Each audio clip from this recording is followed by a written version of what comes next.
Hey everyone, what's going on? I hope you are doing well and you had a great day. In this course, we will implement movie application. Let me tell you what we are gonna use. In this course, we are gonna use clean architecture and we are gonna follow solid principles. Okay, great. And we are gonna use Flutter Bloc for state management and we are gonna use Dio to make HTTP requests.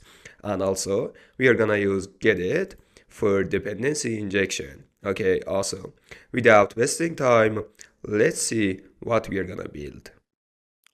We are gonna implement this splash page, and in this splash page, we are gonna check that if user is authenticated, we are gonna redirect user to the home page, and if is unauthenticated, we are gonna redirect user to the sign in page. Okay, here we have sign up. Uh, let's, for example, sign up. I'm gonna enter my email and password. Okay, there we go. As you can see here, we have an error, and this error tells us email already exists. Okay, so we can sign in. Let's sign in.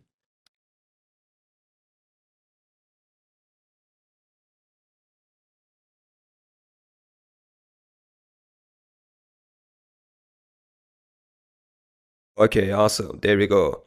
Now we are on the home page. In this page, we have some sections, for example, trendings, now playing, popular TV. We have this beautiful image slider, and here we have a list of movies, and also in the popular TV, we will have a list of TVs. Okay, great. For example, I want to click on this movie. Okay, great. Now we are on the detail of movie. Here we have overview, here what average and recommendation and similar movies. For example, let's click on this recommendation movie. Okay, great. Now, as you can see, we are on the detail of movie again. And let's click on, for example, trailer of this movie. Okay, perfect. Awesome. Okay, let's go to the previous page and let's go to the home page. Great. Okay, great. And for example, let's see one of the TVs. Uh, I'm gonna watch, for example, this TV. Okay, great. As you can see here, we have trailer, list of keywords, overview, and recommendation and similar TVs. Okay, great job so far. Now, I want to search some movies or TVs. So let's click on this search icon right here. Okay, great. Now we are on the search page. Here we have text fields and options. Okay, now I'm gonna search inside movies. So let's say, for example, Breaking. Okay, great. Now we searched inside movies. And now I'm gonna search inside TVs. So let's click on this TV right here.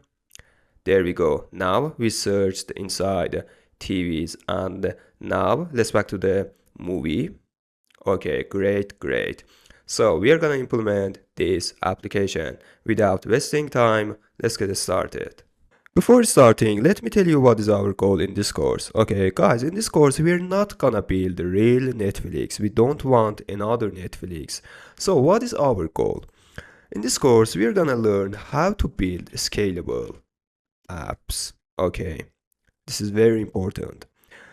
And the second goal that we are gonna follow is writing testable codes. Okay, this is also very important. And if you wanna work in big companies, you have to be able to write testable codes. Okay, and by using a clean architecture, we are gonna separate our concerns. So the third one should be separating concerns. Okay, great. And we are gonna also follow some principles, for example, dry and solid principles. Okay, so we are gonna follow these four goals. Okay, great. So what are you waiting for? Let's get started. Alright gangs, as always like my previous projects, I'm gonna use clean architecture in this project as well. If you don't know anything about clean architecture, I suggest you watch this video, which is a quick look at clean architecture, so you can understand how clean architecture works. Okay, anyway, The first step is to create our layers. You know that in the clean architecture, we have three layers called domain, data, and presentation. So inside our lib folder, we are gonna create these three layers. So let's do this. Here, let's create new folder called presentation. Alright, next one is domain, and the last one is data. Perfect. In addition to these three main folders, we also have two folders called core and common. Inside core, we are gonna have some main codes, for example, our theme, configs, network, and for example, use case. And inside common, we are gonna have some common widgets, blocks, or something else. Okay. Let's start with presentation layer. I'm gonna create a splash page. You know that? This is very simple and this is great place for start. So inside presentation, let's create a new folder called splash. Inside this, let's create new folder again called pages, and now inside this, let's create new file called splash. Now here, I'm gonna create stateless widget named splash page. As much as we can, we are gonna use stateless widget, and if there is a need to change state, we are gonna use block for state management. Okay, let's import material. Now inside build, instead of returning container, we are gonna return scaffold. Okay, so now let's specify this page as home inside our material app. So let's remove this my home page.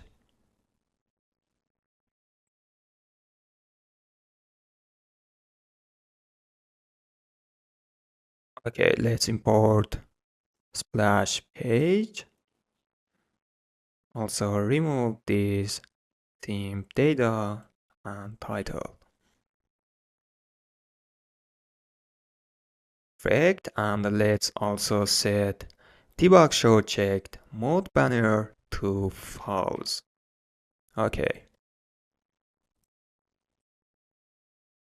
Before we start implementing splash page, I'm gonna create our theme. So inside core folder, let's create a new folder called configs. Now inside this, let's create a new folder called theme. Okay, so inside theme, we're gonna have two files called app colors and app theme. Okay, inside app colors, we are gonna create class to manage colors of applications. So why we are creating that? Well, in the process of building commercial application, the design may change. In this case, instead of going to change color on all the pages we used, we will only change it here. So this is very useful. Okay, inside app colors, let's create new class called app colors. Now inside this class, we are gonna define our colors. Okay, I defined some colors here, like primary background and second background. And also here I define theme of application, this is very simple, theme data, and we have here input decoration theme and also elevated button theme. This is very simple. I will skip simple steps, but you can check source code later. Okay, now let's back to the main file, and here let's set our theme. Perfect. Okay. Okay, awesome. As you can see, this is our splash page, and in order to make it look better, I'm gonna set color for status bar and obviously transparent. So before returning material app, let's use system Chrome and use set system UI overlay style. Okay, here let's use system UI overlay style, and inside this one, let's use status bar color and set colors dot transparent. Okay, perfect. And let's use const. Okay. Next, we are gonna display image in the body of splash page. So to do this, we need to create asset folder inside the root of our application and place our assets inside that folder. So here, let's create new folder called assets. Now inside assets, we are gonna create new folder called images. Perfect. Now inside this folder, we're gonna put our files, our images. So let's do this. Okay, perfect. As you can see, I put splash background inside images. Now the application must recognize these folders, so we can use content of this folder and display, for example, our image or something else. To do this, we need to define assets folder inside pubspec. So here, let's define assets. Okay. Now here, let's define path of our assets folder.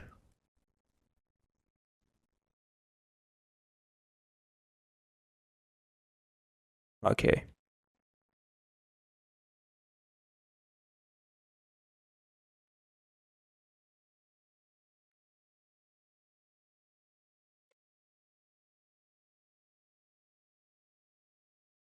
Okay, awesome. Just make sure there is no space between dash and path of folder. Okay. Now what I want to do, I want to create new folder inside configs called assets. And inside this, let's create new file called app images. Okay, so here what I'm gonna do is I'm gonna create class to manage images of application, exactly what we did before for app colors. So if, for example, name of image changed in the future, we will only change it here. So here, let's create new class called app images. Okay, here, first of all, let's define base path. Okay, this path should be equal to path of assets images. So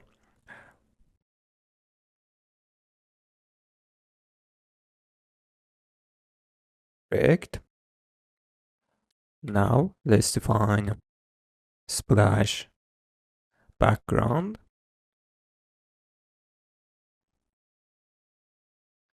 Okay, path of this should be equal to base path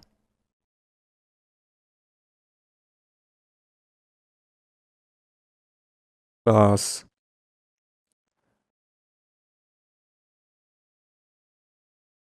splash bg dot png. Perfect. Okay, now let's back to the splash, and here let's define body.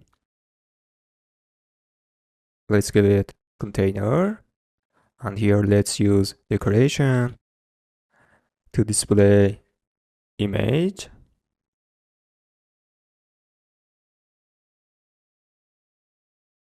So we need to use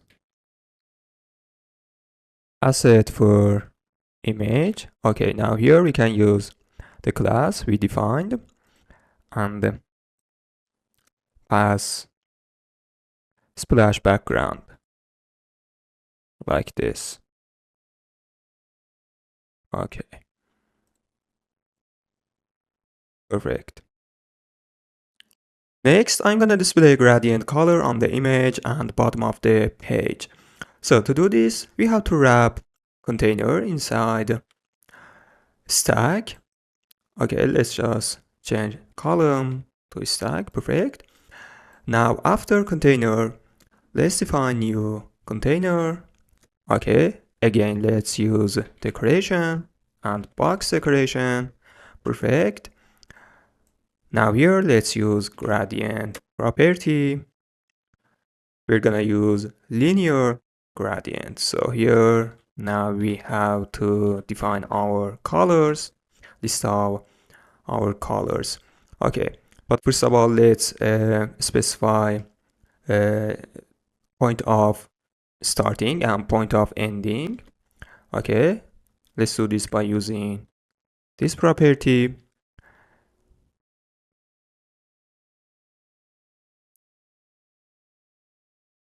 We are gonna start from center to bottom center. Okay, here let's define our colors.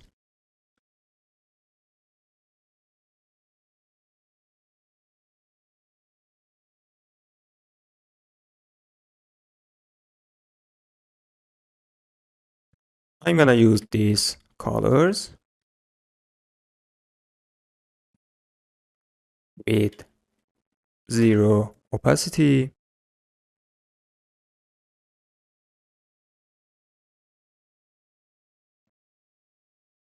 Perfect. As you can see, now it looks better, and that's exactly what we want. Great. Let's add const to remove these warnings like this. Okay, great. Okay, now I have one question. Where should we go after splash page? I mean, we have to go to the home page or we have to go to the login page. Okay, so in this splash page, we are gonna check if user is authenticated, we are gonna redirect user to the home page. Otherwise, if user unauthenticated, we are gonna redirect user to the login page. So here we need to manage state of splash page. To do this, as you know, we are gonna use Bloc. So first of all, let's add Bloc into our dependencies. Flutter, Bloc.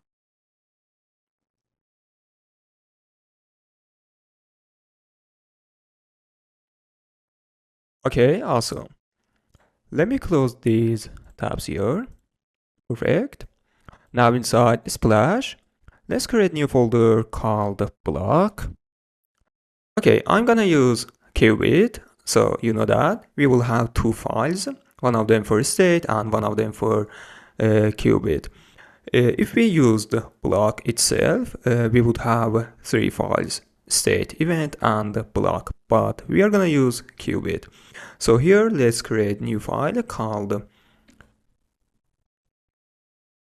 splash qubit. Oops. And let's create new file again called splash state.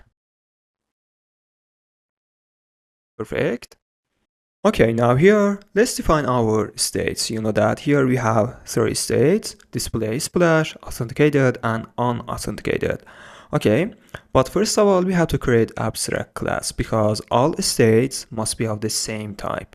So we have to create abstract class, then other three states must inherit from this class.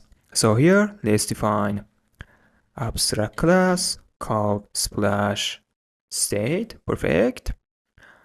Now here, let's define our first state, which should be display splash, and let's extend splash state. Okay, now because display splash inherits from splash state, we can say that it is of same type as splash state, and this is acceptable for our qubit. Okay, let's create second one, and this should be authenticated.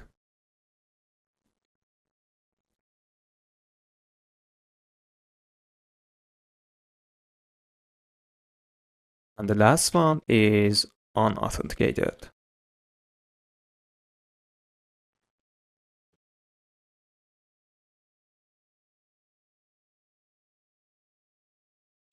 Okay, perfect. Okay, perfect. I'm pretty sure we are done with entire of Splash state, and now we can go ahead and working on Splash Qubit. Okay, now here let's define new class called Splash Qubit. Okay, now in order to use Qubit, we have to extend Qubit from Flutter Bloc library, just like that, and Qubit takes generic parameter, and this parameter is our state. So here we have to set our state like this. Awesome. Okay, as you can see, we have an error, and this error tells us you have to create constructor for Splash Qubit and determine your initial state. So let's do this.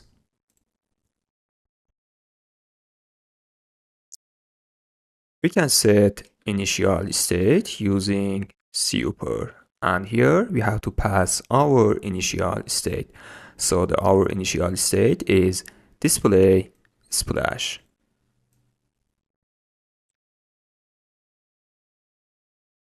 just like that. Okay. Now I'm gonna create method, and this method is gonna call when app starts.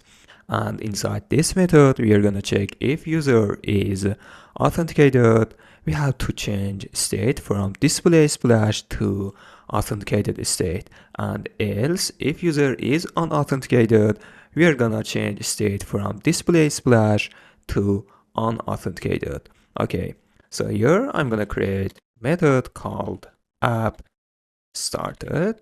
Perfect. Okay. Now right here, I'm gonna check authentication of user, but because we don't have any logic for checking authentication of user, I'm just gonna change a state from display splash to unauthenticated, but we will back here later. Okay, we can change state, or we can display new state by using emit method inside block. Okay, now here we have to set our desired state. So our desired state is unauthenticated. Perfect. Now, in order to display splash a few seconds, I'm gonna make delay between changing state. To do this, we can use feature delete. So here, let's use feature delete, and let's set our duration to, for example, 2 seconds. Okay, and make sure add await before feature dot delete. Perfect. Let's go ahead and use splash qubit. At the first step, we have to call app started method, and the best place to do this is main file. Okay, so you know that we have to inject our qubit into the widget tree, and then we can call our method. So let's wrap material app inside block provider.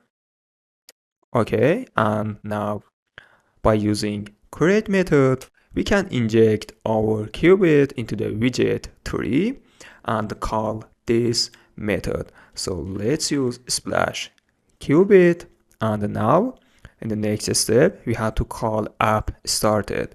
To do this, we have to use dot dot and then call app started. Perfect. Okay. What is the next step now? Now we're gonna listen to the changes of state. I mean, we have to see what the state is and make decision based that state. Okay, for example, if state is authenticated, we have to redirect user to the home page. Otherwise, we have to redirect user to the login page. Okay, so to do this inside splash page, we have to use block listener widget. So let's wrap stack inside block listener. Perfect. This widget takes two generic parameters. One of them is qubit, our block class. Okay. And the second one is our state. Okay. Let's import state. Awesome. This method has required parameter called listener. Okay. This method is gonna return us state, current state of qubit.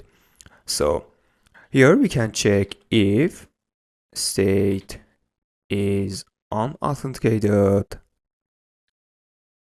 For example, navigate to the login page, and for example, if state is authenticated, we are gonna redirect user to the home page. Perfect.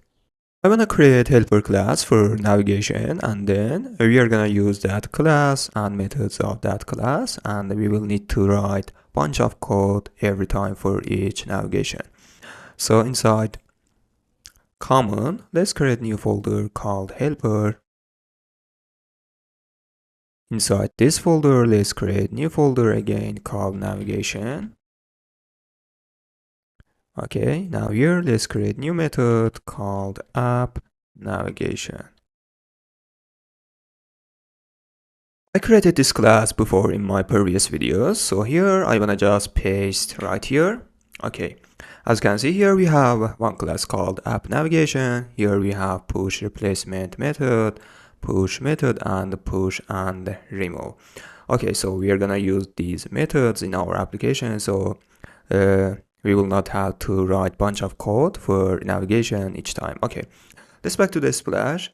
Here, when state is unauthenticated, we need to redirect user to the login page. So here, let's use app navigation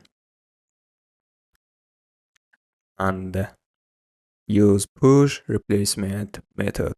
Okay, now here we just need to pass our widget. Okay, so here we don't have any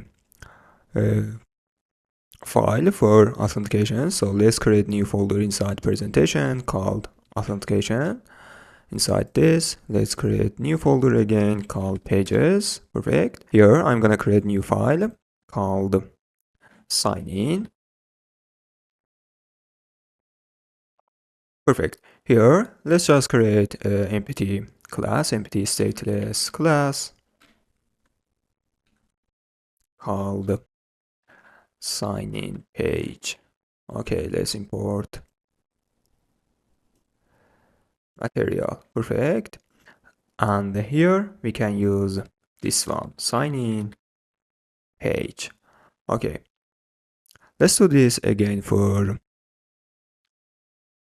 home page. So here let's create new folder called home. Inside this we will have pages and a new file called home. I'm gonna create stateless class just like that, and call this one homepage, and import material. Let's back to the splash, and again let's use app navigation navigator and push replacement method and pass our homepage here. Awesome.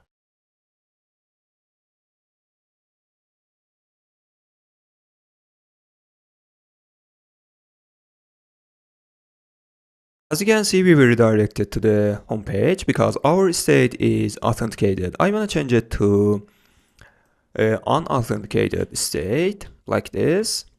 Okay, now let's restart the application again. Okay, awesome. As you can see, we were directed from splash page again, and now we are inside of sign in page. So this is working very well and there is no problem. I'm pretty sure we are done with splash for now, but we will back here later and implement logic of checking for authentication. Okay, perfect. Now in the next step we are gonna working on sign in page. So let's do this. Great job so far. Okay, perfect. This is our sign-in page, and now we are gonna implement our design. We will have some text fields and button. Okay, let's get started. Here, instead of returning container, we are gonna return scaffold, just like that. Okay, now inside body, let's use safe area. In child, let's use column, and we will have children. Okay. Now here, let's create a new method which returns a widget and call this one, for example, sign-in text. Okay, here we are gonna return text, for example, sign in. Okay, let's put this one into the widget 3. Okay, let's use main axis alignment to center and also cross axis alignment. Okay, let's set padding for safe area using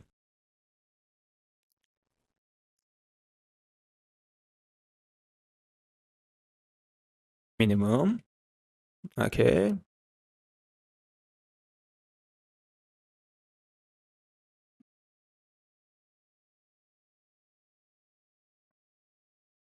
okay, awesome.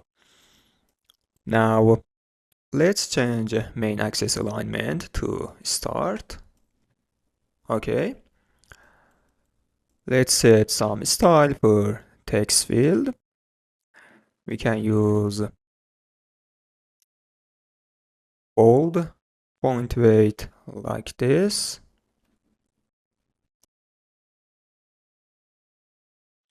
And let's increase size of text to, for example, 22. Okay, or we can use 24. Great. Okay. Now I'm gonna create an email field. So here I'm gonna create new widget called email field. And let's return text field. Just like that. And here we need to use hint text. Actually, we are gonna use decoration and input decoration. And here we can use hint text. Okay. Now let's put email field into the widget 3 like this. Okay. Let's make a space between field and the sign-in text by using sized box and set height.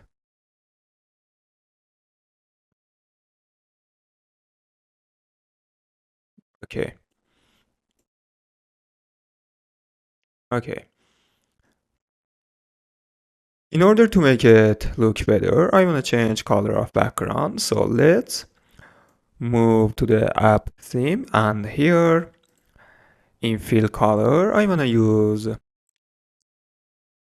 this color. Okay.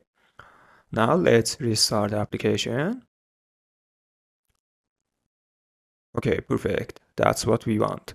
Okay, now let's create another field. The next field should be password. So I'm gonna copy email field and paste right here. Let's change email to password and also hint text to password. And let's put inside widget 3. Okay, let's make space between two fields.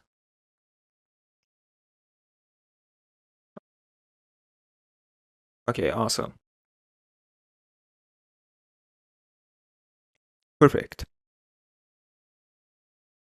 Next widget, I'm gonna display button here, and for this one, I'm gonna use this library. Actually, this is my package, and I published in few hours ago, and you can also use this one. Actually, this is a reactive button, and I implemented this button by using Bloc. And okay, we can use also this one. Let's copy reactive button version, and let's go to the pub/spec file and paste it right here. And let's save and get package. Okay, perfect. Now we can use reactive button. To do this, let's create a new widget called Signin button, and I'm gonna return reactive button. Okay, here we have required fields.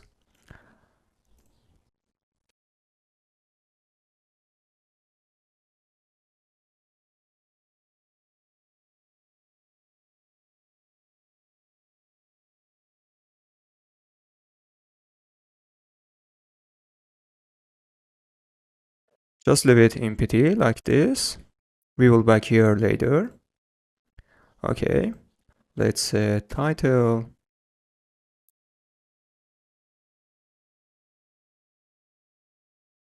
Okay, and let's set color, active color to app colors primary, and let's put it inside widget 3.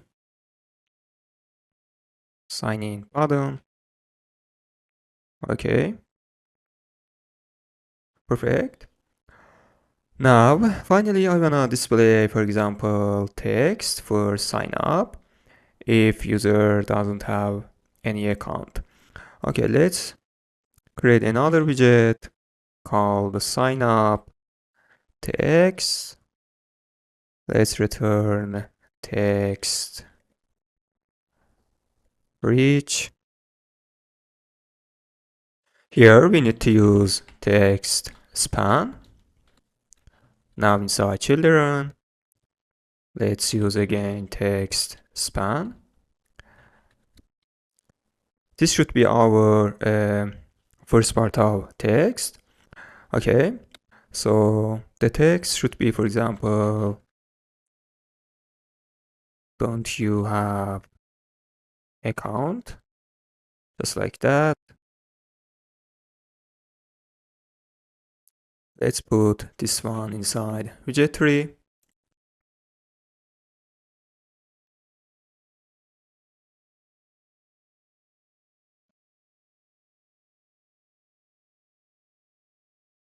Okay, the second part should be sign up.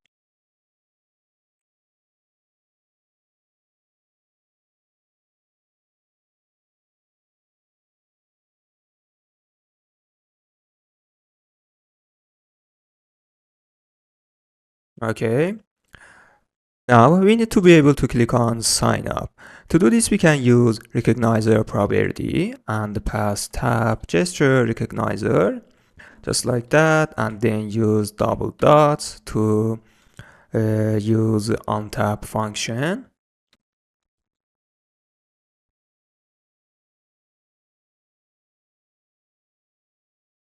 Actually, this should be like this.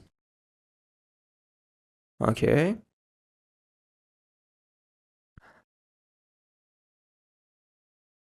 Now, here we can use our functions. For example, here I'm gonna use navigator and navigate to the sign up page when click on sign up text here. But first of all, let's make some style for sign up. For example, let's change color to blue. Style, okay.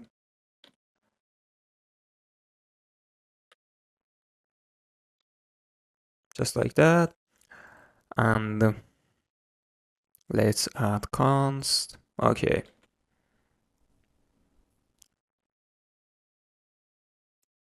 Now here I'm gonna use navigator, app navigator, and redirect user to the sign up page.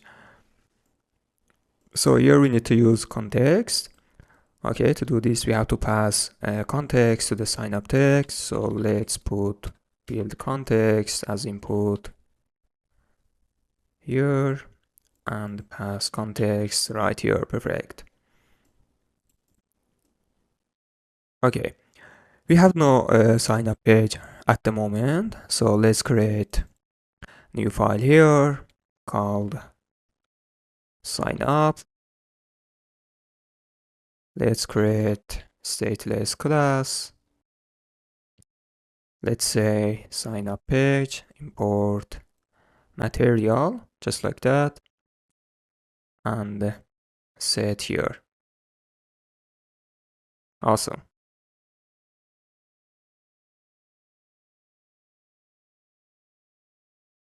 Now I wanna click on sign up. There we go. As you can see, now we are inside of sign up page. Okay, let's restart the application to make sure everything is working very well. Okay, great. Now I'm gonna implement sign up page. This is exactly like sign in page. So I'm gonna copy this one and uh, paste right here and just change sign in page to sign up page.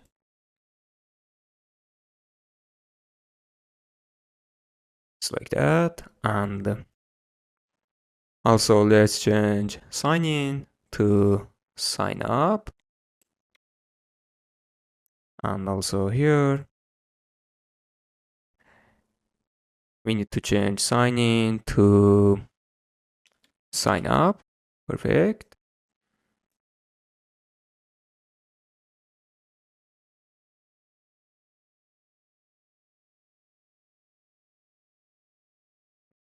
Let me just fix these errors. This should be sign in.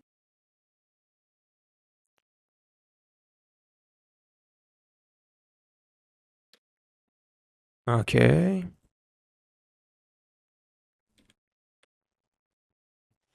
Perfect. And here we have to redirect to the sign in page when click on sign in.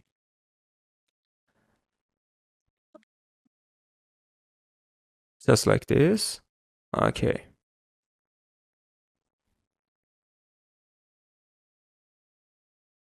Okay, this is our sign up page and we have email and password as well. And this is our sign in page. Okay, awesome. We are done with implementation of design and next we are gonna working on logic and let's see how we can fire an API. Okay, let's get started. Great job so far. Alright gangs, as you can see this is our structure. Here we have core, data, domain and presentation folders. But these three folders, I mean data, domain and presentation, are our layers. And inside of these three layers, domain layers is main layer and our logic starts uh, from here, should start from here, from domain layer. And I can say that our business logic, our contracts and use cases should be placed here. Okay. And when we want to implement some logics, for example, authentication logics that needs to communicate with server or local database, we must start from domain layer and specifically from repositories. Okay, so I'm gonna create these three folders. Okay, inside domain, first of all, let's create authentication folder. Now inside this, let's create entities, repositories, and the last one should be use cases.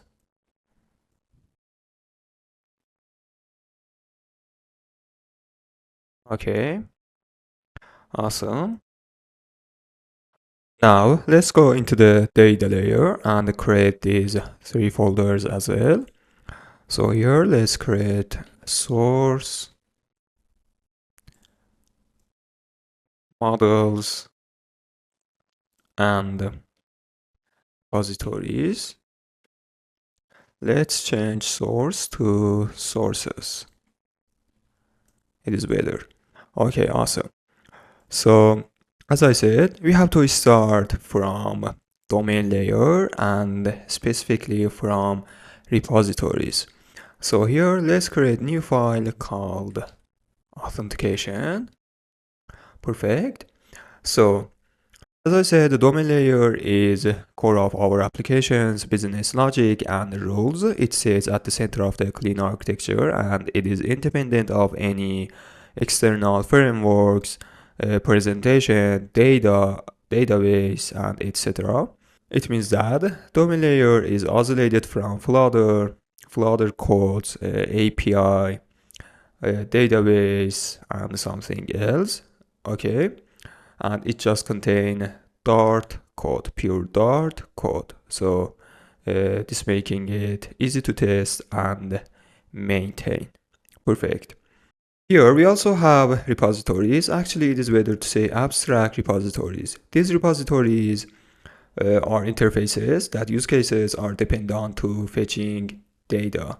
Here we will not have any implementation, and actual implementation happens inside data layer. This allows us to keep domain layer independent and improving flexibility and testability. Okay, perfect. Now let's go ahead and create our first repository. Here, as I explained, we only have interfaces, actually abstract classes. To create interface inside Dart, we only need to use abstract keyword and then class, let's say authentication repository, just like that. Perfect. When we use abstract keyword, it means that here we only have methods, definition of methods, and there is no news about implementation. Perfect. So what we will have methods of authentication. For example, like sign up, sign in, log out, or something else. So here, first of all, let's create sign up method. This method should be future. So let's create future method. And then let's say sign up. That's it. This is our abstract authentication repository. Okay, just like that. Great. And now implementation of this method happens inside data layer. Okay. Now let's go to the data layer and specifically repositories folder. Perfect. Now here, let's create a new folder called authentication.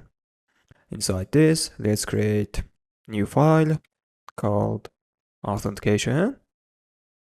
Awesome. Okay. Now here we are gonna implement this abstract class.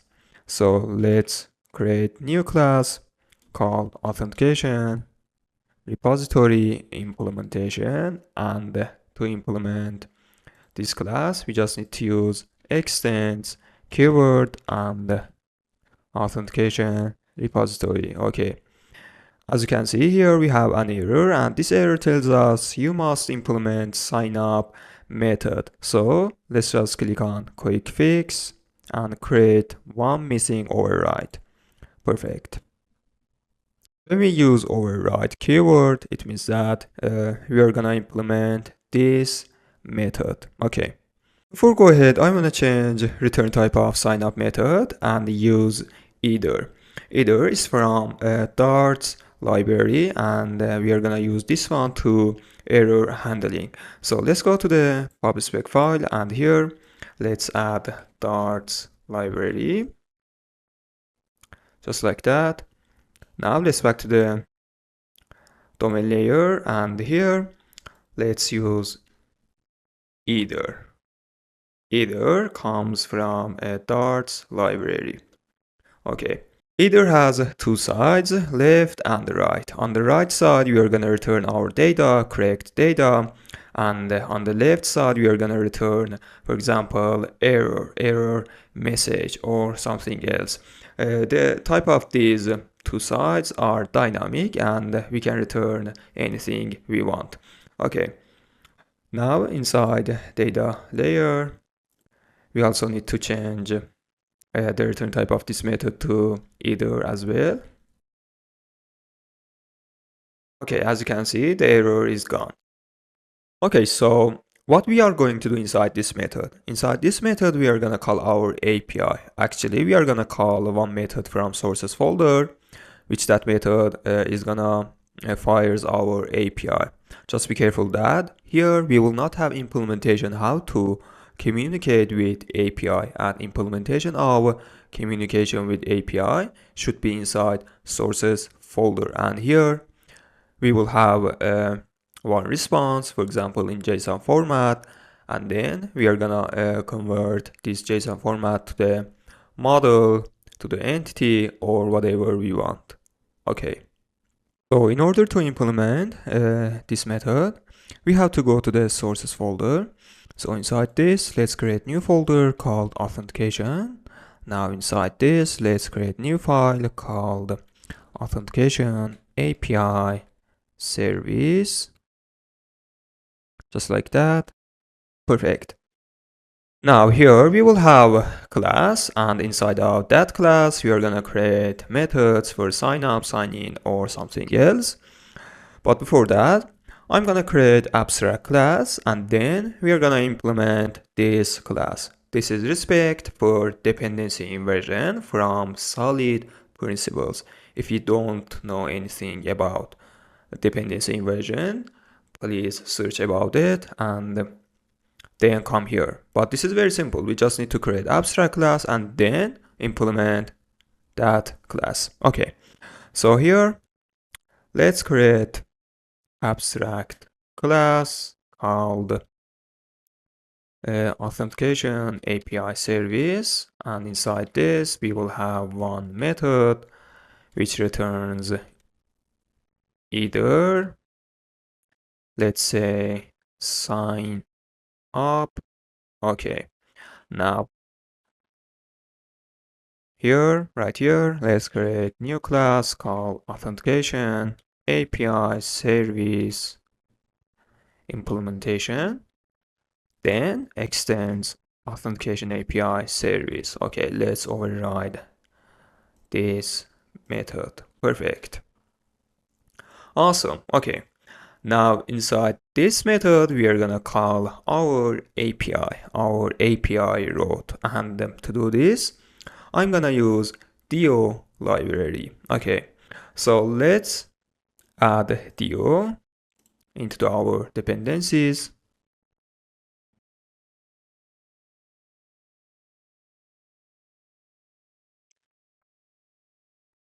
Okay, great. Now we can move forward.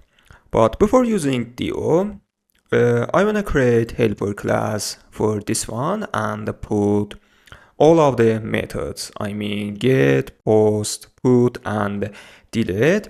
And to do this, I created one class before, and I used my previous project. So let's copy this one and paste here. I mean this one. Okay.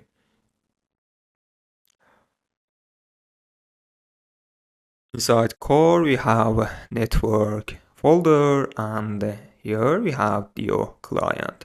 Okay, so let's copy this one right here, or let's click on copy file. Okay, now let's go to the core and create new folder called network.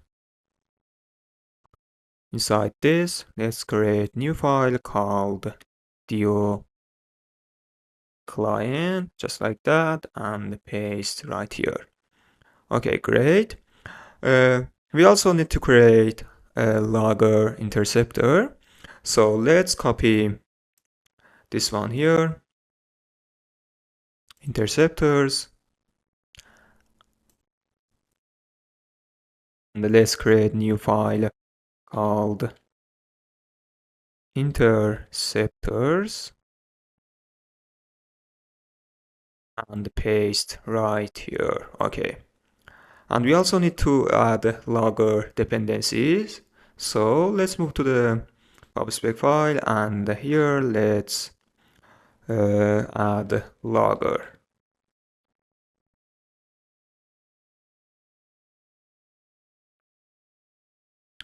Okay, as you can see, we have no more errors. Perfect. Great, and this is our logger interceptor, which we will have a beautiful logger into our debug console. We will see later. Okay, and this is our Dio client. Here we have get method, post, put, and delete. Perfect. And here we added our interceptors, for example, logger interceptor to the Dio, to the instance of Dio. Okay, now we can go forward and use Dio client, but before that I wanna use a service locator and get it library, actually for dependency injection, and create an instance of Dio client and use that instance in lifecycle of application. So we will not have to create new instance, for example, when we want call our API. So this is good approach, and we can improve our performance. Okay. And we will have only one instance in lifecycle of application, one instance of Dio client in lifecycle of application. Okay, so let's go to the pub/spec file, and here let's add get library.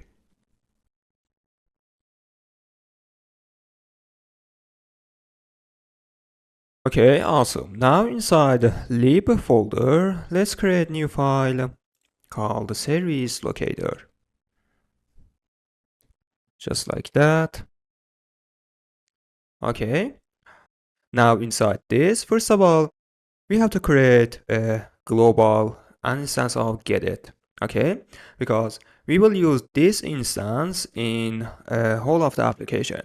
So here let's use final, for example, SL, it means the service locator, and let's use get it dot instance. Okay, now here let's create new method called setup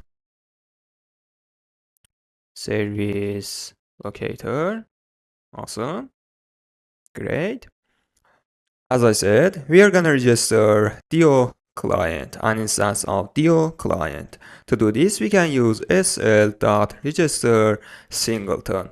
Singleton means that only one instance of our class, obviously Dio client, should be created. Okay, so to register, we need to use generic parameters like this. Let's set Dio client, and here let's pass Dio client. Perfect, just like that. That's it. Okay. Now, the most important thing you have to do is call this method inside main file and before run app. So here, first of all, let's use widgets, Flutter binding, and ensure, I think like this, ensure initialize it. Okay, and then let's call setup service locator. Awesome, perfect, great. Now we can use this instance and access to our Dio client. Okay, now let's back to the, let me just close these files.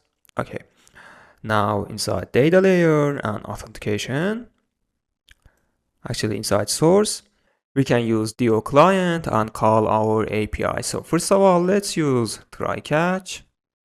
On the catch, we are gonna use on Dio exceptions, just like that. Okay, and on the Dio exceptions and on the catch, we are gonna use either and the return left side of either. So here let's return left side, because here our errors, and here we are gonna face with errors. So let's return left side of error. Okay, and we can pass error message here. So let's use e dot response dot data and message property. Okay, great.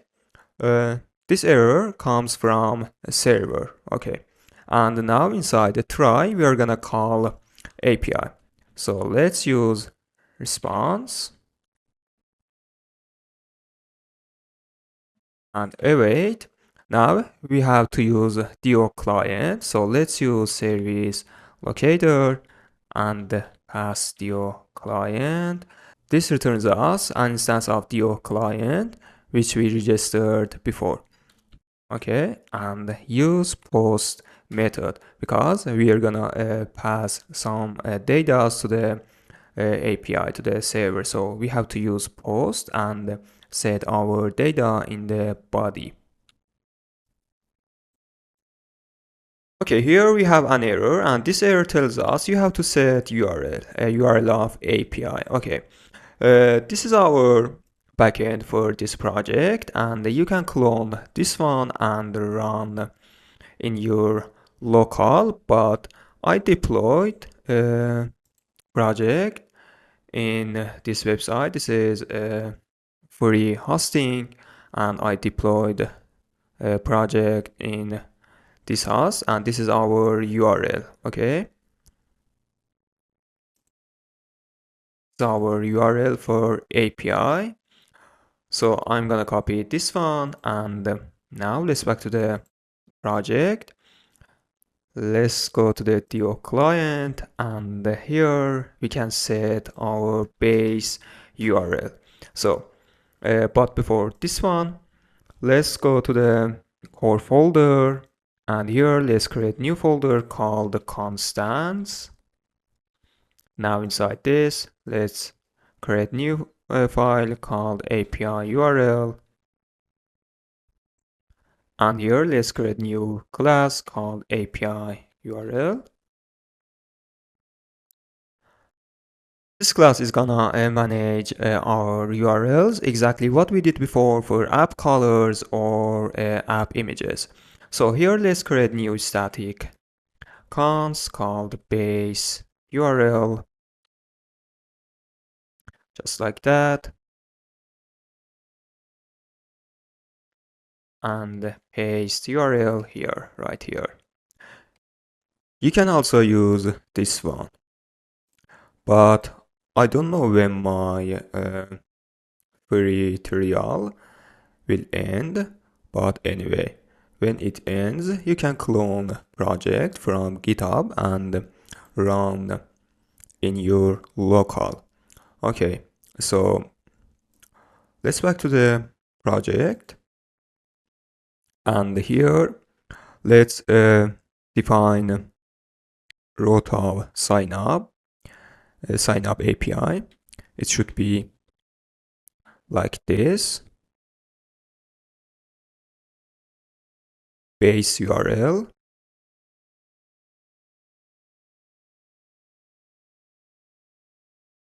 class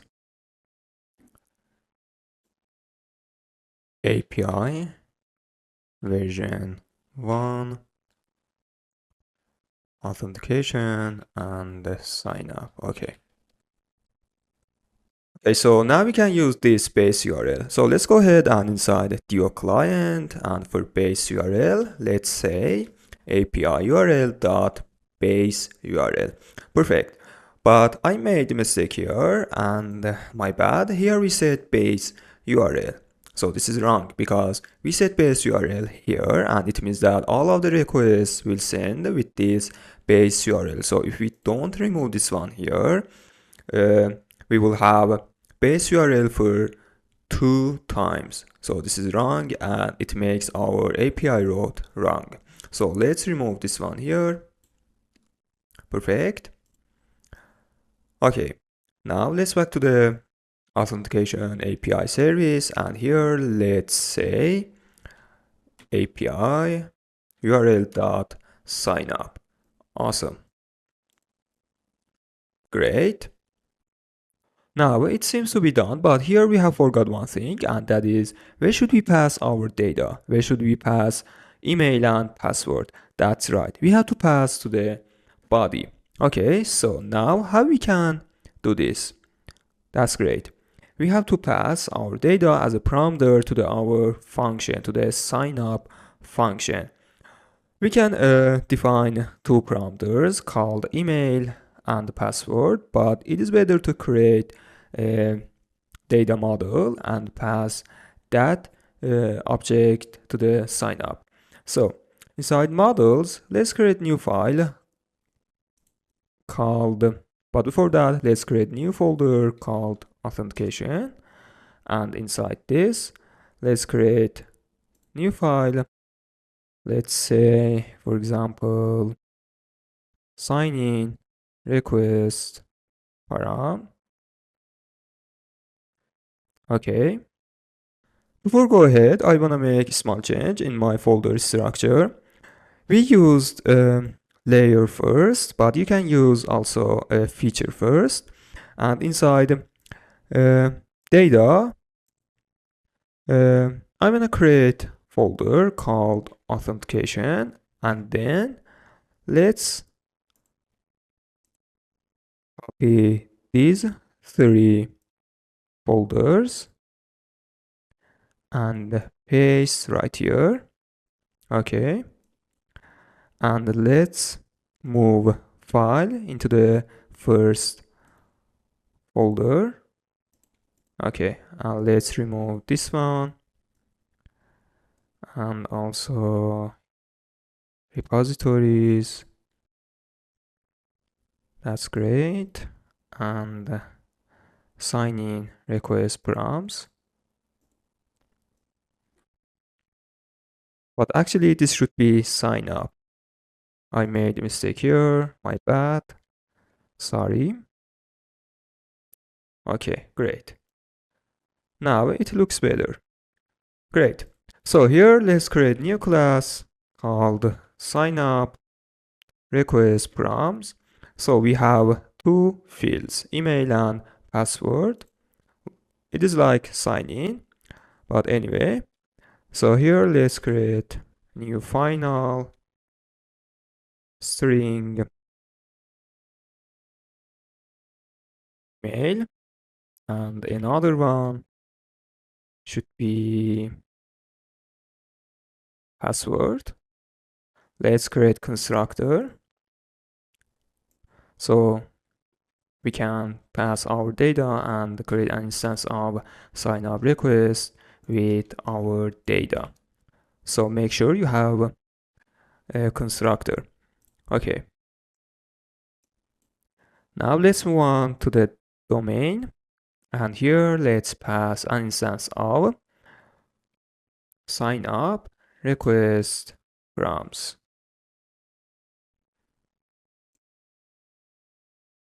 Or maybe it is better to say params, and let's import just like that.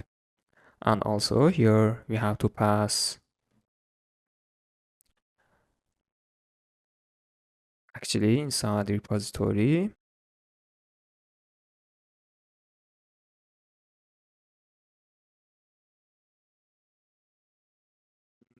inside data sources. Great.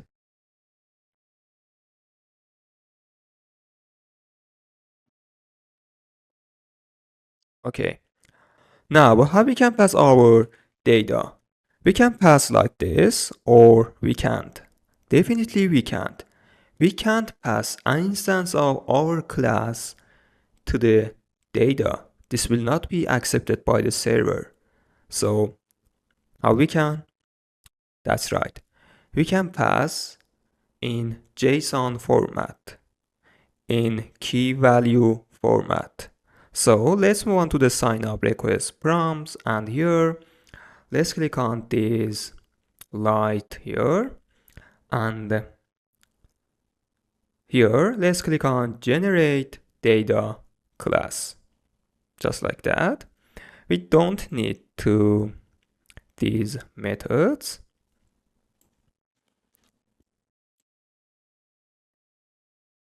We just need to map method. Awesome. If you don't this feature in your Dart, make sure you have installed latest version of Dart. I mean this version 3.4.3. Okay, so now let's back to the, but first of all, let's remove this convert here. Great.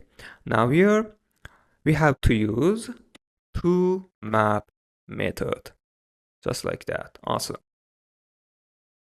Okay, now to fix this error, we have to return a right side of either. So let's return right, and let's set response into the right. Okay, data of response. Perfect. Now we are gonna return data to the our repository, and finally the repository is gonna return to the use case. Okay, so this is so amazing. So now we are done with entire our sign up, and now let's back to the repositories, implementation of repository. We have some errors inside source folder, but I don't know what is that. Let's go to the debug console, and here we have this error, but we remove this file. Okay, so let's close this one, and okay, great. Now as you can see, the error is gone. Okay, now we are inside implementation of repository, and here we have sign up method which comes from authentication repository. Okay, so now inside this method we are gonna call sign up method from authentication API service. Okay, and then here we can have some, for example, functions, some logics. Okay, so to call sign up method, we have to create an instance of authentication API service. Okay, to do this, we can use service locator to dependency injection. Great.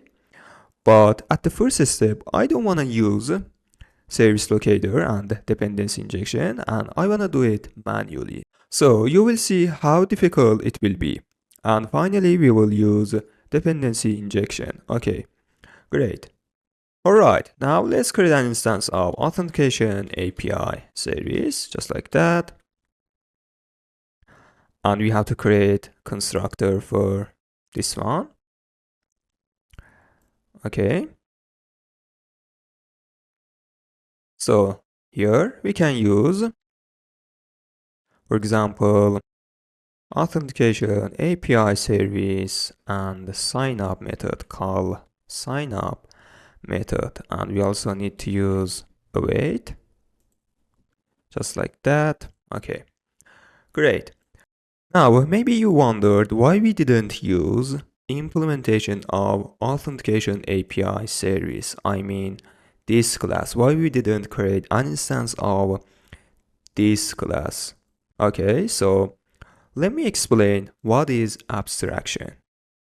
Okay, great. Abstraction plays a crucial role in the software design, particularly in relation to the solid principles, which are a set of guidelines that help create clean, maintainable, and scalable software.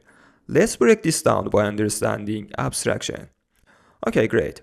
What is abstraction, guys? Abstraction is the concept of hiding the implementation details and exposing only the essential features of a class, interface, or module. It allows you to work with higher level ideas or interfaces without needing to know how the underlying system works. This is so cool, okay? The main idea is to separate what a system does from how it does it. Now, you might be thinking to yourself, oh my god, what is he talking about? This is so hard, but no. Believe me, this is very simple and it's gonna be more sense when we start using sample codes. Okay, great. Now, why we need to use abstraction? This is a good question. I can say that because of four things. The first one is loose coupling. Let me just write here so you can understand better.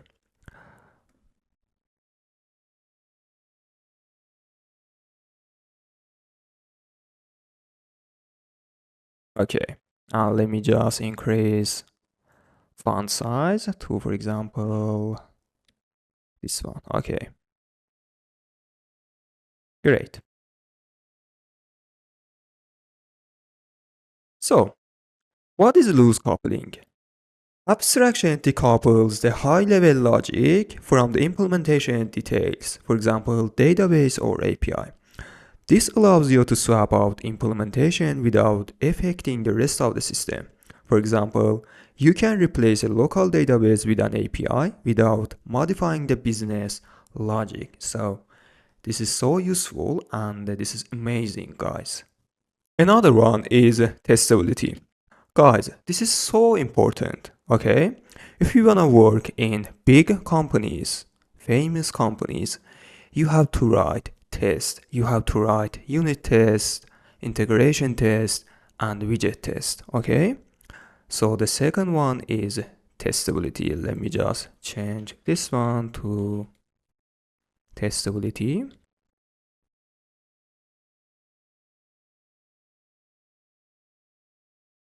Okay, great. So now, what is testability? By depending on abstractions, we can easily replace the concrete implementations with mocks or stubs for testing purposes. This enables unit testing without needing to interact with real external systems like APIs or databases.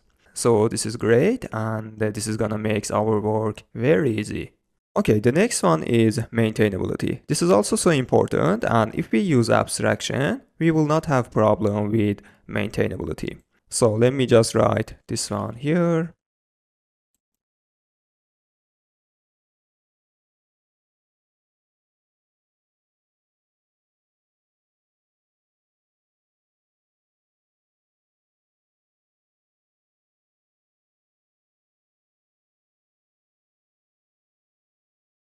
Okay, great. So what is maintainability? Abstraction makes your code easier to maintain. If a specific implementation changes, for example, a change in the way data is fetched, only the concrete implementation needs to be updated. The higher level logic that depends on the abstraction remains unchanged. Okay, so this is so amazing, guys. And the last one is scalability. So let me just write scalability as well.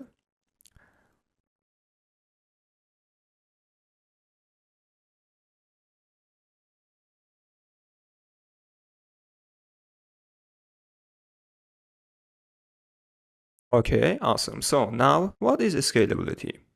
As your project grows, abstraction makes it easier to scale by introducing new modules or components without needing to alter the existing ones. For example, adding a new data source for a repository is simpler when both old and new sources conform to the same interface. Okay, so this is wonderful, guys. Great.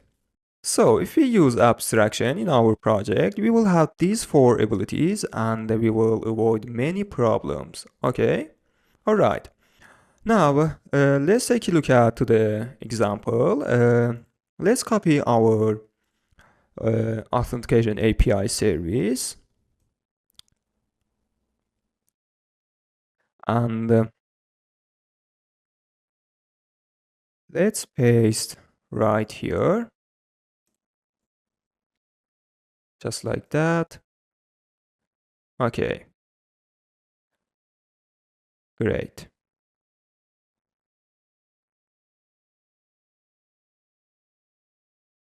Okay, now imagine we have two implementation. We have two sign up method. One of them for API and one of them, for example, for Firebase, Supabase, or other services like Google. Okay, so imagine we have two methods to sign up inside our platform inside our project. Okay, so let me just copy this implementation and paste right here. Okay, and let's change its name to authentication API. Actually, authentication Firebase. Okay, so now we have two implementation. We have two sign up. Great. Let me just remove this code here. Okay, great. So just leave it empty like this. Great. And we can also copy this abstract class.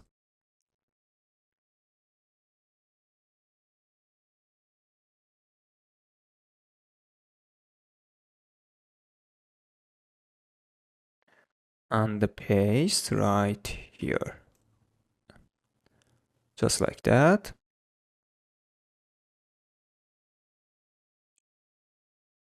Great. Awesome. And let me just move this one to the top. Okay. And let's copy implementation of repository because we are going to use authentication API service inside implementation of repository. So here, let's copy this one here and paste it right here. Great. Okay, great. Perfect. Let me just change color of background so you can see it better. Great. Now I want to use authentication repository implementation. So how we can use this one? This is so simple. We need to create an instance of authentication repository implementation, and then we have to pass one of implementation. We can pass API service implementation, or we can pass Firebase service implementation. This is power of abstraction. Okay. So let's create an instance of authentication repository implementation. For example, let's define variable called data. Okay, and then let's define an instance of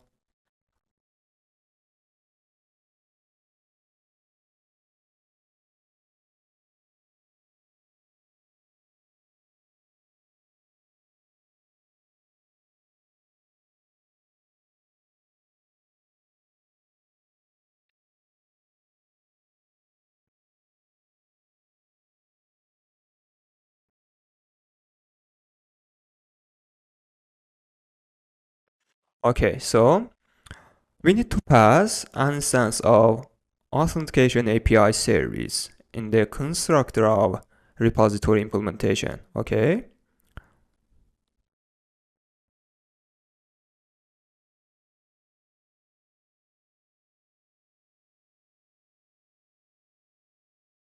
Imagine this is our editor, and you know that we have to do like this.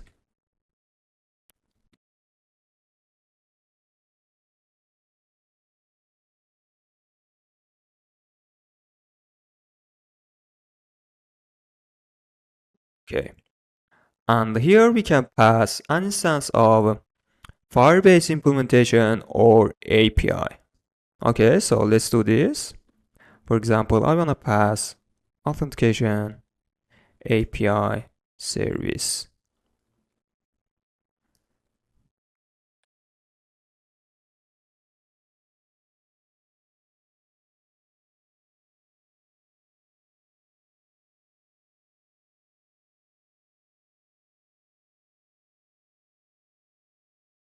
Great, and then we can call, for example, sign up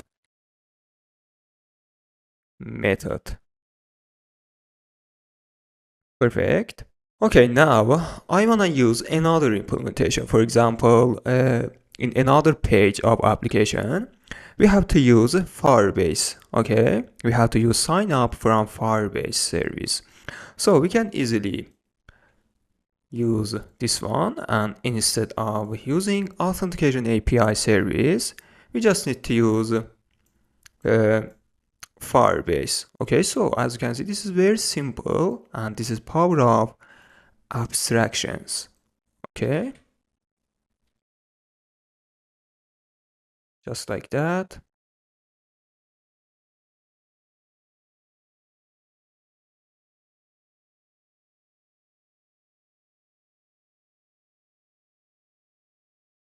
Okay, great.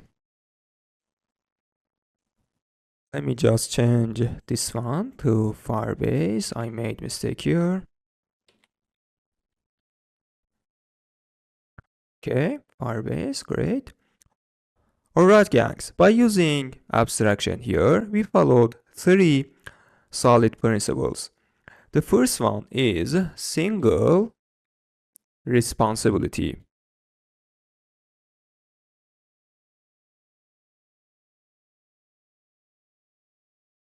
Okay. So, have we observed single responsibility principle? Great. The authentication API service class is solely responsible for interacting with external APIs like Firebase, Supabase, or our own server, okay? It keeps the responsibility of handling API communication separate from business logic. The repository doesn't need to know how the API works, just that it can call an API to perform authentication. That's it, okay? The next principle which we followed is open close principle. Okay, so let me just write bottom of single responsibility right here. Open closed. Okay, so by using abstract, we can easily extend our application to support new services. For example, we can implement authentication, Supabase, or Google. Okay, without modifying the repository, we can just create new classes that implement our abstract, just like that. So we can extend without modifying. It means open closed principle. Great. And the last one is dependency inversion, which we followed.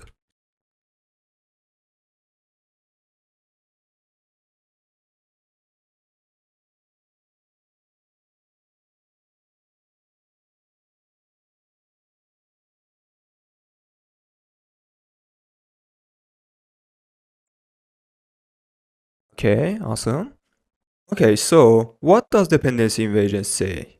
Dependency inversion says that your high-level module, here high-level is authentication repository implementation, shouldn't depend on low-level module. What is low-level module? Low-level module is implementation, is way of communication with API.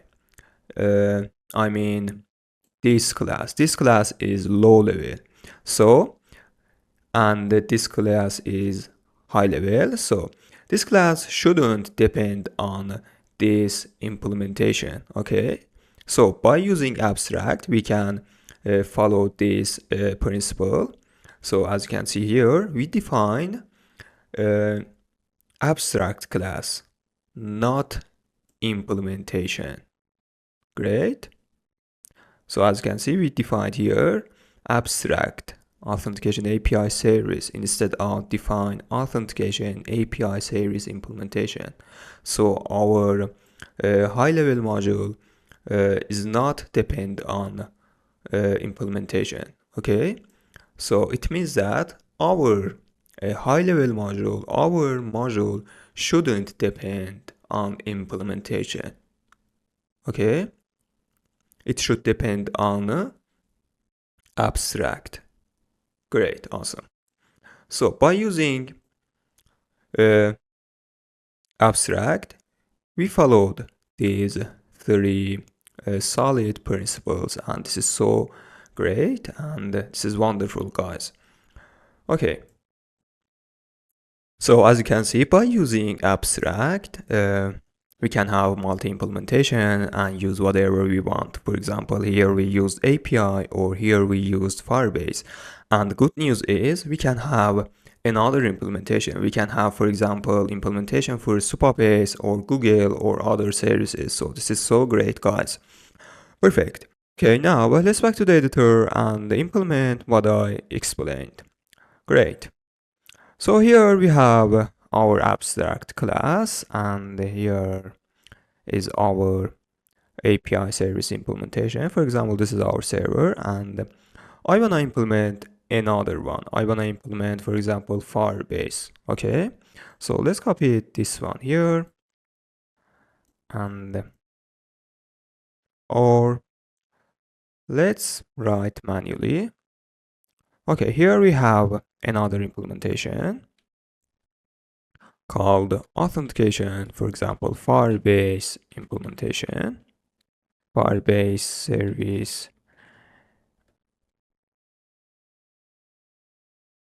implementation, which we have to extend authentication API service. This is our abstract class. This is our contract. Okay. Now we have to override signup method. Okay, great. Now, for example, here we will have logic for sign up using Firebase.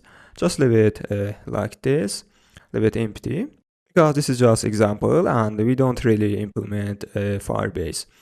Okay.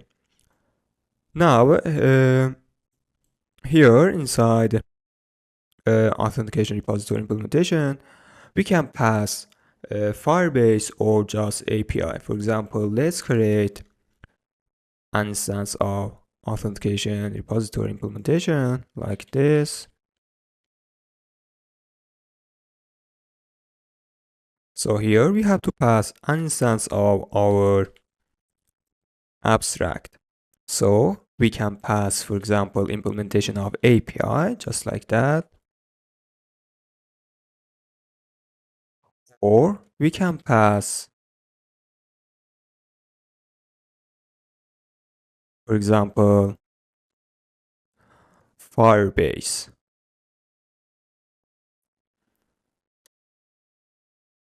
Great.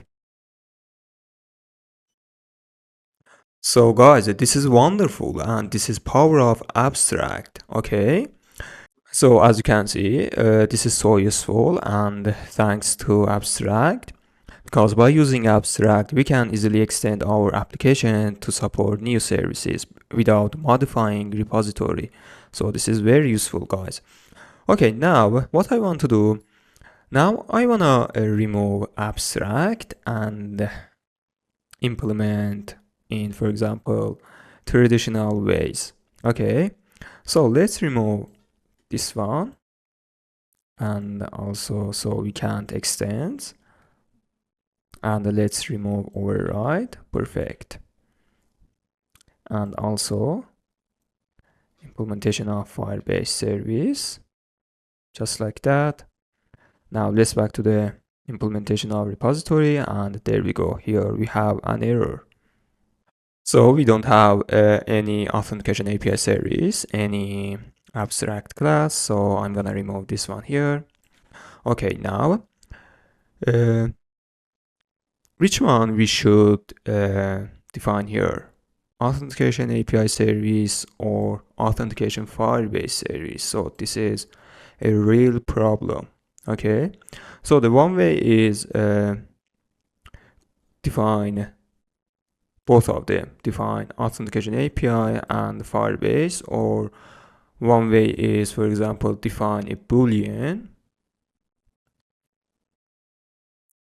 Let's call use, for example, Firebase.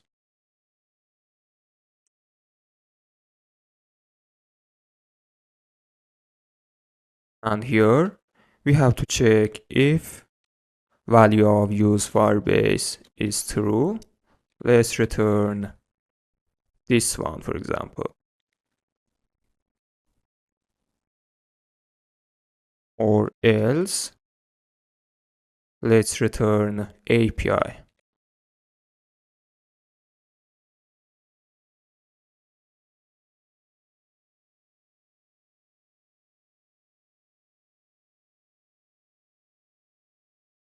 So this is wrong, and uh, in this way we can't follow solid principles. Let's imagine we have another service, for example. We have another service for Google. Okay, let's define another one, for example, called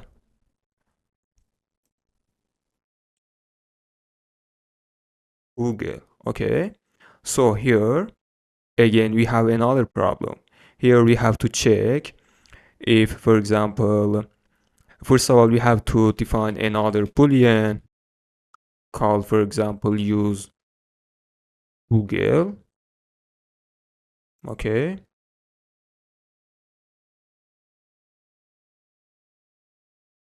and here we have to check else if use Google is true.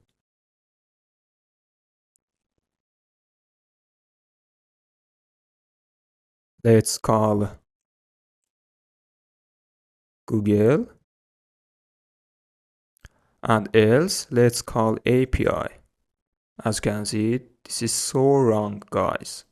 And here we also need to specify which service we want to use. For example, Firebase,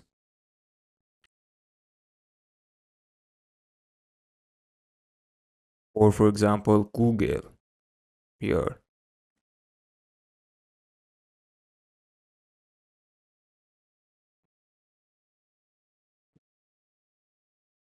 Okay, as you can see, this is so wrong, guys. This is a very bad approach, and this is not real developer is gonna do. So, and as you can guess, I'm very sad because of what I did here, and I really don't want to do this. Okay, so guys, please, please don't do this. This is very wrong way. Okay, great. So, as you can see, we didn't follow solid principles. For example, authentication repository implementation has logic to choose between different implementation, and so this is violates a single responsibility because in addition to call sign up, we have to choose between different implementation, and this is violates single responsibility from solid principles. And also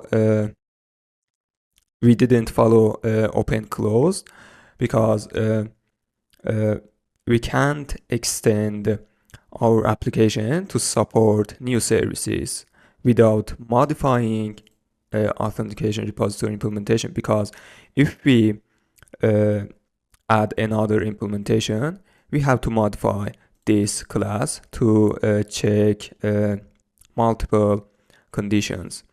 And also we can't follow dependency inversion because this class is higher level module and it depends on low level, depends on implementations. So this is not true and this is wrong. Okay. Alright, gangs, as you can see, we can have this summary of comparisons, and we can compare with abstract class and without abstract class. I'll share this file in the description of video so you can check later. Okay, now let's back to the project, and let's back to the abstract class. So here.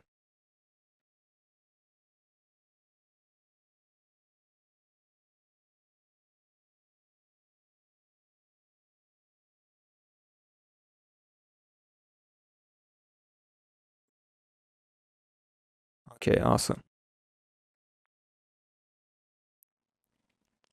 Alright guys, I'm pretty sure we are done with implementation of authentication repository, but for now, because we will back here for apply a dependency injection and service locator. Okay, now next I'm gonna create use case. This is our final step. Okay, so inside use cases folder and in domain layer, let's create new file called Signin, just like that. Before we go ahead, let me explain what is use case. In clean architecture, a use case is like a recipe for performing a specific task in your app. Think of it as a middleman between the user interface, what you see on the screen, and the data, like the database or an API. It handles the business logic, meaning it defines what should happen when certain action is performed. For example, if a user taps on login button, a use case handles everything that happens next. Validation the user's login details, checking them against the database, and returning a result, either success or failure. Okay? So, use case is something like task or job, and each use case is just one thing. It could be something like login or fetching a user or, for example, saving a file. Okay? By keeping it focused on one task, it is easier to manage and test. Okay, great. And use cases sit between the UI, presentation layer, and the data layer. Okay, the UI layer, the part that shows buttons, text, or other things, calls the use case when a user does something, like tapping a login button. The use case talks to the repository to fetch or store data. Okay, the repository could interact with an API, a local database, or some other data source. Great. Once the use case gets the data, it sends it back to the UI so the app can display the result. Okay, great job so far. Let's go ahead. To create use case, it is enough to use class, just like that, and let's say sign in use case. Now, I want to use abstract again. Great. We discussed a lot about power of abstract. So I'm going to use abstract here. So inside core folder, let's create new folder called use case. And inside this, let's create new file called use case. Great. Now here, let's create abstract class called use case. We have two generic parameters. One of them is type and another one is param.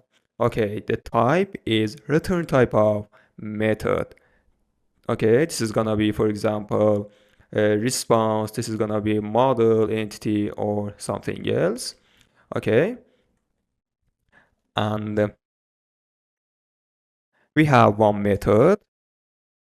So as I said, the return type of method should be this type. Great. Awesome. And we have one method called call. And this method is gonna take params.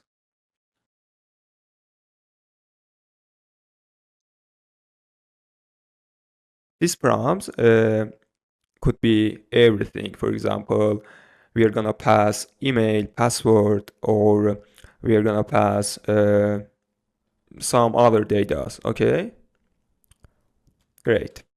Now let's back to the sign in use case, and here we are gonna extend use case which we created, and let's specify the return type. Our return type here is either, and we are gonna pass sign up request prompts. Okay, I made mistake here and we created sign in use case, but this should be sign up. So let me just change sign in to sign up. My bad, sorry.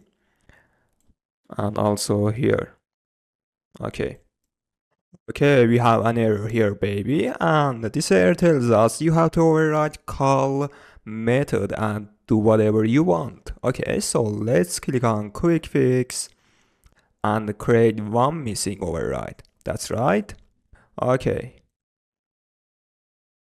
Now here we are gonna call our sign up method. Okay, to do this, we have to use repository, an instance of our repository. Okay, so here let's create an instance of authentication repository. But make sure that you imported abstract class of authentication repository. Okay, I mean this class inside our domain layer. Okay, we're just gonna working with abstractions. Great. So now let's back to the use case, and here let's create an instance of authentication repository, and let's create constructor of this class just like that. And here let's return and await authentication repository and call signup method. Okay, just like that. Awesome. Great. Okay, now we are done with entire sign up use case and the repository and also data source, and now we can use this use case inside our presentation. So let's move to the sign up page. Great. Okay. Now, first of all, we need to get value of text fields. To do this, we need to create text edition controller. So here, let's create text edition controller for email. Let's call email controller. And another one for password.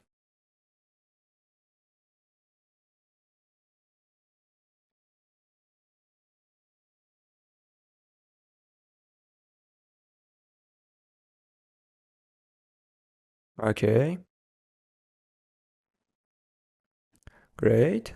And now let's set controllers. We have to remove const.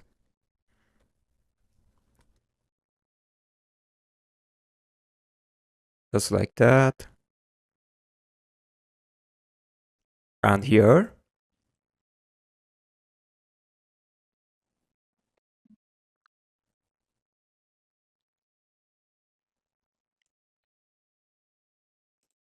Okay. And we have to remove const before sign up inside sign in page. Here. Okay. Great. And now this is our button. And here we have to call our use case inside onPressed. So let's use sign in, actually sign up use case. Here we have to pass an instance of our repository, and you know that we have to pass our implementation. Okay.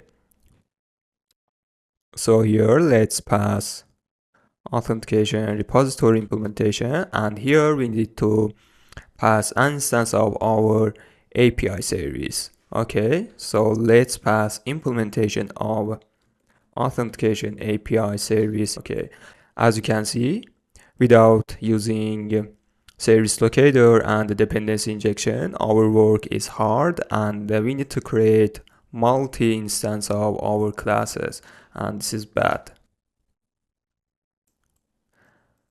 Okay, and finally let's call method, and here we need to also pass our params. So let's create sign up request params. Okay, here we need to pass our email and password. So let's pass email controller.text, and here password controller.text. Great. Okay, let me explain what I did here. So we have to call our use case, and this is our use case. So we need to create an instance of this use case. And as you can see inside sign up use case, we have to pass an instance of our repository, authentication repository. So we can't pass abstract class, and we have to pass implementation of this abstract class, and this is our implementation, authentication repository implementation. Great. And also here we have to pass an instance of authentication API service, and again we have to pass our implementation. Okay, so this is what I did here. Okay, this is what I did inside sign in button, and And finally, we have to call our method. This call method is here. Okay, so it is very simple.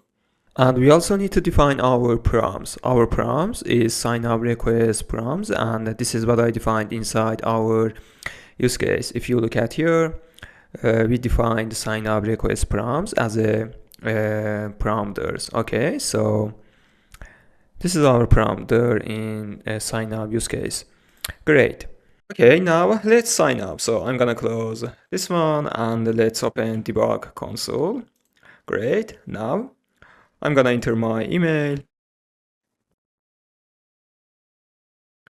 and my password, just like that. And now let's click on sign up. And there we go. As you can see, this is our beautiful logger and this is so great. Okay, we requested to this URL. This is our API and this is response whichever returns us. And this is our token. Okay, amazing. Great job so far. Now, I want to change our approach for calling use cases. Okay, instead of creating a bunch of instances, I'm gonna use dependency injection and service locator. Okay, so let's move on to the service locator right here. Let me close these tabs here and let's open service locator again. Okay, so we have to register our repositories and data sources exactly like a DO client. Okay, so let's do this. So I'm gonna register API service, repository, and finally use case. Okay, it is exactly like DO client, so I can copy this one here and paste right here. Okay, let's change DO client to authentication API service.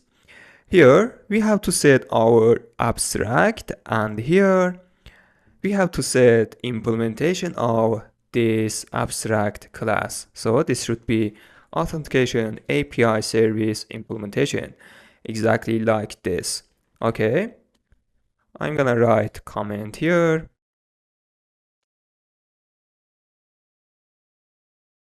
Great. And now we have to register our repository. So in this section, we are gonna register our repositories.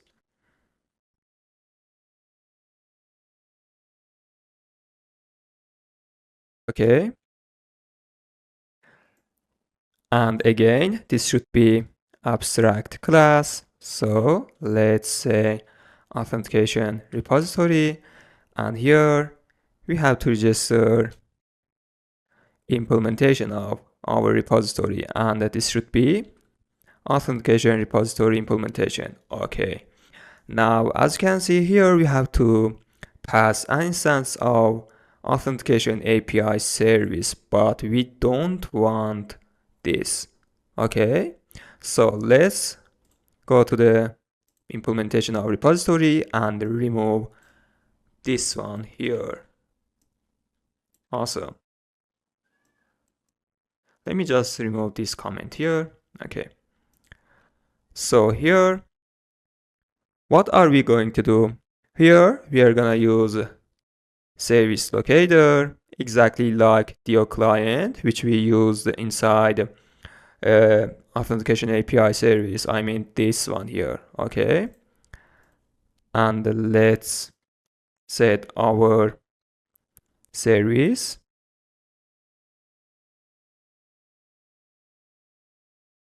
And the call sign up method. Great. That's what I want. Great. Okay. And here, let's remove this one here. Awesome. And let's register use case.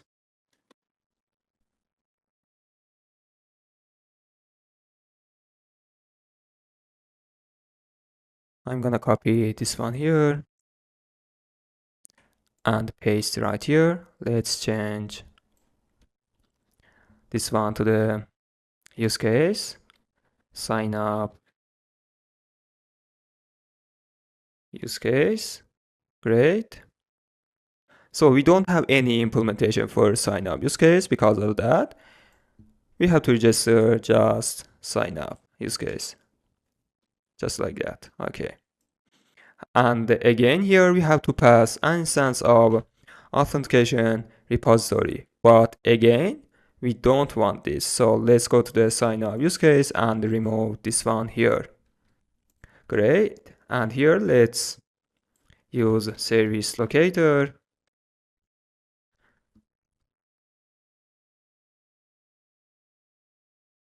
and set authentication repository, and finally call signup method. Awesome. Great. And here inside service locator, let's remove this one here. Perfect. Great. Now, as you can see, we have errors inside sign up page, and this error related to the instances of our classes. So let's remove these classes here. Now here we can call use case like this, or we can use service locator. Okay, I prefer to use a service locator because maybe we will have multi implementations for our repositories or data sources in the future. Okay, so here let's use a service locator and let's specify our use case like this, and call method and pass our prompts just like that. That's what I want.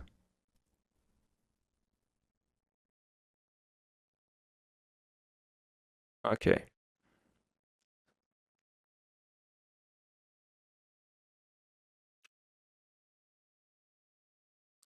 And now we just need to restart our application.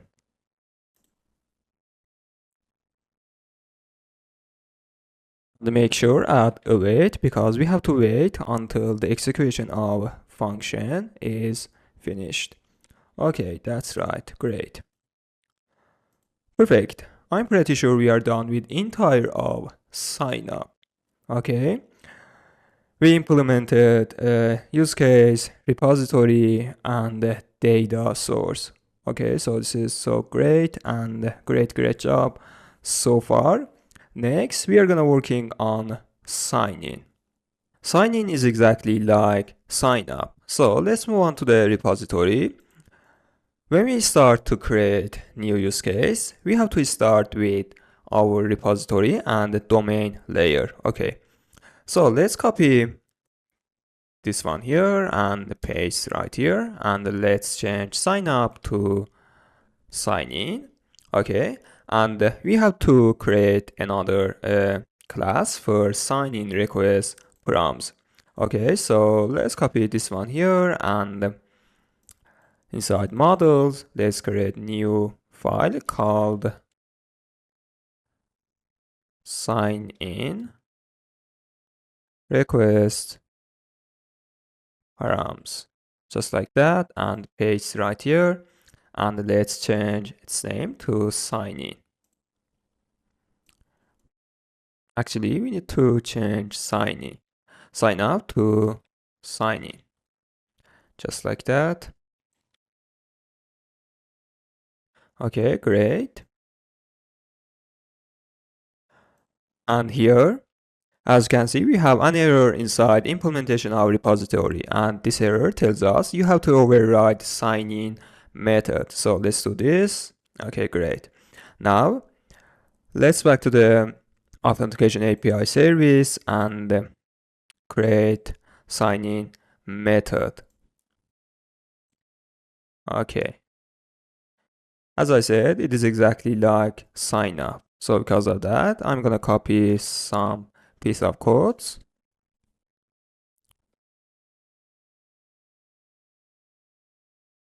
Great, and let's copy this part of code and paste right here. Great. And let's define sign in route. I'm gonna change sign up to sign in, and here we also need to change sign up to sign in, just like that. And now let's back to the API and change our URL to the sign in. Perfect. And finally, we have to create use case for sign in. So inside use cases, let's create new file called sign in, just like that. In order to make our work easy, I'm gonna copy sign up use case and paste right here and change sign up to sign in. And also here,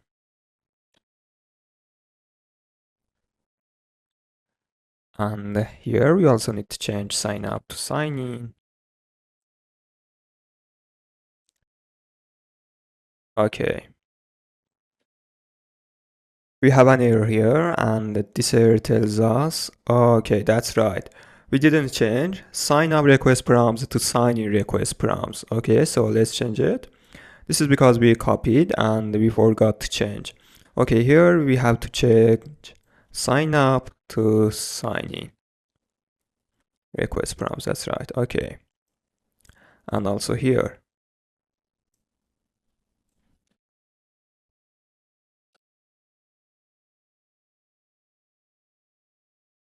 Okay, great.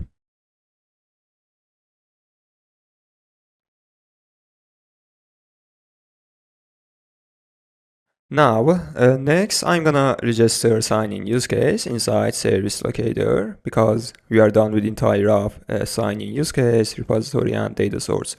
Okay, and the final step is register our use case. So here, let's register sign-in.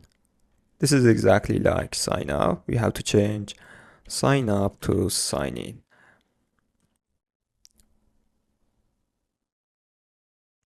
And also here. Just like that.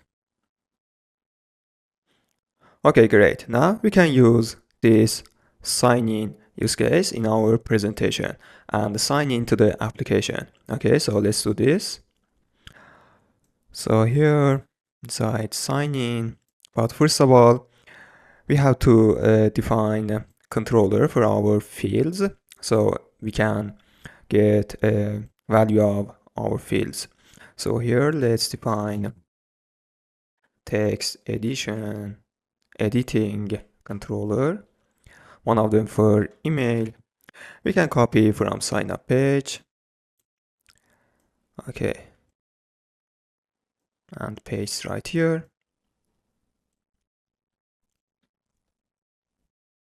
We have to remove const before sign in page, just like that, and also inside splash. Okay. Now let's set controllers inside fields.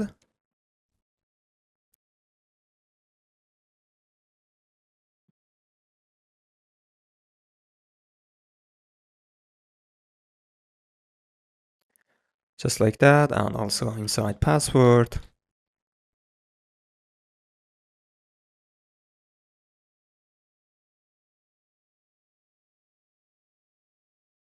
Okay, great. And now we can call our use case when we click on sign in button. To do this, we can pass our use case to the onPressed.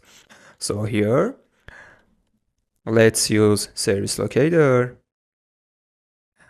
and set our use case, which should be sign in use case, just like that. And then pass call method. Okay, here we have to set our params. And what is params? Our params is sign in request params. And here we have to pass email and the password. So I'm gonna pass email by using text editing controller, which should be email controller, and get value of by using text. And here let's pass email.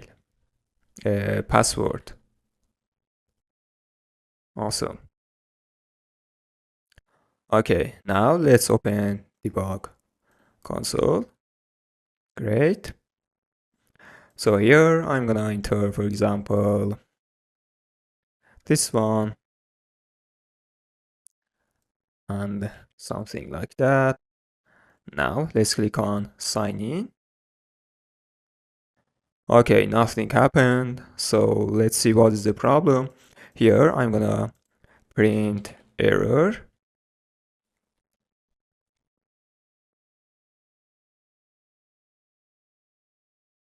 As you can see, we get unimplemented error. Okay, so let's check repository, implementation of repository inside data layer. Ah, yeah, great. As you can see, we have forgotten a return sign in method here. So let's copy this one here and paste right here and call sign in method just like that. Okay, great. Now let's click on sign in again. Okay. And as you can see, we get invalid credentials error, and this means that our email and password is wrong. Okay. Now, well, I'm gonna display error, for example, when we get error. And to do this, I'm gonna use snack bar. This is very simple. So let's go to the common folder and helper folder. Let's create new folder called, for example, uh, message, something like this. And inside this, let's create new file called display message. Okay. And inside this, let's create new class called display message. Here we will have one method called, for example, error message. We are gonna get a message, and here we have to use a snack bar, and also we have to pass build context. Okay, and here let's create snack bar.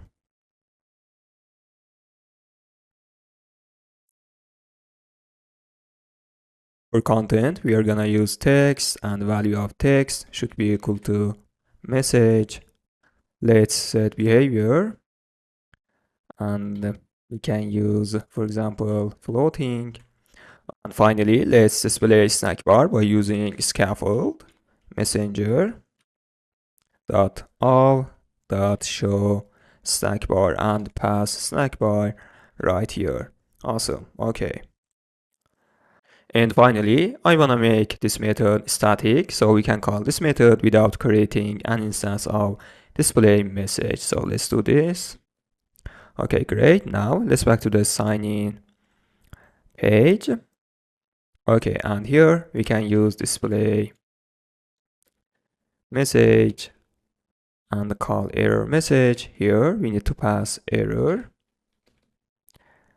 Okay, and we also need to pass build context. So let's pass build context to the sign in method. Okay, great.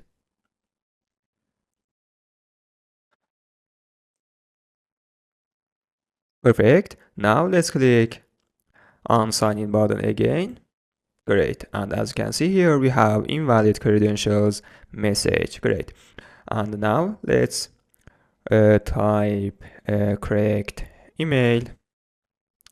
And now let's click on sign in again. Okay, great. As you can see, our request was successful, and this is our informations, and also here we have token. I'm gonna display error message inside sign up page as well.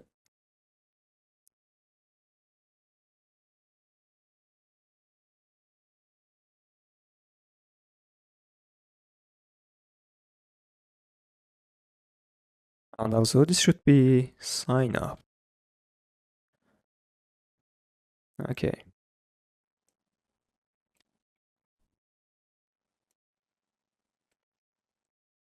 and let's pass field context.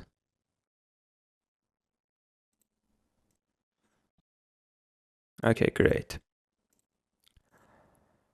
Now, again, let's back to the sign in, and here on success, I'm gonna navigate to the home page. So let's use app navigator and the push and the remove method. And for widget, we are gonna use home page, just like that. Okay, now let's click on sign in button again. Great, now as you can see, we were redirected to the home page, and now we are inside home page. I'm gonna copy this one and also paste for sign up. Okay, great.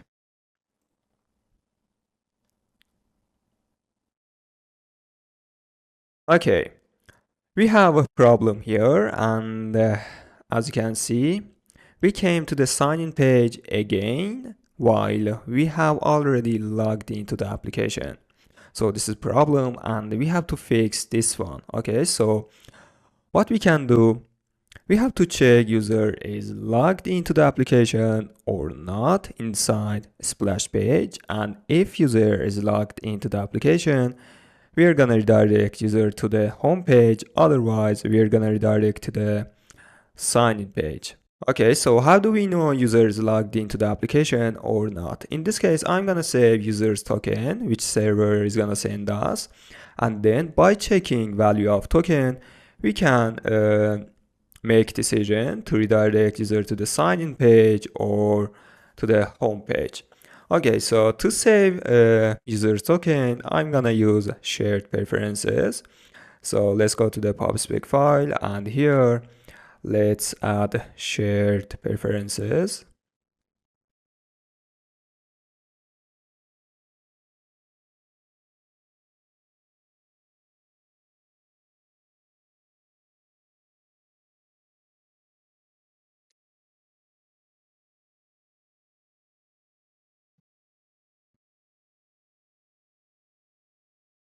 Okay, perfect. I'm gonna save user's token inside implementation of repository. So here, first of all, I'm gonna define new variable called data and put return data inside this variable. And so the return type of this method is either. So here we can fold.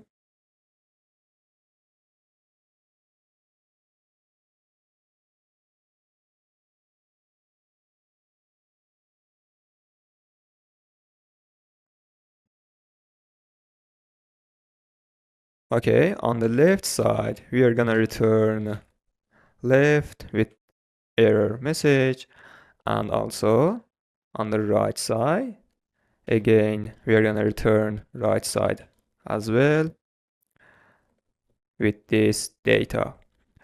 But on the right side, I'm gonna register users token. So here, first of all, let's create an instance of shared preferences.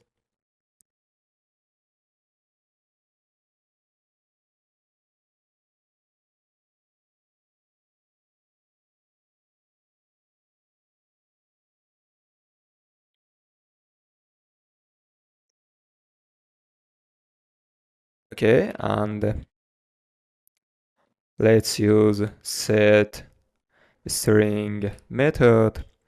Okay, here we have to pass key and value. So our key is token and the value should be data and token key. Okay. This data, I mean this one, is gonna return us from sign up method. If you check this one, here we will see that we return the data response. I mean this data. This data is gonna be returned to the us by the server. Let me show you the response of the server. This is response of the server, which is gonna be returned to the us. And as you can see here, we have token. And I noticed that I made mistake and we have to go to the user and then token. So let's back to the implementation of repository. And here, first of all, we have to map to the user and then get value of token. Okay, great. And we have to do same thing for sign in, okay? So let me copy this one here and paste right here and just change sign up to sign in. Great, perfect.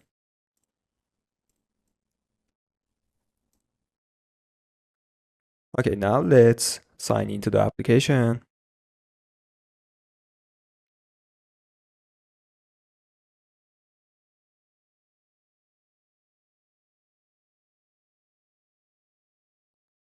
Okay, as you can see, we have an error here, and this error tells us the shared preferences is not implemented in this application.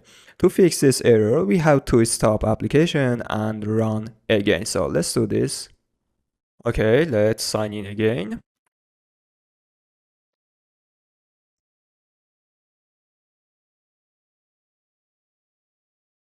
Perfect. As you can see, we were redirected to the home page. It means that sign-in use case is working very well and we don't have any problem. And also shared preferences saved token. Okay, now what I'm gonna do, I'm gonna create new use case for checking user authentication and return true and false. If we returned true, it means that the user is logged in, and if we return false, it means that user is not logged in, and we are gonna check by using shared preferences and get token.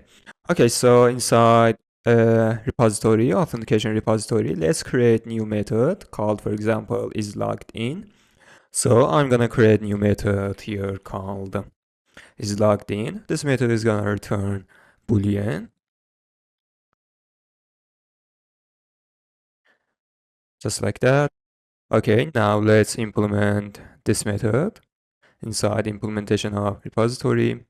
So let's override. Okay, here let's use shared preferences. First of all, we need to create an instance of shared preferences. You know that.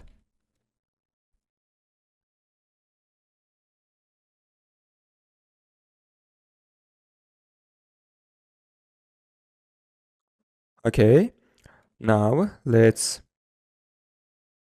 get token.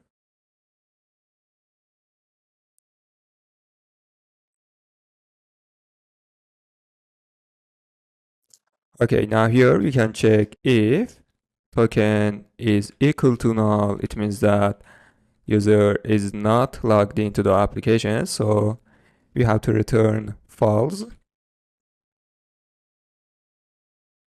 Otherwise, we have to return true. Okay, great. Now let's create use case for this one.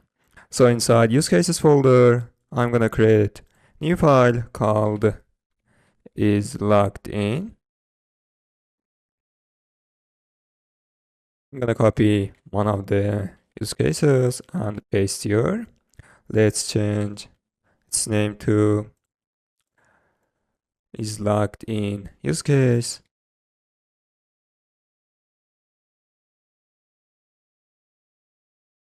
We're not gonna pass anything to the our method, so let's set dynamic here. And the return type of this method is boolean. So here we have to set boolean and also here, okay. And here we have to return is logged in method.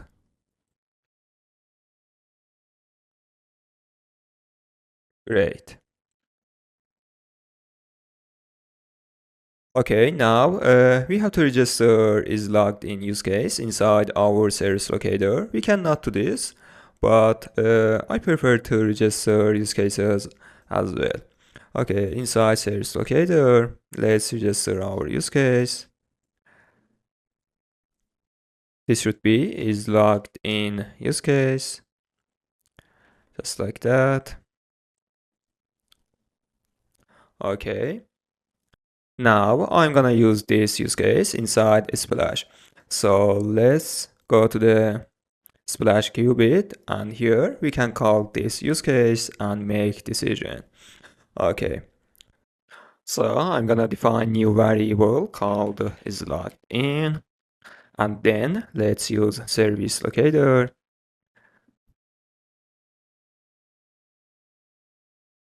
Okay, our use case is logged in use case, and then call method. Okay.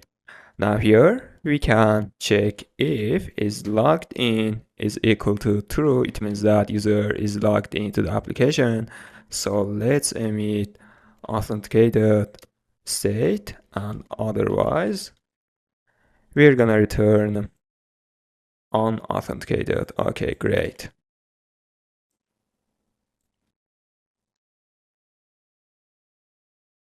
Perfect. Now let's restart the application and see the result. Great, awesome. As you can see, we were directed to the home page, and this is working very well. Great job so far.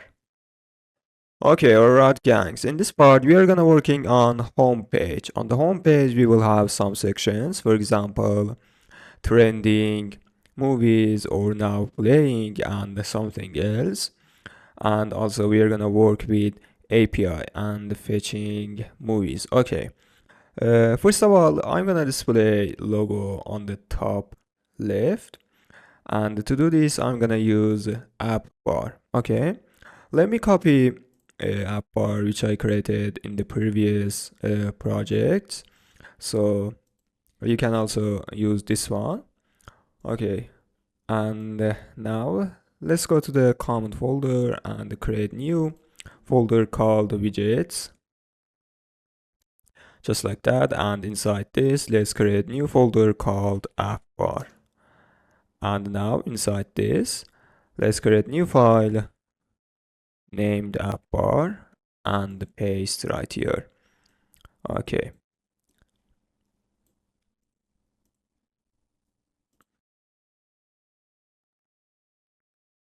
let me import app colors. Great. Now inside presentation and home, let's return scaffold. Okay, perfect. Now let's display app bar. So I'm gonna use app bar widget, and here let's set our basic app bar. Perfect. Okay, we will not have back button, so I'm gonna disable this one by using hide back boolean. So let's set false. Actually, this should be true. Okay, great. And here we will have logo. To display logo, I'm gonna use SVG picture. So let's add SVG picture to our dependencies.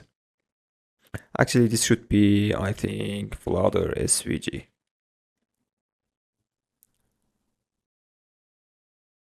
Okay, great. Now I'm gonna display SVG, but first of all, we have to put our SVG files inside assets folder. So inside assets, I'm gonna create new folder called vectors. Now I'm gonna put our file inside vectors. Okay, great. And finally, we have to define path of vectors in the assets on the pubspec file. So here, exactly like images, we have to define vectors path. Okay, great. Now, before go ahead and display our logo. Now, before go ahead and display logo, I wanna create new class exactly like app images for app vectors. Okay, so inside core and configs assets, let's create new file called app vectors. Just like that. And now inside this, let's create new class called app vectors. Okay, here we will have base path,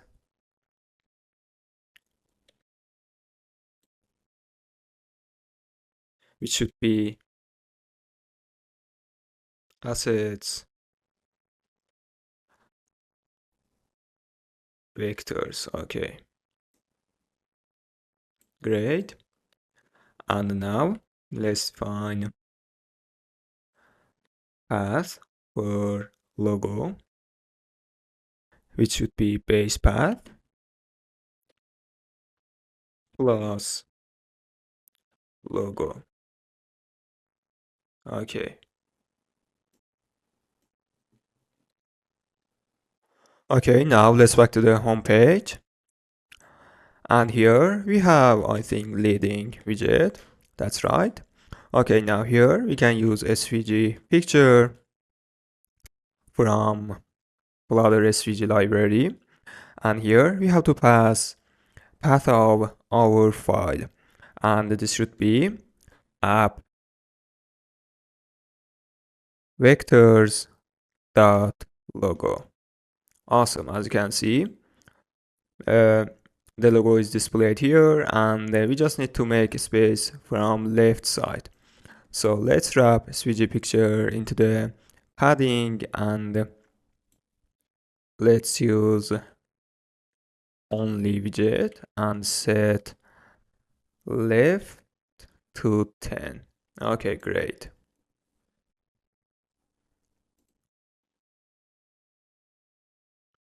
Okay, all right. Now, what are we going to do? Next, we are gonna work with domain and data layer to display trending movies. Okay, so let's go to the domain layer, and here let's create new folder called the movie. Okay, and like authentication, here we will have three folders: entities, repositories, and use cases. Okay, so let's create these three folders.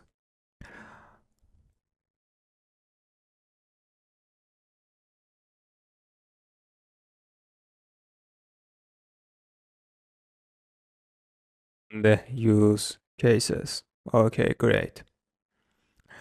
So let's get started with repositories. So here we have one file called movie. Okay, exactly like authentication repository. Here we're gonna create new abstract class called movie repository. You know that the implementation of this class should be inside data layer. Okay, and here we just need to create our contracts, our methods. Okay, this is business logic. Okay, so here we have one method which returns either, and let's say get trending movies, just like that.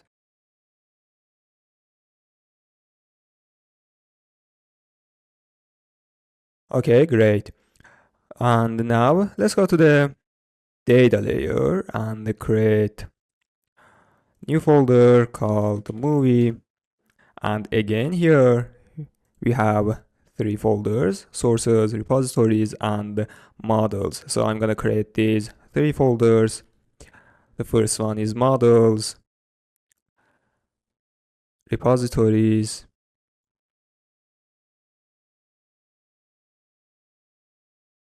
and sources.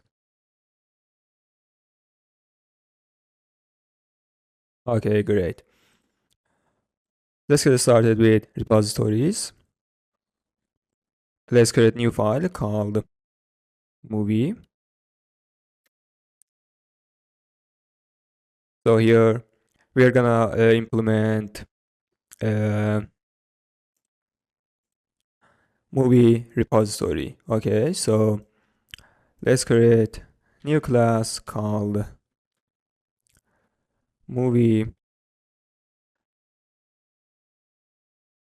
repository implementation, and let's extend movie repository. Okay, here we have an error, and this error tells us you have to override get trending movies. Actually, we have to implement this method. So let's click on quick fix and create one missing override. Awesome. Now inside this method, we are gonna call get trending movies from sources. Okay, so let's go to the sources, and here let's create new file called movie. Okay, now here, first of all, we need to create abstract class. You know that this is respect for dependency inversion, and we discussed about this a lot in the authentication section. So I wanna skip explanation of this one. Okay, so here let's create new abstract class called movie service. Okay, actually this should be movie. Great. So here we have one method which returns either, let's say, get trending movies. Okay, great. Now let's create new class to implement this abstract class. I'm gonna say movie API service implementation. Let's extend movie service. Okay. Okay, now here we need to override get trending movies and implement this method. Okay. But before do that, I wanna change the name of uh, authentication API service to authentication service. It is better. Okay.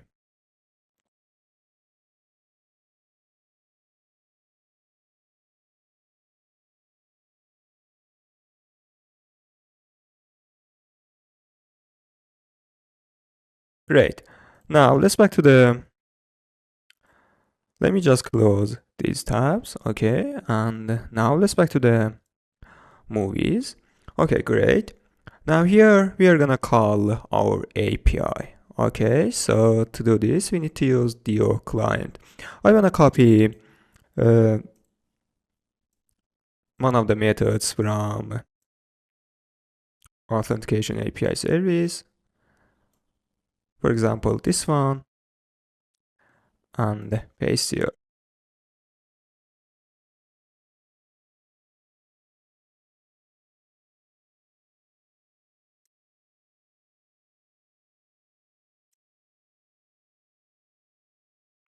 Okay, the our method is get. Instead of using post, we need to use get method. Great.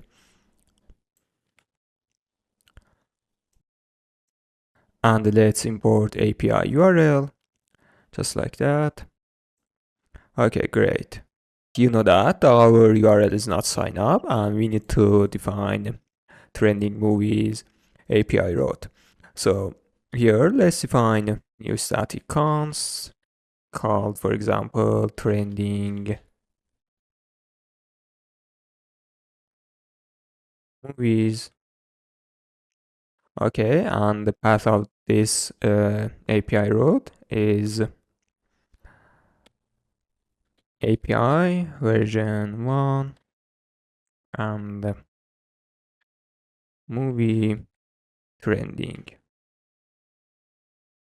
And I want to change, and I want to make this part of URLs constant, because as you can see, this part of URL is constant in all of URLs. So it is better to make this one constant, because imagine we are in company and we are working on product, for example, this product. So you know that in production, there comes a time when, for example, URLs may change. Okay, so we can easily change this part of URL just. For example, we can change it to v2, okay, version number 2.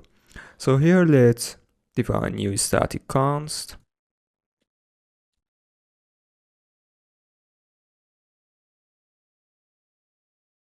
called API version.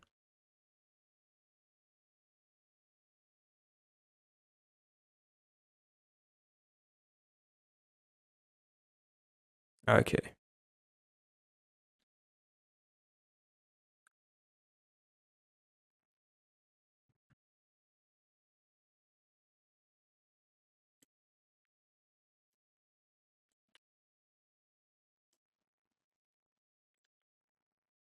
And this should be a movie. I made mistake here. Okay, great.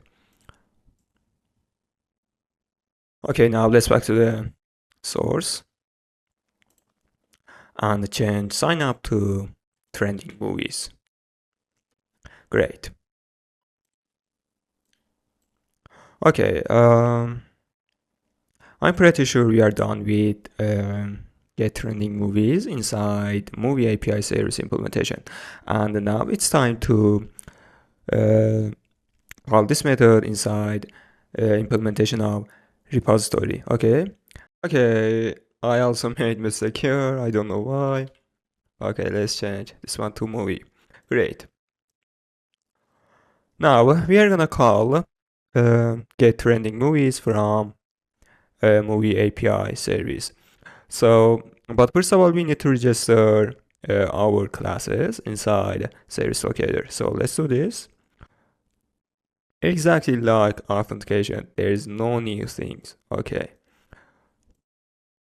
First of all, let's register service. This should be movie service and implementation of API, just like that, and also repository.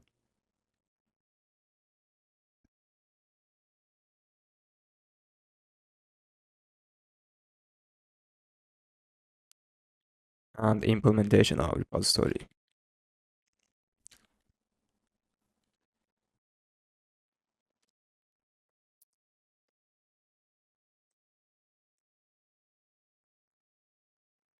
Oh, movie repository implementation. Okay, great. We are gonna register our use cases as well later. Okay. Now let's back to the implementation of repository, and here, so we need to call get trending movies. So let's do this. I'm gonna define new variable called returned data, and then let's use service locator. Okay, and let's set movie service and call get trending movies. Okay, also we need to use await. Perfect. Okay. Okay, this method is gonna return us either, and on the right side we have data which server sent us, and on the left side we have error. So let's use fold method.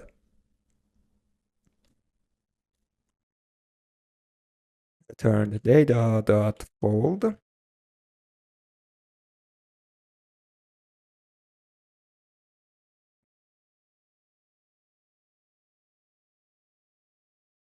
On the left side we have error message, so we can return left side again with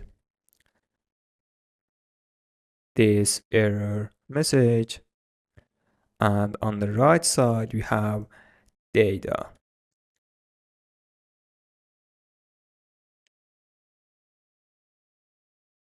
Okay, great. Okay, now on the right side we have data which server sent us. Okay, and this data is in JSON format, in map format. Let me show you server's response.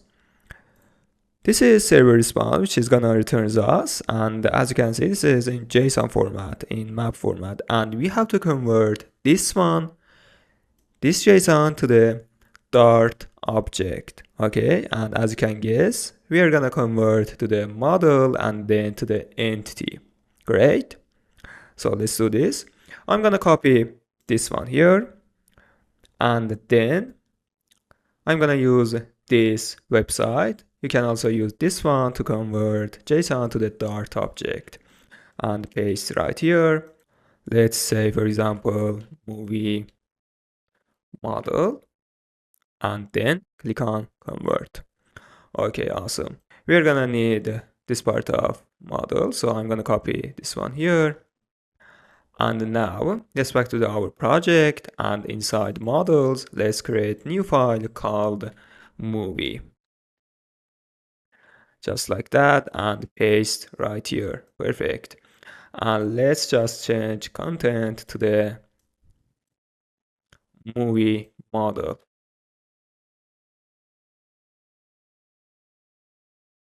Great.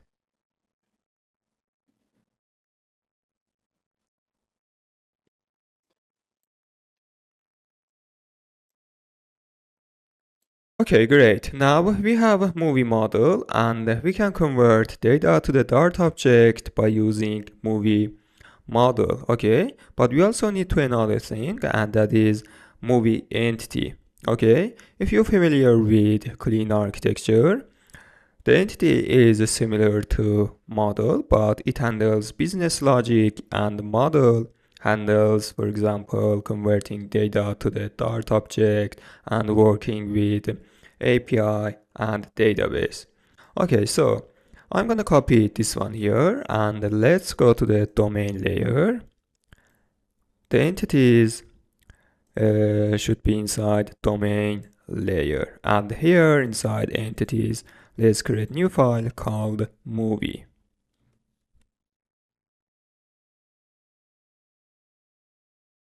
And paste right here. As I said, uh, we will not have from JSON or to JSON methods inside entity. And let's change model to entity.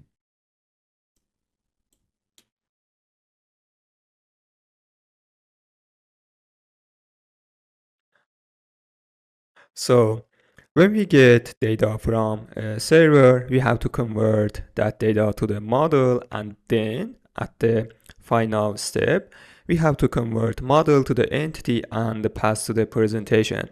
So inside presentation layer, we are gonna use entity. Okay, great. Now maybe you wondered, the entity and the model are same. So why we need to have both of them? Okay, let me explain why we need to both of them. The first reason we should have both of them is separation of concerns. Okay, so now what does it mean? Okay, entities represent the core business logic and the rules, independent of external systems like APIs, databases, and other things. They exist in the domain layer, which is pure and shouldn't depend on any external data sources. Okay, perfect. But on the other hand, we have models, which is going to represent data structures that are depend on external systems like APIs, databases, or JSON data. They are used to interact with these systems but are kept separate from the business logic. Okay? Keeping entities and models separate ensures that the core business logic is not affected by changes in external data formats or sources. Perfect. And the next reason I think is testability. Okay, let me explain what is testability. Entities being pure and independent of external data formats are much easier to test. You can test the core business logic without worrying about external dependencies like network calls or database operations. Okay, but models can involve complex data transformation or serialization and deserialization logic that often require mocking external systems, making it more difficult to test directly. Okay, perfect. Right, gangs, and in my opinion, number three is flexibility and extensibility. Okay, so let me explain what does it mean. In clean architecture, the domain layer should remain stable and reusable. Since entities are decoupled from specific data formats, we can change how data is stored or retrieved. For example, switching from REST API to GraphQL or Firebase without altering the core business rules. Okay, and on the other hand, the models can evolve with changes in the data source. For example, adding new fields to an API response, while the entities remain unaffected unless the business logic itself changes. Okay, perfect. And the last one, I think, is a single responsibility principle from solid principles. Okay, in my opinion, this is so important and everyone should follow this principle. Okay, great. And now let me explain what does it mean. Entities focus on business logic, okay, just business logic, and ensuring that the core roles and behaviors are encapsulated, okay, but models focus on how data is stored and transferred between layers and external systems. For example, mapping between JSON and Dart objects, okay? So each has a different role, which makes the code easier to understand and maintain. Okay, awesome. Now I want to show some examples for you so that you can understand better and it's gonna be a bit more sense. Perfect. Now let's back to our project. Okay, great. Now this is our entity and I'm gonna remove this one and let's imagine we only have model and we don't have entity. Okay, so let's back to the movie model.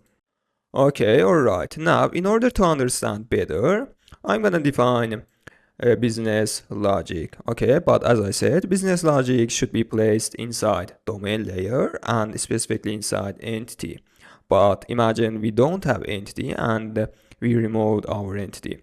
Okay, so let's see what happened.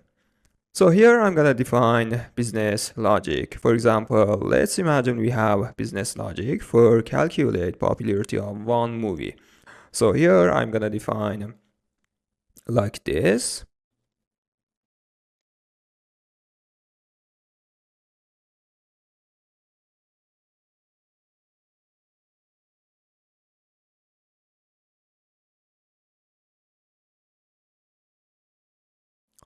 Okay, this is our business logic, and here we can return, for example, let's see what we have, vote average in vote count. Okay, perfect. So this is our business logic, and this should be inside our entity, not inside model. Why? Let me say why. Okay, we have some problems here, and the first one, which is so clear, is violation of single responsibility principle. Okay, look at here. The movie model class is doing too much. It is responsible for business logic. For example, this business logic, I mean calculate popularity of movie. And it handles data conversion from and to JSON, serialization and deserialization.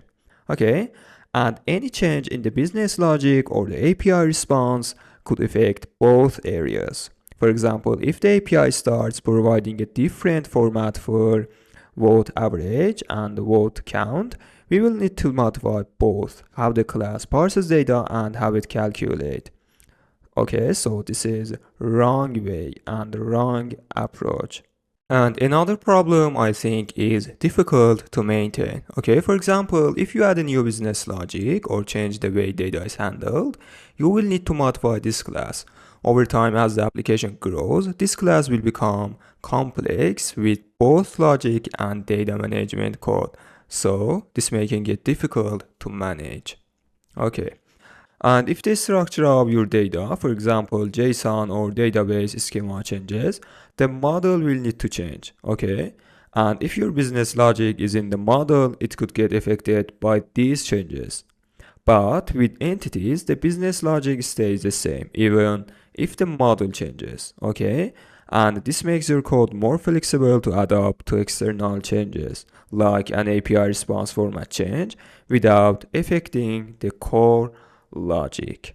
Okay, so If we don't use entity, we will have many problems. I always prefer to use entity, and I suggest you as well. I'm gonna back to the entity file and use entity. Okay, great. Perfect. And let me remove this business logic here, just like that. Okay, great. Okay, alright gangs. Now I'm gonna create method for convert model to the entity because we will need this method inside implementation of repository. And you know that we have to return entity to the presentation. Okay, so we will need this one. Okay, great. Inside core folder or inside common folder and helper, let's create new folder called mapper. And inside this, let's create new file called movie mapper, just like that. Okay, now here I'm gonna create new class called movie mapper. Great. Here we have static method which returns a movie entity, and let's say to entity. Okay, this method is gonna take a movie model, just like that. And here we're gonna return movie entity. Okay, great.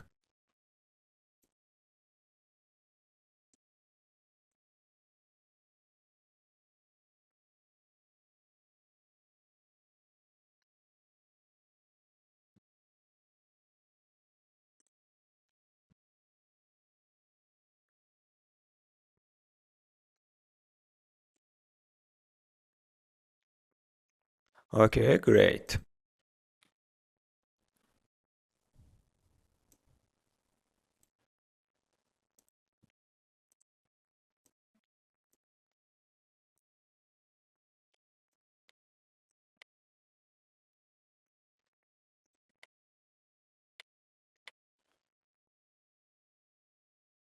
Perfect. Now let's back to the implementation of repository. Okay, great. So here we are gonna return list of movie entity. Okay, so here I'm gonna define new variable called, for example, movies. And here I'm gonna use list.from. So what is our list? Our list is data, and let me show you a response of the server. So this is response of the server, which is gonna be returned to the us. And as you can see here, we have content. So we have to map to the content. Okay. So here, let's use data and map to the content. Great. And then let's use map. Okay, so by using map, we can access to the each item of the list. This is basic of Dart, and I'm pretty sure you know that. Okay, and now we have to convert item to the model and then convert to the entity. Okay, so we have item in JSON format, so we have to convert this one to the model. So let's use movie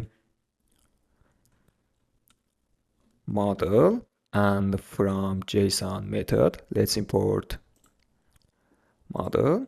Okay, now here let's use from JSON, and we can pass item, and then we can use a movie mapper. So I'm gonna copy this one here, and let's wrap inside movie mapper. Okay, great. And at the end, we have to use to list method. Okay, now we have list of movie entity, and we can return on the right side of either.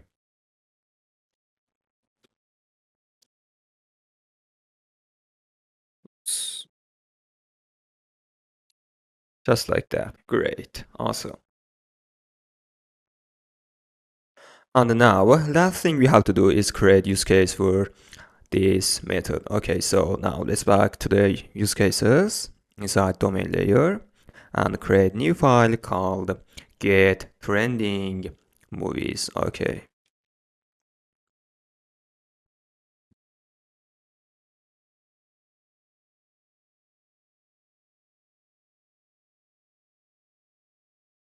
In order to make our work easier, I'm gonna copy one of the use cases, for example, sign in.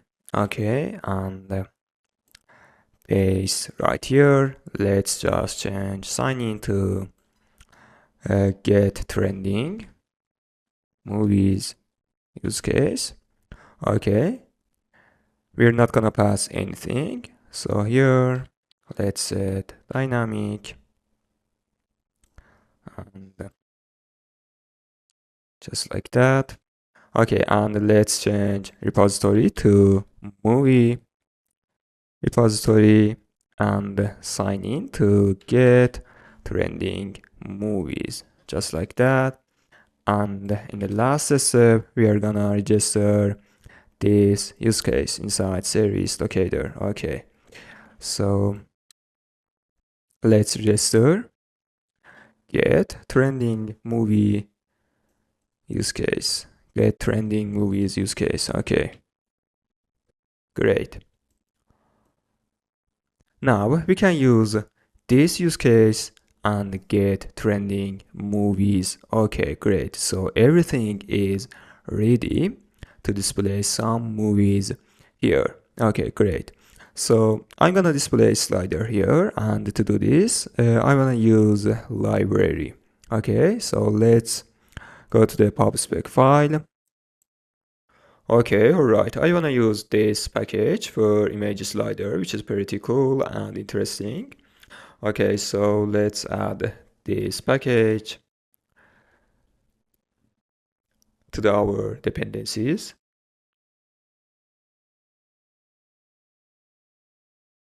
Okay, now we can move forward. But first of all, let me close these files. Okay, great. So to display trending movies, we are gonna use Bloc. Because we have to manage state of this part of application. And for example, display loading until movies is fetched. Okay, so inside presentation and home, let's create new folder called called Bloc, and inside this let's create new file, uh, let's say trending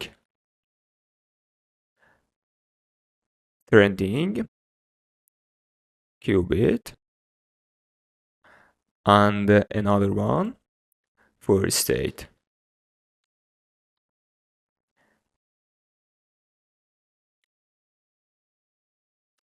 Okay, great. So you know that we have to use abstract class for state because all of the states should be same type. Okay, so here let's create abstract class. Let's say trending state. Okay, we have three states: loading, loaded, and failure. Okay, so I'm gonna create these three states.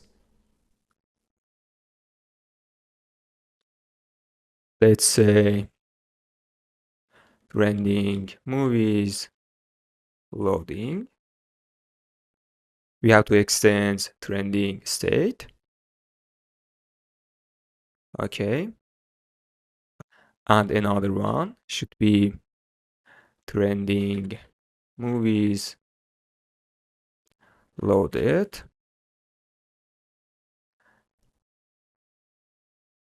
just like that.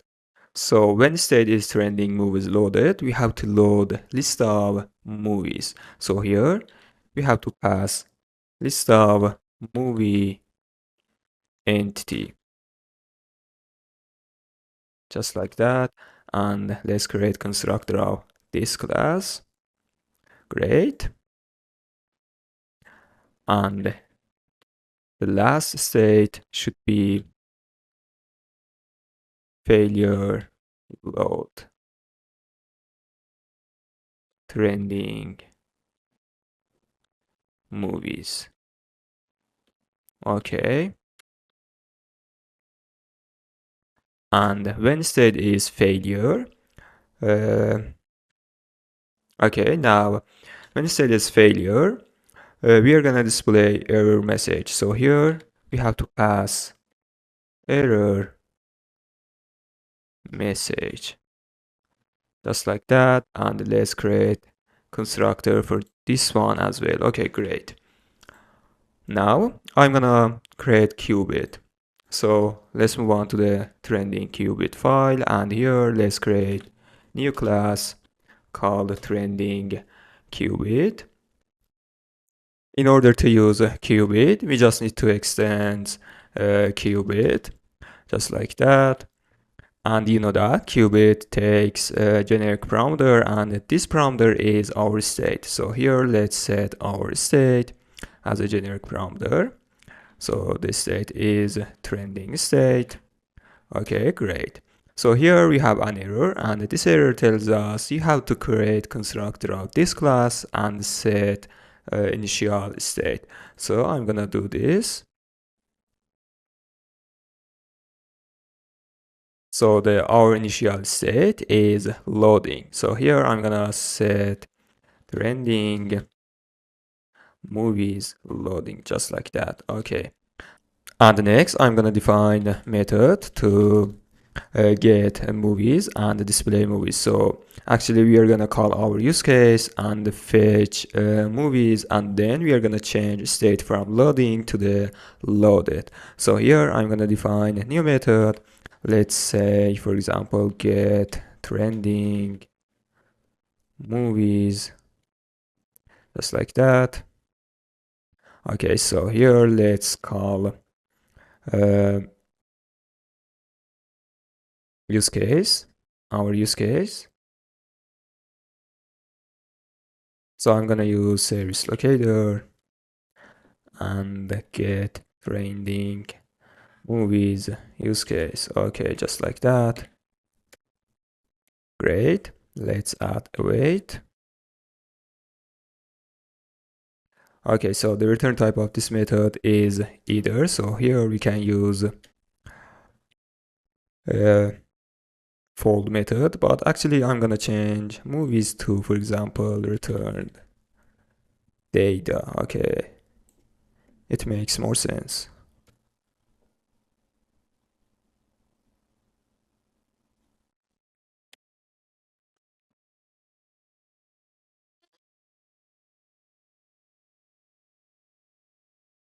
Okay, so on the left we have error message.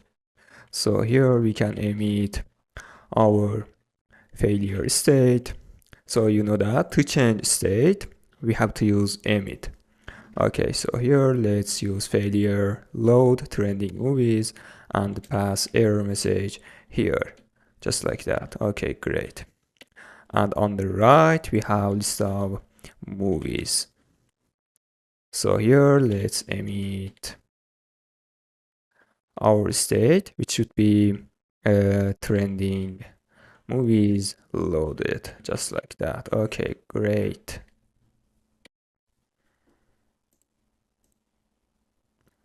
Okay, now everything is ready to display movies. So let's go to the home folder, and here I'm gonna create new folder called widgets. And inside this, I'm gonna create new file called trending. Okay, so here we are gonna create new stateless class.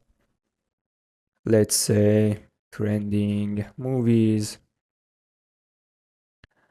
and import material. Okay, and here, so you know that to be able to use qubit, we have to inject qubit into our widget tree. So here, the first widget we have to return is block provider. Okay, and here we can return our qubit, which should be trending qubit. Okay, and okay, now we injected trending qubit into our widget tree, but I wanna call get trending movies at the injection stage like this. Great. Okay, now in child, I'm gonna use block builder. Okay, so we can rebuild widget in response to state changes. So here, let's use block builder. Okay, this widget is gonna take two generic parameters. As you know, the first one is qubit and the second one is state. So here, let's say trending qubit, and here let's say trending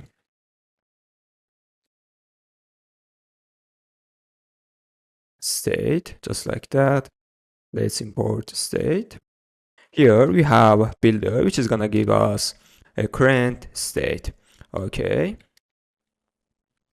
Now here we can check, for example, if state is loading, I mean trending movies loading, we can display a loading, something like, for example, circular progress indicator, just like that. And if state is trending movies loaded, we're gonna display image slider, and in default let's return container. Okay, and we can also check if state is trending failure load trending movies. We can return text and display error message by using state dot error message. Okay, great, awesome.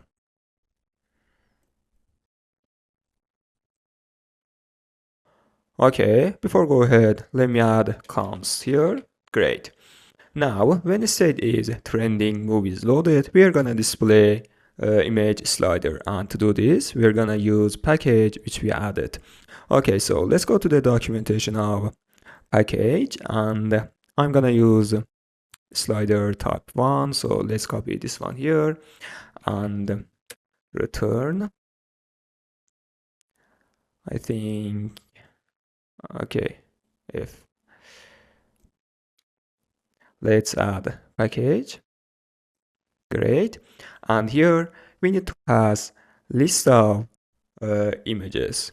Okay, actually URL of images. So here let's use state dot movies dot map, so we can access to the each item of movies. So item dot we are gonna use user path and dot to string and dot to list, just like that. But before we start the application, we have to add prefix to the path of the poster. I mean base path of image. Okay, so let's go to the constants, and here or we can go to the configs and assets and images. Okay, so here let's add a new static const. I'm gonna say, for example, movie base movie image base path, and the value of this should be equal to this. Okay, now let's back to the trending movies, and here before return item dot poster path, we have to add app images and movie image base path. Okay, great.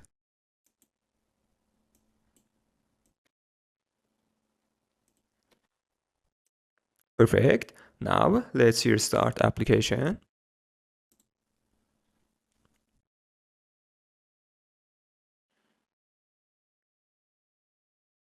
Okay, nothing happened because I think we didn't put a trending movies widget inside homepage. So here inside body, let's use single child scroll view, and for child, let's give it column, and inside children, we can set movies trending movies, sorry. Great. Okay, as you can see, I got unauthorized error, and this error is related to our request. Okay, this error tells us you have to set token, and actually, in simple words, we have to send our token with our request. Okay, so let's go to the core and inside network and interceptors. Here, I'm gonna create another interceptor and set token for every request. Okay, so here, let's create another class called, for example, authorization interceptor.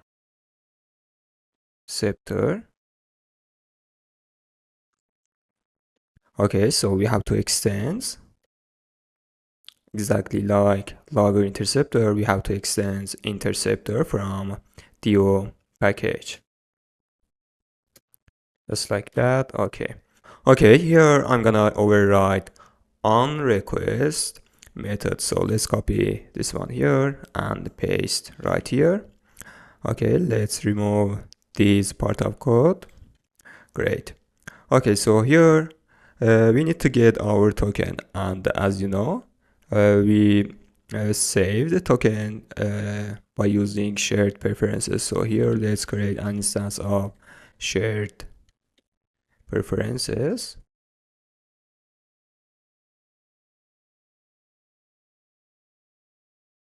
Okay, great. And now let's get token.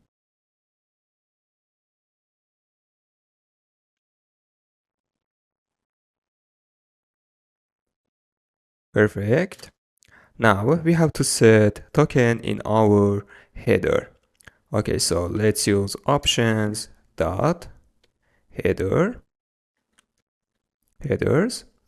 and set for authorization.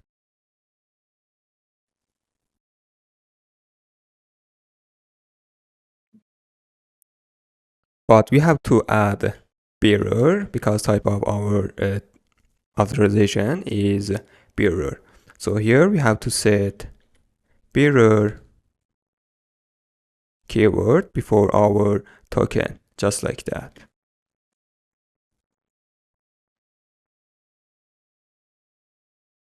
Great.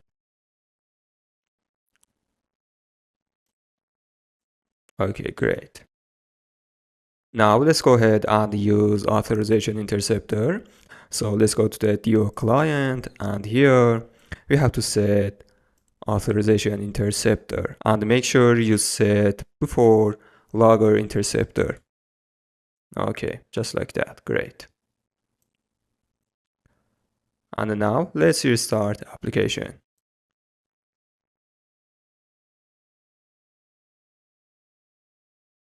Okay, as you can see, we have an error here, and this error tells us the type of vote average is not correct. Actually, this error sends us integer, but type of vote average is double. This error is related to the backend developer, and the backend developer should fix this error. Okay, this is kind of business logic, and it should be decided inside development team. Okay, great. But anyway, we can fix this error by using double dot try parse and put this one right here. Okay. So the source should be string. So here we can use dot to string. Now let's restart application again.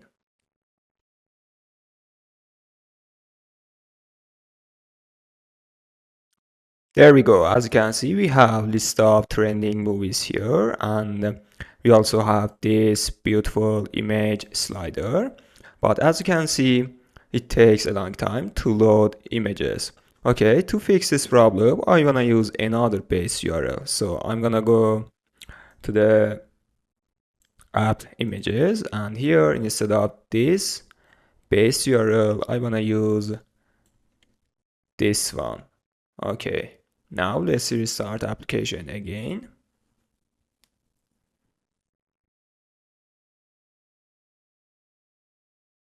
Okay, great. As you can see, we have this beautiful image slider. Great, awesome. Next thing we have to do is wrap loading into the center so that circular progress indicator is gonna display in the center. So let's go to the trending widgets and wrap circular progress indicator into the center widget.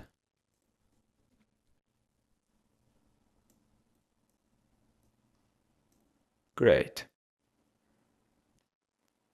Now let's restart the application.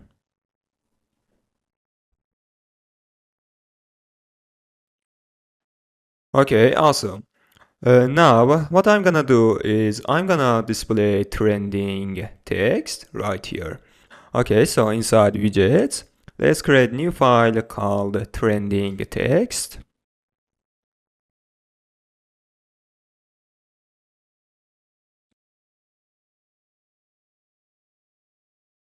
Okay, and here let's create stateless class. Let's say trending text. Let's import material, and here I'm gonna return text, and the value of text should be trending, and with this emoji, just like that. Let's set style. I'm gonna set font weight to bold.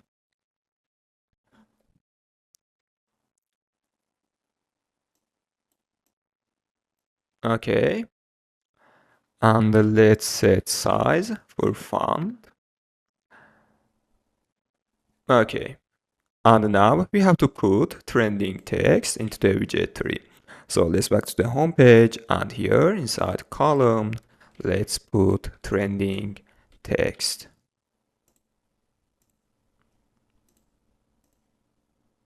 Okay, great. In order to align trending text and trending movies, we have to set cross axis alignment to start, just like that.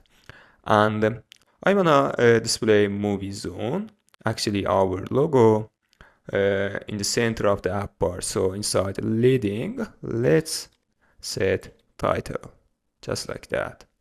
And I'm gonna remove padding from here. Okay. And let's add const, just like that. And in order to make space from left side, I'm gonna set padding for trending text. So let's wrap text inside padding. I'm gonna use only because I wanna make space from top and left side.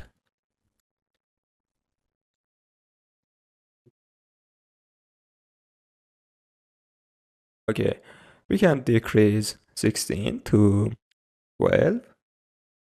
Okay, great. And the last thing I wanna do is change trending movies file name. Okay.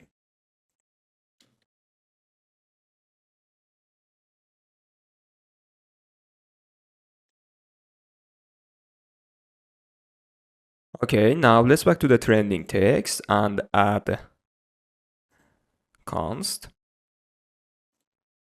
Let me add s, it makes more sense. Okay, awesome. Now we are done with entire of trending movies, and next we are gonna working on now playing movies. Great job so far. Alright gangs, now we are gonna display now playing movies.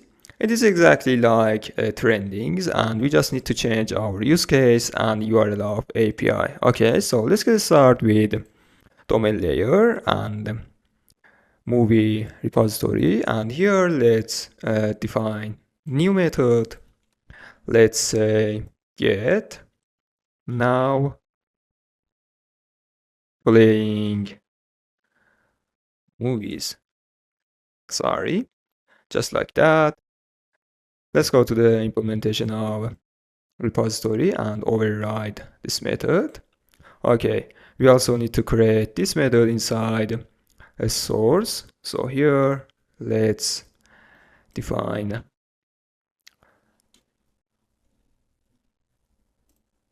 get now playing movies,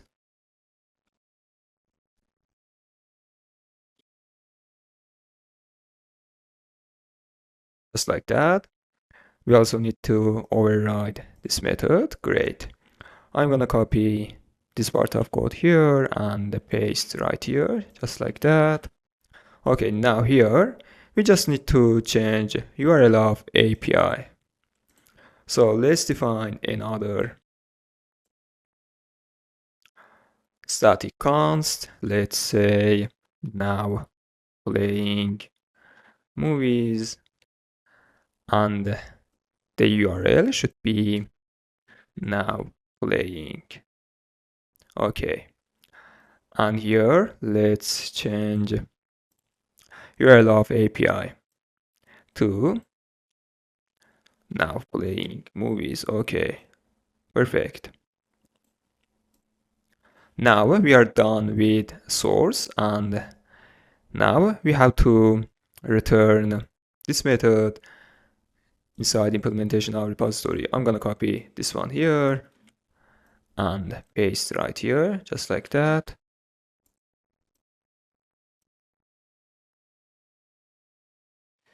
Okay, and let's change get trending movies to get playing movies, just like that. Okay, we are done with repository and data source, and now we are gonna create use case for now playing movies. Okay, so inside use cases, let's create new file called get now playing movies, just like that.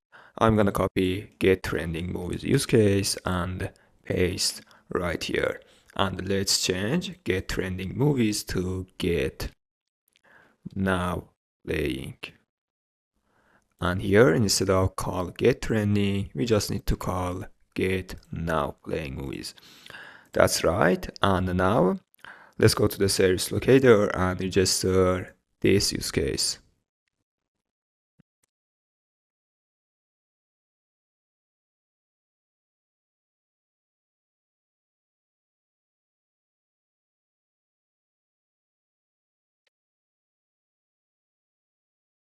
Okay, perfect. Now everything is ready to display now playing movies and fetching now playing movies from server. Okay, great. I'm gonna close these tabs and let's go to the presentation and home and widgets. Let's create new file called now playing movies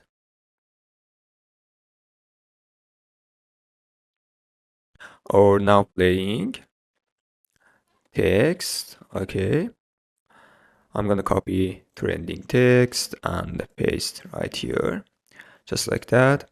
Let's change trending to now playing. Okay, great. In addition to now playing, we will have another section also. So in order not to repeat, I want to create base widget and pass a value of text. For example, we can pass trendings, now playing, or other thing. So let me copy one of the widgets, and inside widgets folder, let's create new file called category text and paste right here. Let's change trending to category text. Oh, okay. This widget is gonna take from there. So here,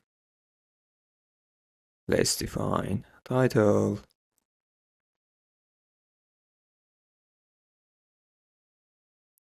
Okay, and we can pass title right here.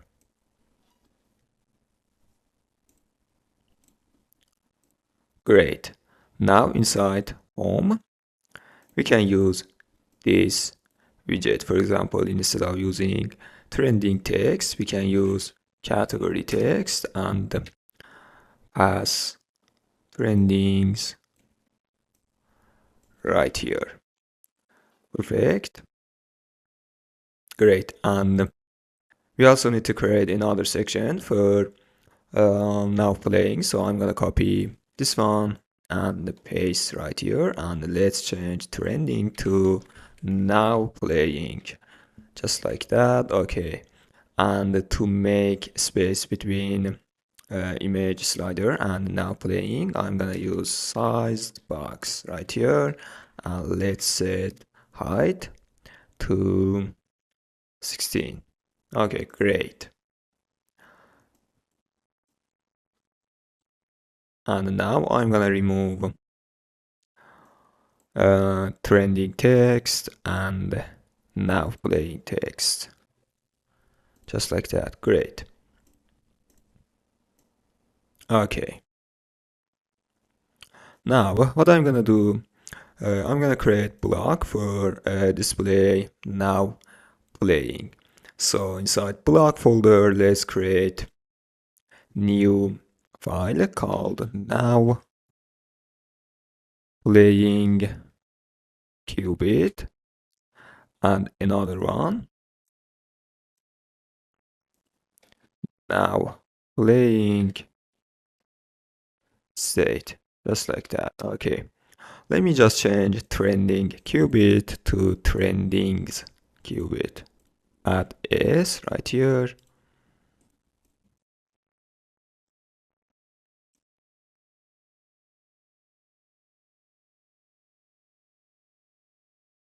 And also here.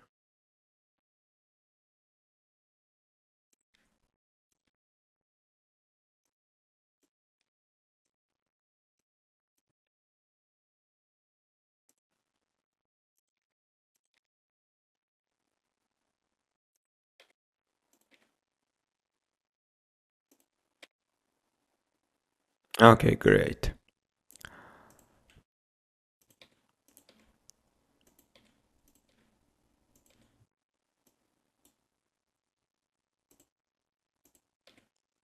Perfect.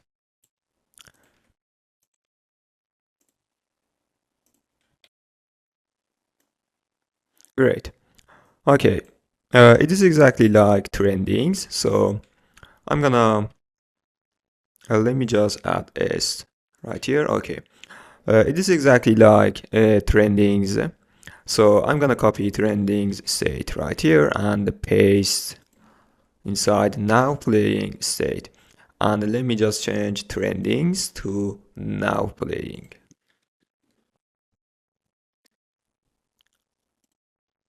Just like that. And also, let me copy trendings qubit and paste right here. Let's change trendings to now playing. Okay.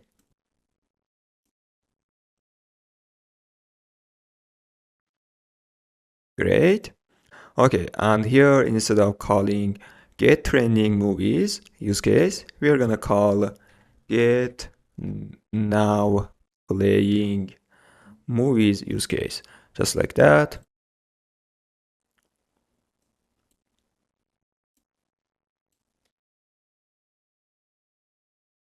Okay, great. So now we can use this qubit. Okay, I'm gonna copy trending movies. Let me add S right here. Okay, great. So now I'm gonna copy this widget for now playing, but instead of display image slider, we're gonna use grid view and display some movies right here. Okay, so let's copy this one right here and create new widget. Let me call now playing movies. Okay, and paste right here. Let's change trending movies to now playing movies.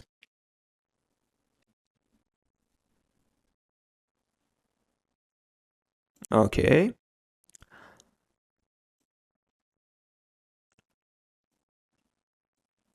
And here we also need change trending qubit to now playing qubit.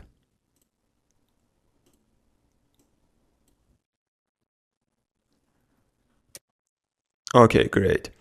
And here we also need to change this one to this.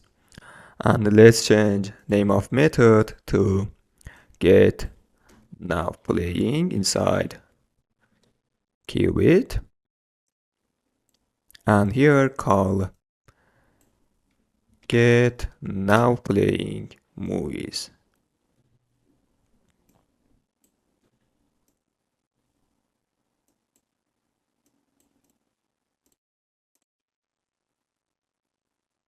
I removed S from trendings movies, and this should be trending movies instead of trendings. Okay, I'm sensitive about name, and so this is correct now. Okay, and also I removed from here. Okay, great. So let's put now playing movies into the widget 3. Now playing movies. Just like that. Okay, as you can see, we have list of now playing movies right here. As I said, we are gonna use grid view instead of image slider. Okay, so let's do this. Okay, let's go to the um, now playing widget. Okay, now here instead of return image slider, I'm gonna return list view. I made mistake and I said grid view, but actually we are gonna use list view and horizontal axis. So here let's use list view dot separated.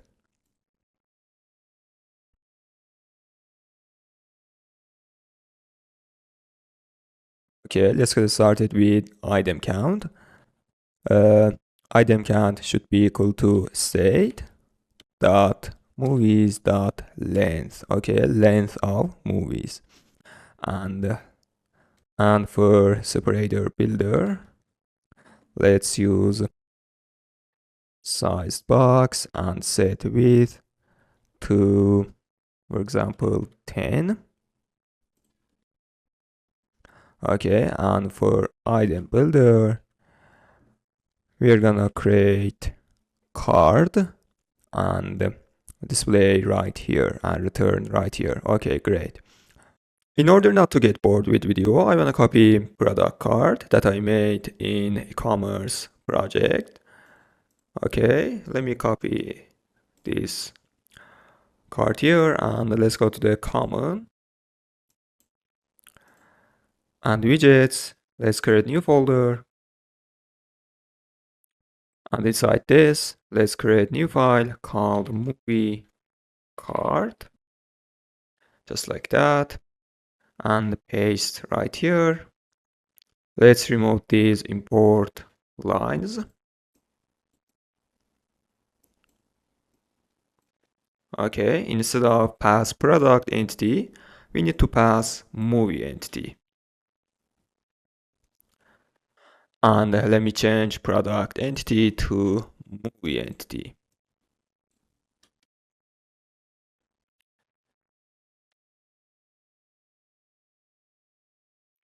Okay.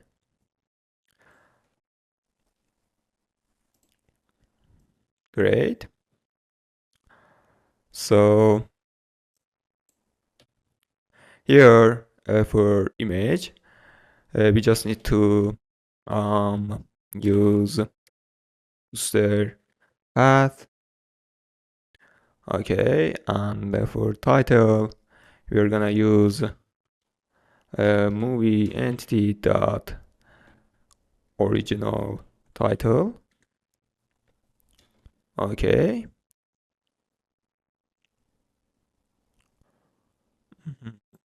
Let's remove this row here.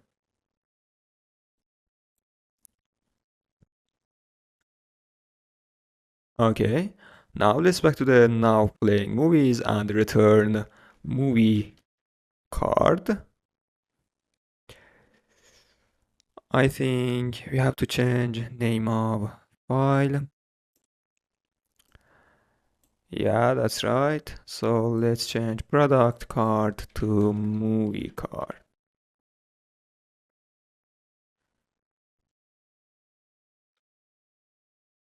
Okay.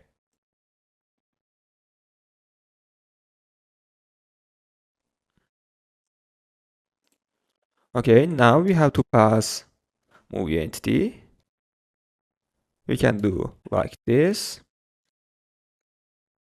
and pass index of item. Great.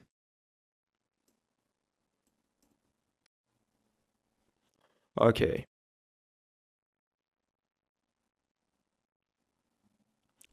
Okay, we have viewport error, and to fix this error, we just need to set height for list view. So let's wrap list view inside size box and set height for sized box. Okay, now let's restart application.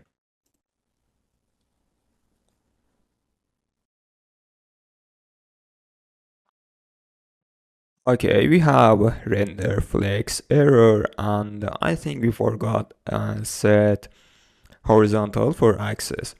That's right. So here let's set scroll direction to access dot horizontal, just like that. Now let's restart again.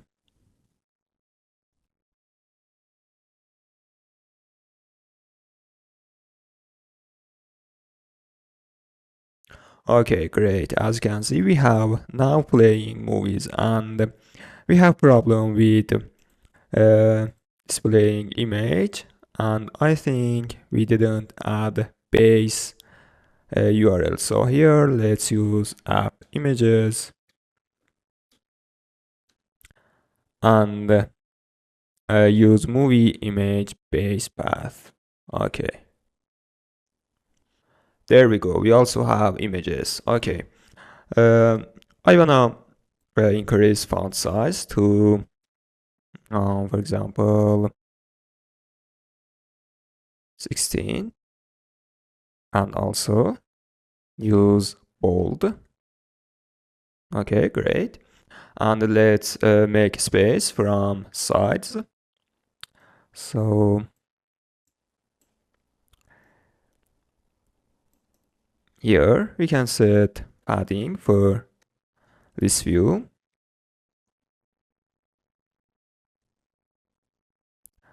I'm gonna use symmetric and set horizontal to 16. Just like that. Great.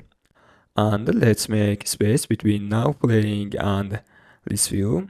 So inside home we can use sized box. Great, awesome. And also let's use another size box for making space between list view and bottom. Great, perfect. And now I want to display vote average on the bottom right. So let's go to the movie card. Let me close these tabs. Okay, and here, first of all, let's change background color to primary. No, this is bad. And let's return to second background. Great. Now this is better. Okay. So here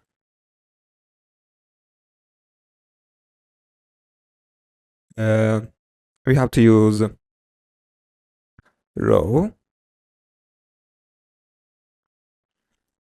and first of all, let's use icon,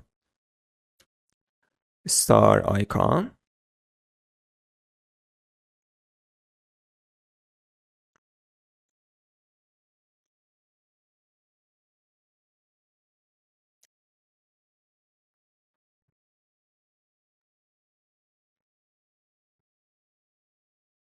Let's set color.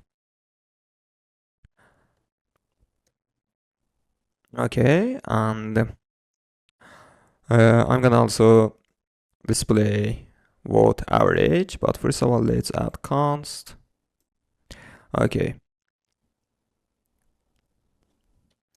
So here I'm gonna use text.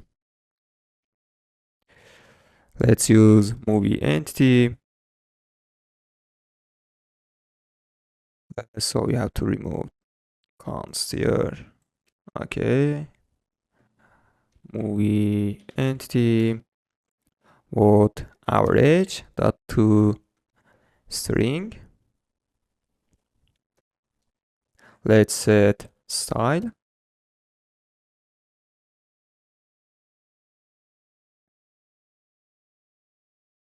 And I wanna make space between icon and text. We can add space before text.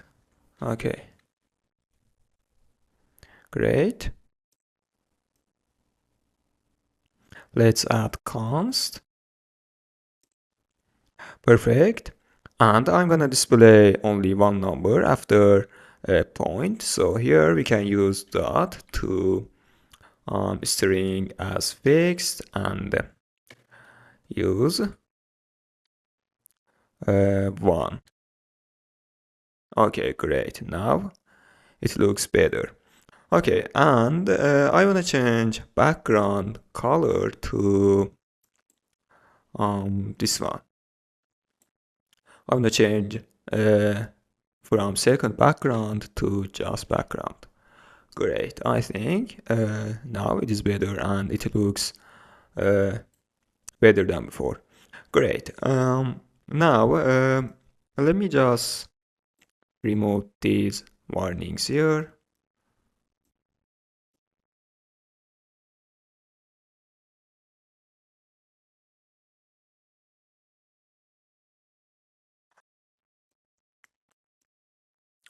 Everything seems to be working very well and there is no problem. Okay, I wanna display title instead of original title. So let's go to the movie card and here I'm gonna display title.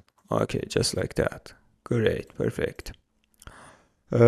Next, we are gonna working on popular TV and we are gonna display popular TV after now playing. Great job so far. Alright gangs, now we are gonna display popular TV after now playing. It is exactly like movie and we don't need to do much. Okay, I'm gonna start with domain layer and inside domain let's create new folder called TV. Okay, it is exactly like movie but this is another entity. This is separate entity. Okay, so we have to create another folder and another entity and another source. So inside TV, let's create our folders. So I'm gonna create repository,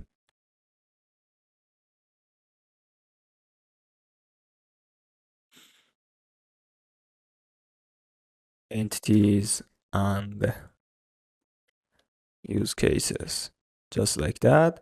Inside repositories, let's create new file called TV. Okay, I'm gonna create abstract class for TV repository. Okay, great. We discussed a lot in movie and authentication why we need this structure and abstraction, so I don't want to explain. Okay, here let's create our first method. This method is gonna return either, let's say, get popular TV. Great. Now let's go to the data layer, and here I'm gonna create a new folder called TV. Inside this, we will have three folders: repositories,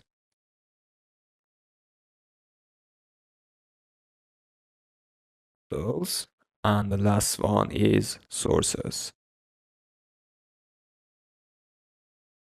Okay, just like that. Inside repositories, let's create new file called TV. Now here I'm gonna create an implementation of TV repository, just like that.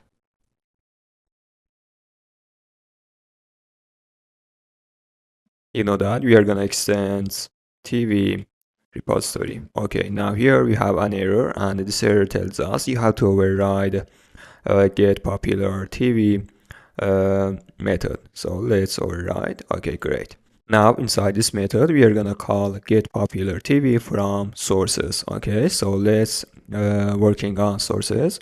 Here I'm gonna create new file called TV. Okay, here we need to create abstract class. I'm gonna call TV a series.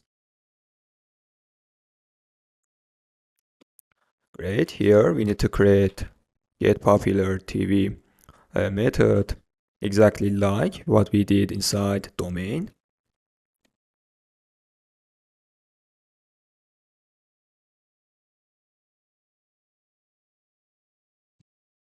Okay, now I'm gonna implement API service. Okay, so here let's create new class. I'm gonna say TV API service implementation. Let's extend TV service, just like that. So let's override get popular TV. Okay, great, awesome. I'm gonna copy from movie. So let's copy this part of code and paste right here.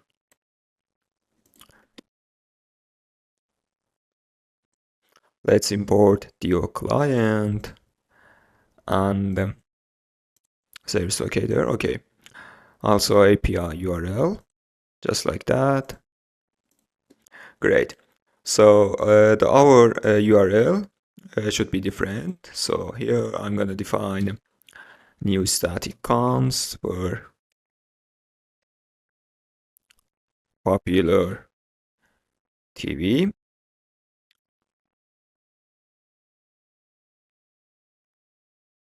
This should be TV and popular. Let me check URL of API from backend. Okay, this should be popular, just like that. Great. Let's back to the source. And here, let's change trending movies to popular TV, just like that. Okay, great.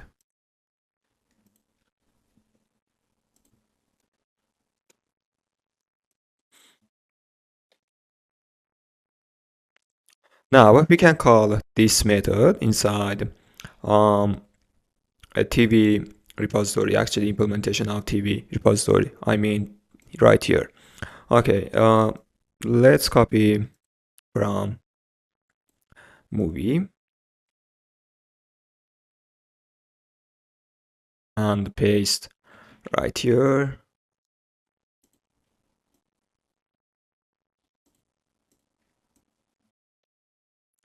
Before go ahead, I want to register our classes inside service locator. So let's go to the service locator. Okay, first of all, let's register service class. Okay, this should be TV service and implementation of API, just like that, and repository.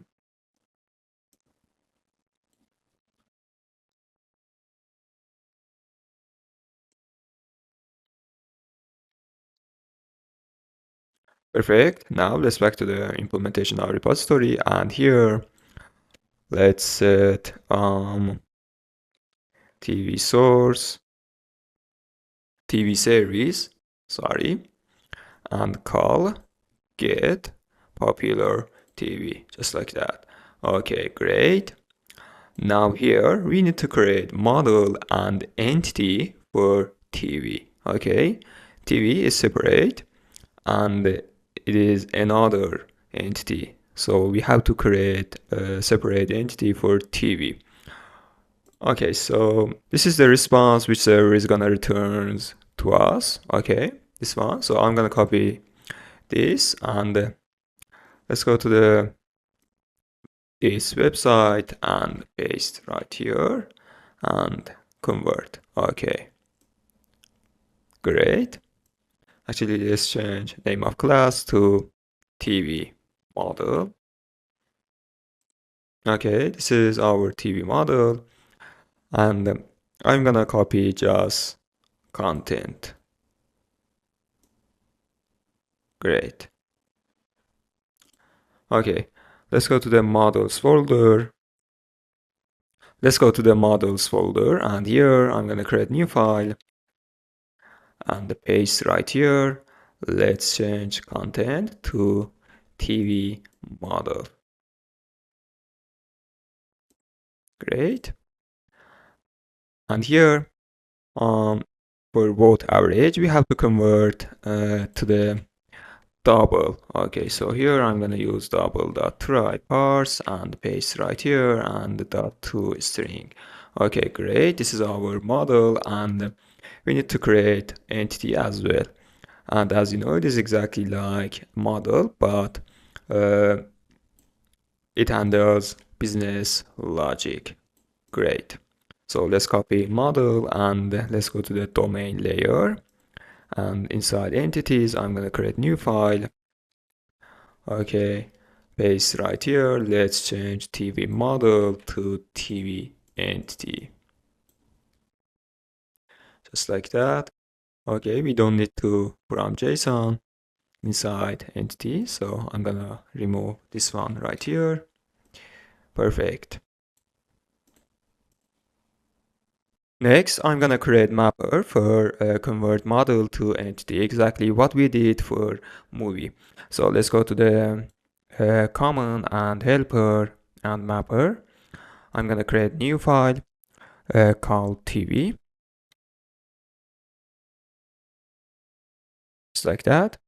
Okay, here let's create new class called TV mapper. Here we have a method which is gonna return TV entity. And let's say to entity, this method is gonna take a TV model. Okay, now here let's return TV entity, just like that.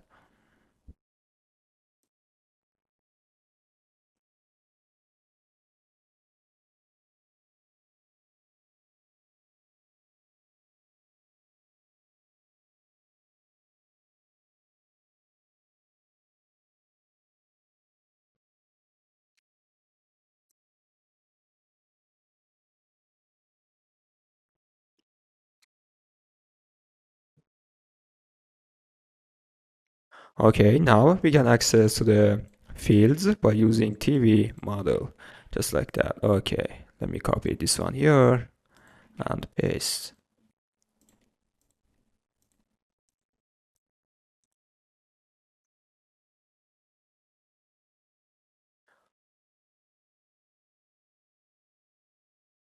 Okay, great. Let's back to the data layer, and here instead of using movie mapper, we're gonna use TV mapper. And here we have to pass TV model, just like that. Great. Okay, now everything is ready to create use case and get popular TV. Okay, let me close these tabs, and inside domain layer and use cases, let's create new file. I'm gonna say get popular TV. Okay, I'm gonna copy from movie and paste right here. Let's change its name to get popular TV use case. Okay, and here we're gonna call from TV repository and call get popular TV. Perfect, guys. Okay, great. And the last thing we have to do is register our use case inside service locators. So here I'm gonna register our use case.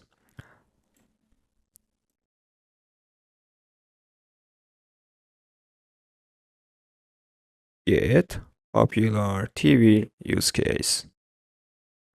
Let me change to this one. Okay, great.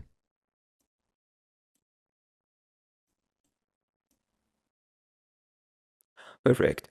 Okay, great. Now everything is ready to use this use case and display a popular TV after now playing. As I said, it is exactly like now playing, and we are gonna use list view builder and display image and the title of TV.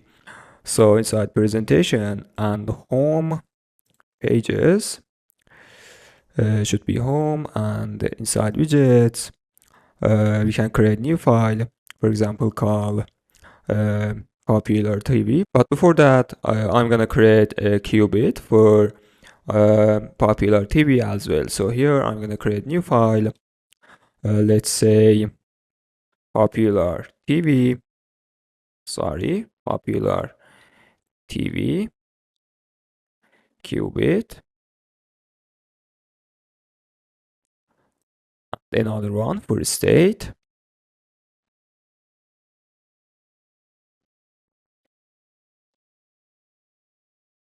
Okay, I'm gonna copy, for example, now playing state and paste right here. It exactly like now playing or trendings. Let's change now playing to popular TV. Actually, we are gonna change now playing movies, just like that. Okay. Um,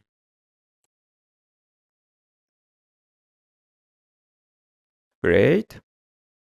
And here we are gonna return list of TV entity, just like that. And let's change movies to TV. Okay, great. Now let's move on to the qubit. I'm gonna copy from now playing and paste right here. Let's change its name to popular TV. Great. Let's import state. This should be popular TV loading. And here we're gonna use get popular TV use case. Great.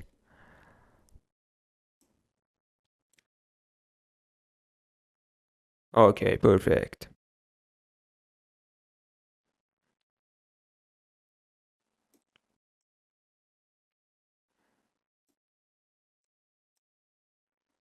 Okay, awesome. Now we can use this qubit and display popular TV.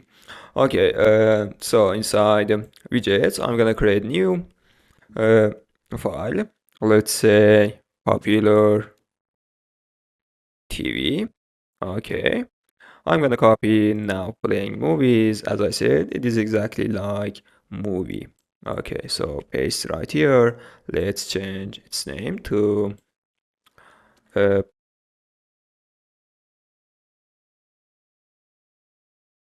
popular TV. Okay. Instead of using now playing qubit, we are gonna use popular TV qubit.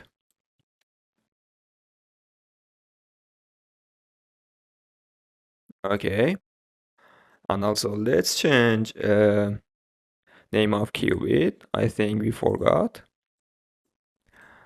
No, it is popular TV qubit. We have to change name of method to just get popular TV.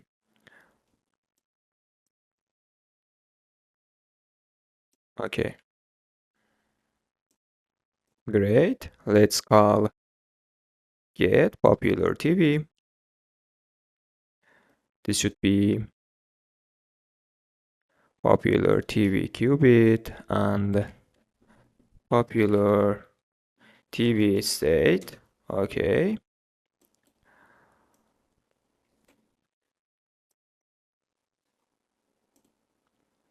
great. Okay, great. Now let's create TV card, exactly like movie card. So I'm gonna copy this one here, and inside widgets, let's create new folder called TV. Make sure you are inside common folder. Okay, inside TV, let's create new file called card, a TV card.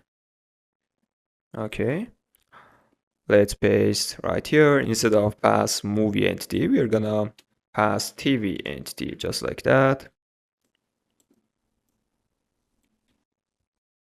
Instead of using movie entity, as I said, we are gonna use TV entity. Okay, let's change name of class to TV card. Okay, great.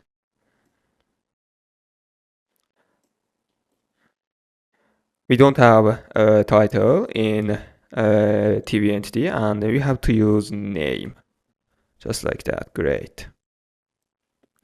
Now let's back to our widget. This widget inside a presentation, so make sure you are inside presentation and inside home folder. Okay, instead of using movie card, we're gonna use TV card. And let's pass TV entity and length of TV. Okay, great.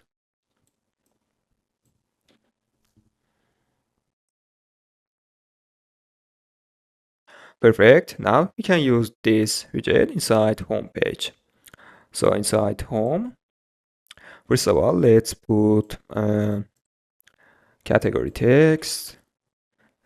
The title should be popular TV. Let's make space. And here, let's put TV, popular TV, just like that.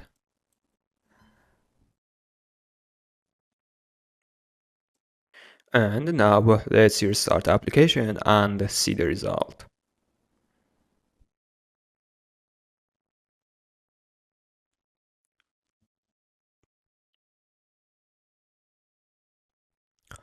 Okay, awesome.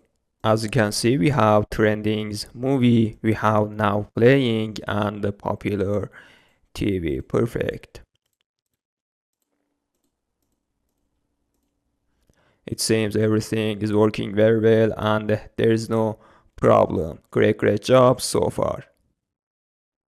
Alright gangs, now we are gonna working on watch page. So inside presentation, I'm gonna create new folder called watch. Inside this, let's create new folder called pages. And inside this, I'm gonna create new file called watch. Just like that. Here, let's create stateless class. I'm gonna say watch page. Let's say movie watch page. Okay. And also here, let's change watch to movie. Okay, great. Here, I'm gonna return scaffold. And app bar, to app bar, I'm gonna use basic app bar. We will have back button. Okay. Actually, this should be false. Now, when user clicks on item of Now, when user clicks on movie card, I'm gonna redirect user to this page. So let's go to the movie card. Okay, here, we wrapped a container into the gesture detector. So inside here, I'm gonna use app navigator and push method, and instead of widget, I'm gonna say watch page. Okay, great.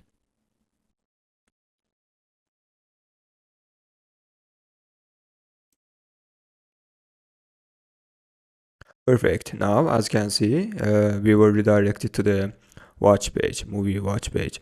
And we also need to pass an instance of movie entity to the movie watch page because we will need this one.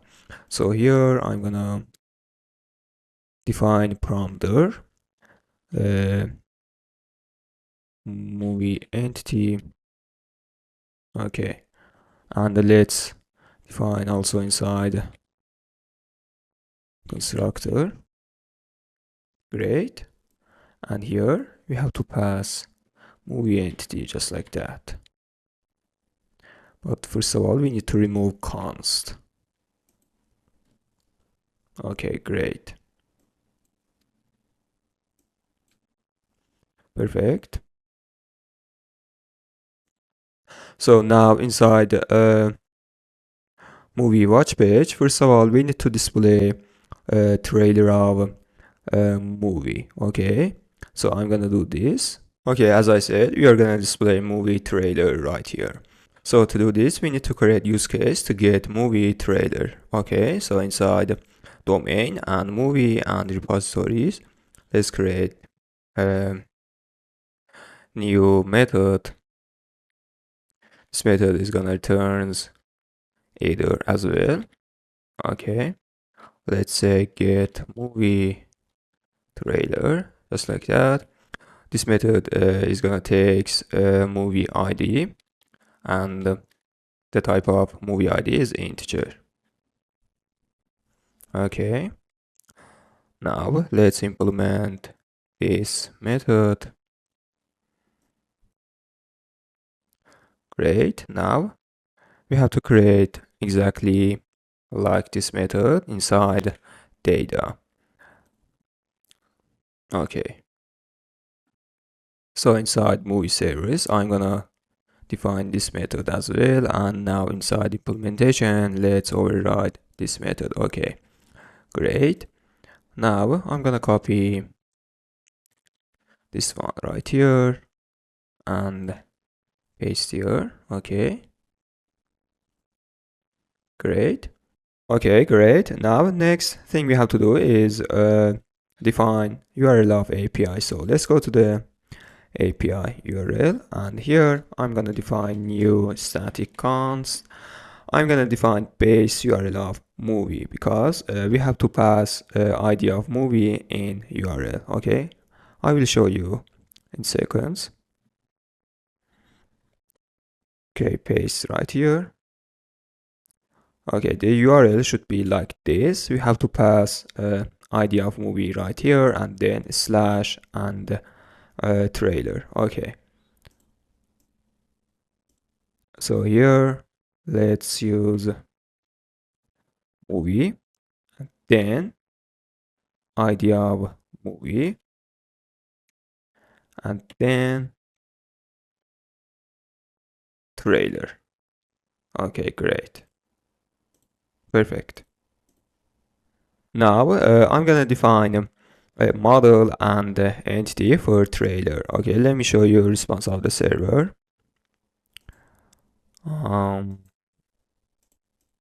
This is response of the server, and I'm gonna copy this one right here,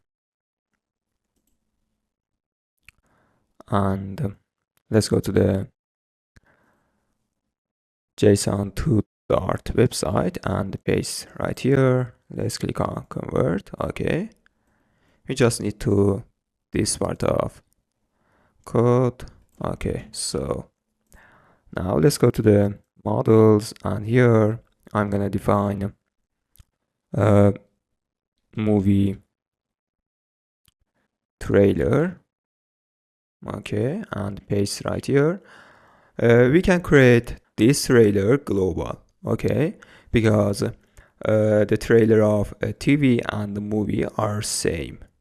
So we can create this trailer global and use in both of data sources. Okay, so let's copy this one again, and let's remove movie trailer. Okay, inside core I'm gonna create new folder called models. Now inside this, let's create new file, let's say trailer, and paste right here. Let's change trailers to trailer model. Okay, great.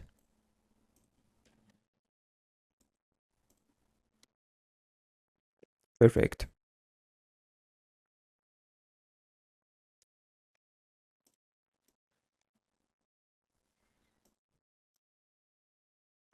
Now I'm gonna create trailer entity. Okay, let's copy this one right here, and inside core, let's create new folder. I'm gonna say entity, and inside this, let's create again new file. Paste right here. We don't need to from JSON, so I'm gonna remove this one right here, and let's change trailer model to trailer entity. Okay, great. And the next thing we have to do is create mapper for convert model to the entity. So inside common and helper mapper, let's create new file. I'm gonna say trailer mapper. Okay, here we need to create new class. Let's create new method for convert model to entity. So this method is gonna return a trailer entity.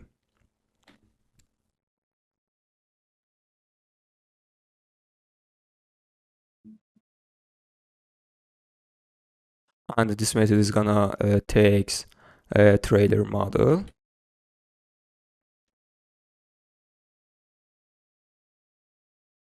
Okay, so let's return trailer entity, just like that.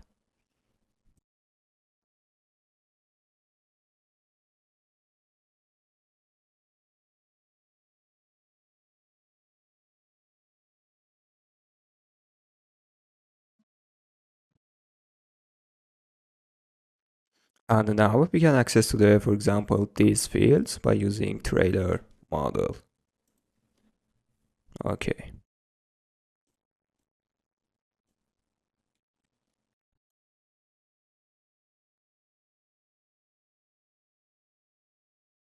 Okay, awesome. We will only need two key, but it is better to have all of them. Okay, because you maybe wanna add more features. Okay, so it is better to have all of them. Great. Now let's back to the data source. Okay, we are done with get movie trailer inside source, and now we have to call this method inside implementation of repository. So I'm gonna copy this one right here, and paste here. Let's change method to get movie trailer. Okay, great. We don't need to list. Okay, so we can use trailer model.from.json.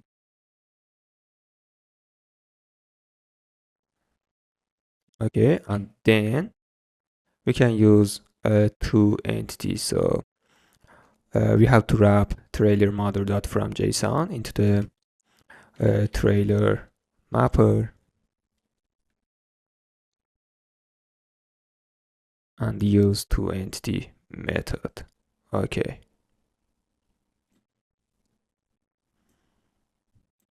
great.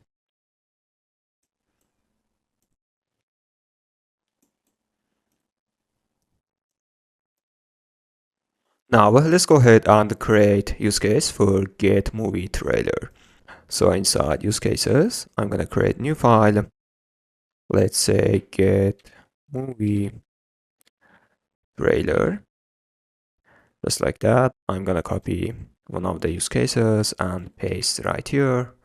Let's change its name to um, sorry, to get movie trailer use case. Okay, we are gonna pass ID of movie, so here we need to set integer, and let's override again. I mean override call method. Okay, and here we are gonna call get movie trailer, and let's pass params just like that. Great. Okay, now the last thing we have to do is register get movie trailer use case inside service locator. So I'm gonna do this.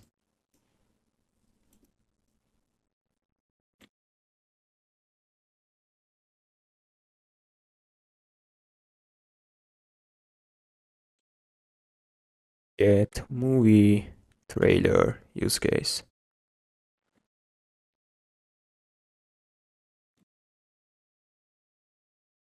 Awesome, great. Now everything is ready to call get movie trailer use case and get trailer and the display right here. I'm gonna close these tabs. Okay, great.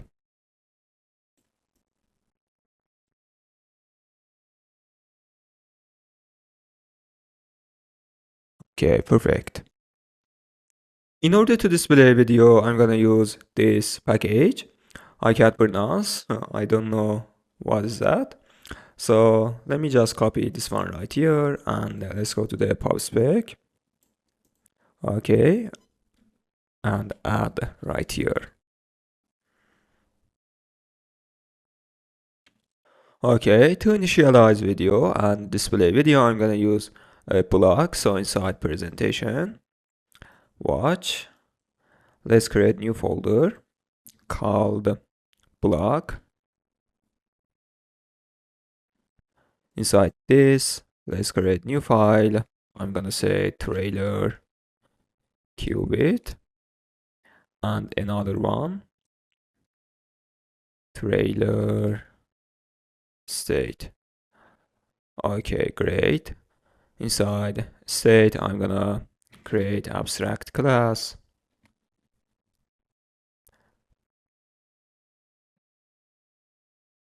Just like that, we have three states. The first one is loading, loaded, and the failure.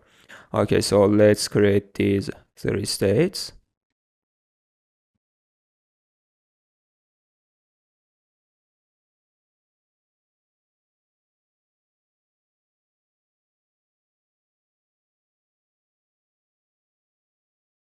The second one is trailer loaded.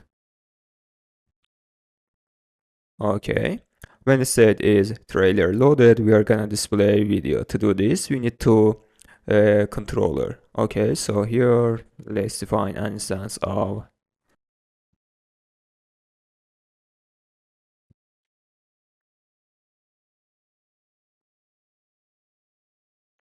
okay, let's create constructor of this class. Great. And the last one is failure.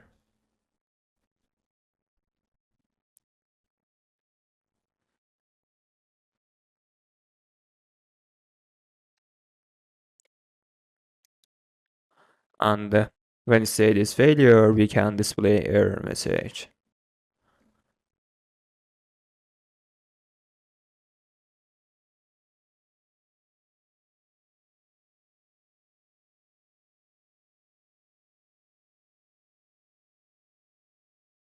Okay, great. Now let's go to the trailer qubit and create our qubit. Okay.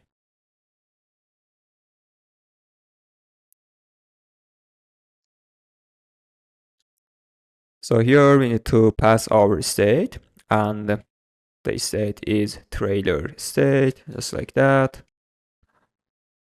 We have an error, and this error tells us you have to determine your initial state. So we can do by using super. So first of all, let's create constructor of trailer qubit, and let's use super.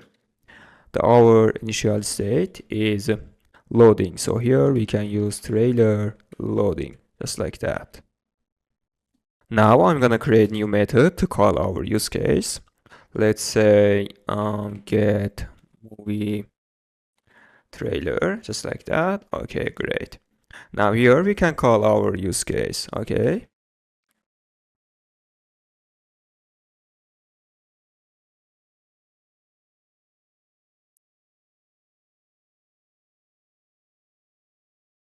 Let's use service locator. And here I'm gonna set our use case. Our use case is get movie trailer use case, just like that. Okay, great. Let's call. And for prompts, we need to pass ID of movie. So this method is gonna take ID of movie.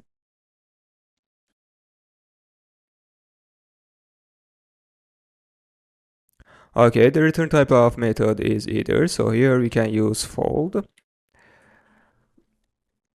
On the left, we have error message. And on the right, we have data. Okay, great. On the left, we can emit failure state. Let's see failure state. Okay, let's change this one to failure load trailer.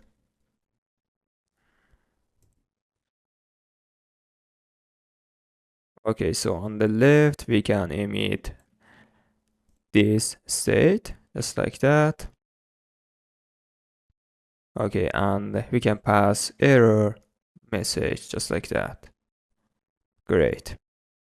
And on the right, we have data. Okay. You know that our data is a trailer entity. So here I'm going to define an instance of trailer entity.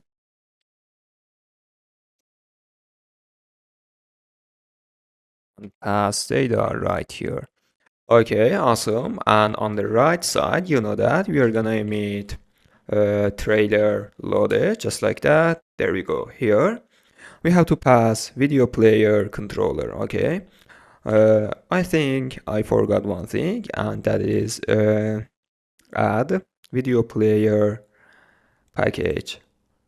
Okay, as you can see here, we also need add video player. So I'm gonna copy this one right here. Let's go to the pub spec and add right here.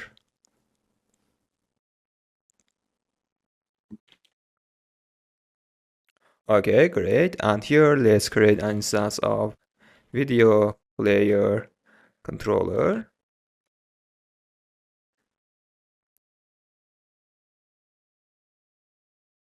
We are gonna display video from internet, so we have to use network URL method, and here we have to pass our URL. Okay, our base URL is YouTube.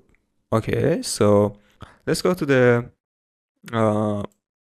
for configs, actually constants and API URL.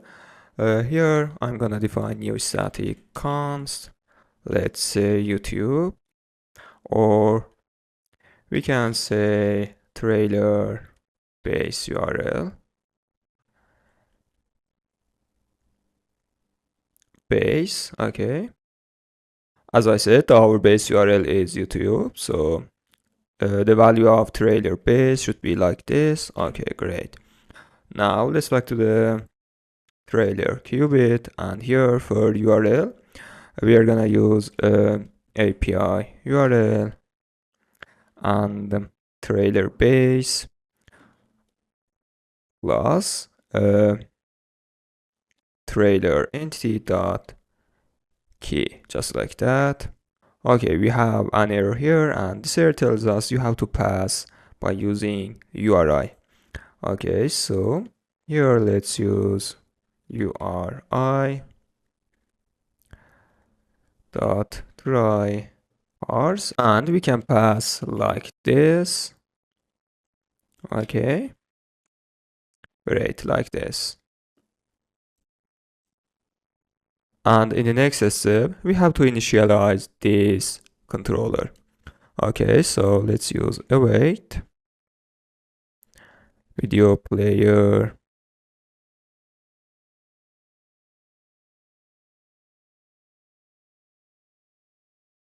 dot initialize, just like that. Okay, and let's add async, just like that. Okay, great.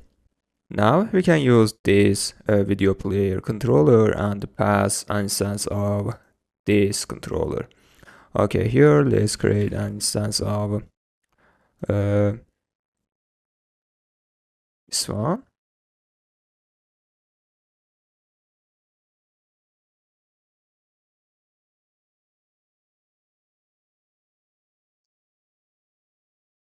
Perfect.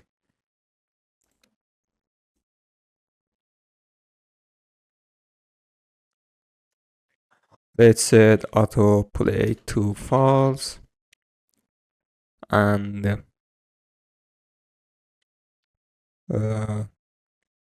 looping false. I think these are enough. Yeah, that's great. Okay, great.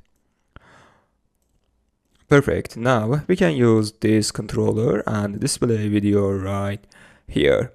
Okay, so let's go to the watch folder, and here I'm going to create a new folder called widgets. Actually, this should be widgets. Okay. Now inside this, I'm going to create new file. Let's say video player. Okay, here let's create new stateless class. I'm gonna say video player. Let's import material. Perfect. This widget is gonna take ID. Actually, the type of ID is integer. Okay, and let's define inside constructor. Okay, great. So first of all, we need to return block provider, you know that. Okay, and here we need to inject our qubit. The qubit is trailer. Okay, and call get movie trailer, and here we need to pass ID, just like that. And for child, I'm gonna use block builder.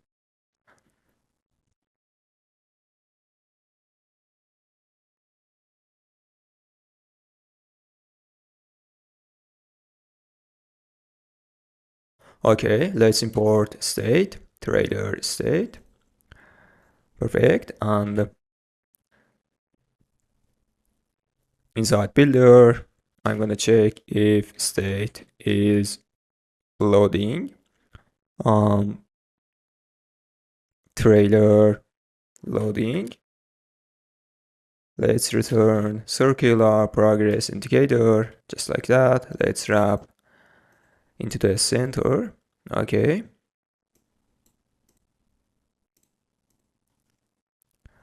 And if state is trailer loaded, we're gonna return a video player. And if state is failure load trailer, I'm gonna return text with error message, just like that. Let's wrap into the center. Okay, great. And in default, let's return container, just like that. Great.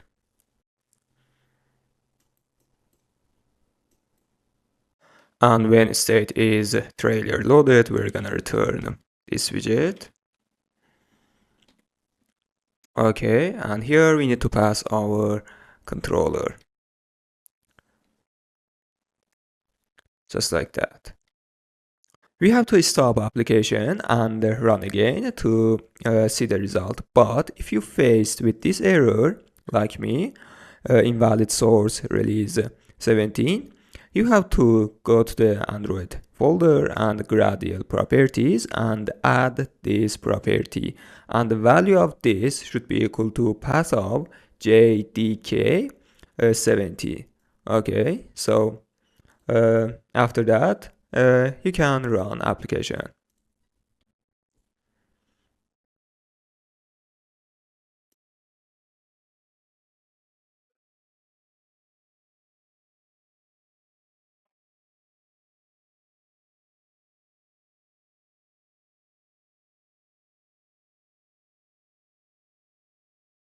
Okay, we have an error and it seems we can't use. Okay, we have an error and it seems uh, okay, we have an error and it seems that we can't use this package for displaying video from YouTube. Actually, I was thinking we can use this package and this package can detect the video. But it seems we have to pass a full URL of video, I mean with .mp4, and this package can't detect video from YouTube. I made mistake and my bad, sorry for that. For display video from YouTube, we can use this library. So I'm gonna copy this one right here. Let's go to the pubspec file and add this library. Okay.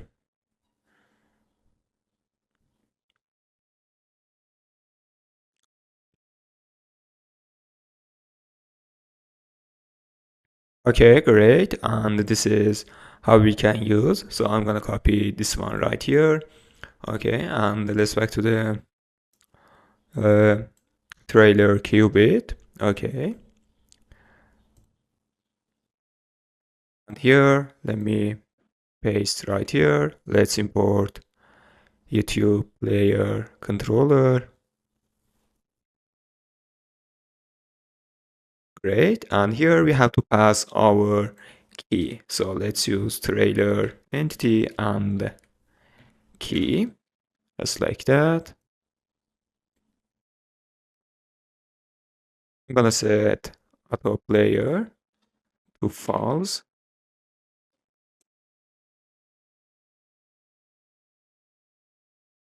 Okay, great. And now instead of pass this controller, we have to pass YouTube player controller. So let's go to the trailer loaded state, and here we have to set YouTube player controller.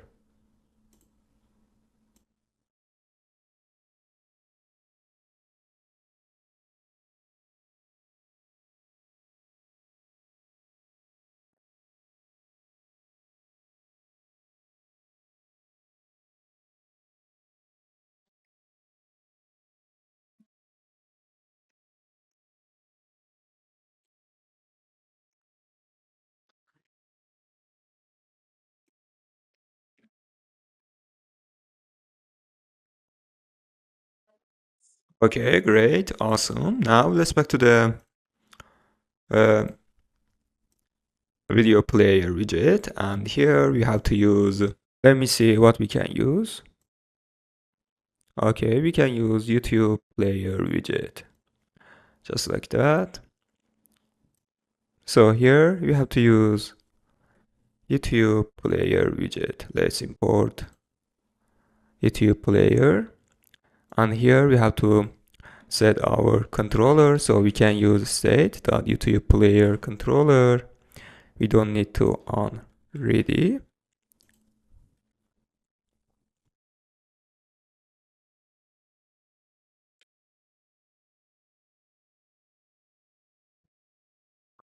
Okay, great. Now you have to stop application and run again. Okay, let's see what will happen.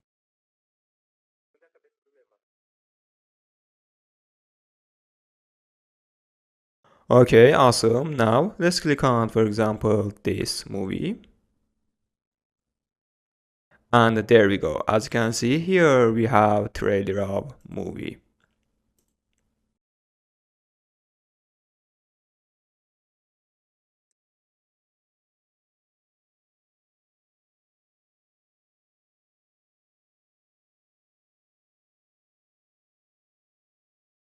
Great, awesome. And we can use full screen.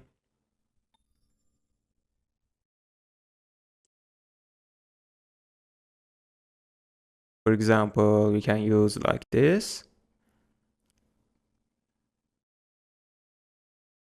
Great, awesome. And I'm gonna check another one, for example, this one.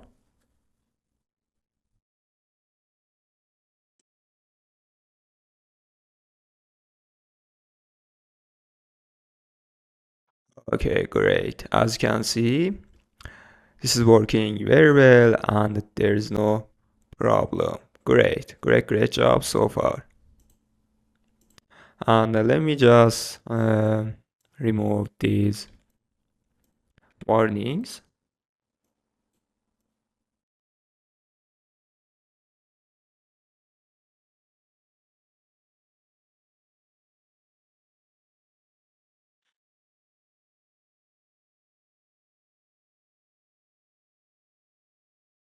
And the last thing I want to do is making a space from sides.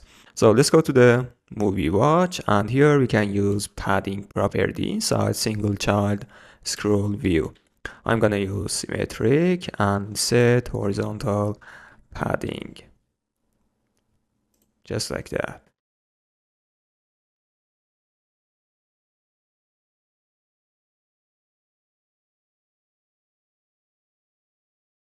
And in the next step, we are gonna implement some details. Okay, great, great job so far.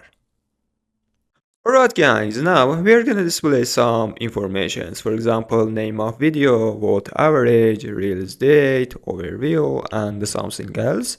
And we are also gonna display similar and recommendation movies.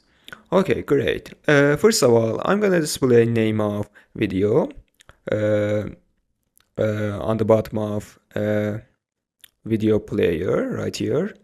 Okay, so inside widgets, I'm gonna create new file. Let's say video title.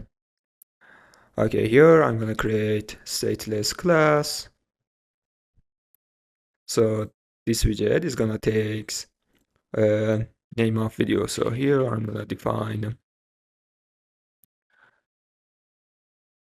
title, and let's set inside constructor. Okay, just like that. Now let's put a video title into the widget tree. Okay. So we have to pass video title. We can use movie entity and pass name, or I think this title. Okay, great.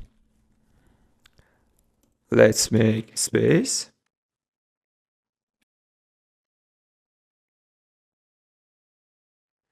Great. Okay, now let's go to the video title and display title. So here we are gonna use text. The value of text should be equal to title. I'm gonna use style. Font weight should be bold. And the font size, I'm gonna set 16. Okay, great. Let's increase font size to 22 or maybe just 20. Okay, great. So in order to arrange, we have to use cross-axis alignment and set start. Okay, great. Let me increase space. Perfect. Now I'm gonna display release date. So inside widgets, I'm gonna create new file. Let's say release date, video, um, release date. Okay, awesome. And here we have to use stateless class. Let's say video release date. Okay. Okay, so this method is gonna take release date, and I think type of release date is a string. So here I'm gonna define string.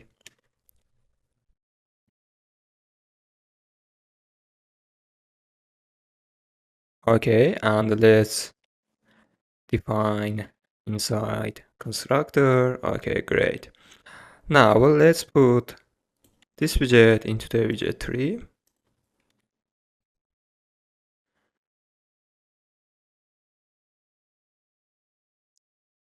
And we can pass release date by using movie entity dot release date, just like that. But I think, yeah, the type of release date is date time. So here we can define, instead of using string, we can define date time, just like that. Okay.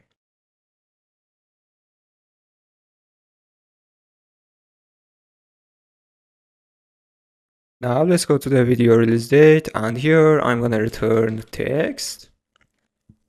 Actually, I wanna display icon and release date. So here I'm gonna use row. And first of all, I'm gonna define icon. The icon should be calendar.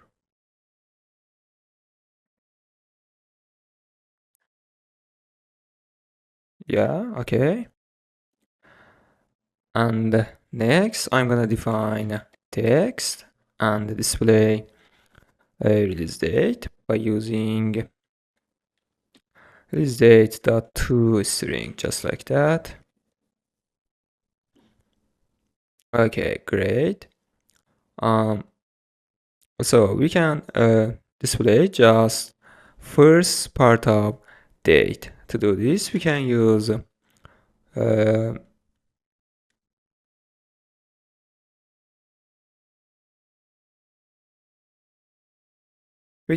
split dot to string and split. The pattern is space and first part. Okay, like this. Let's make space. We can make space by adding space before text, just like this.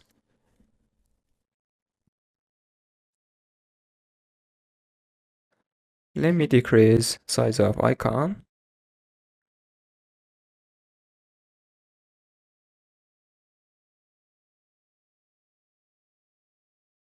Okay, I think this is good. Okay, let's change color of icon to gray.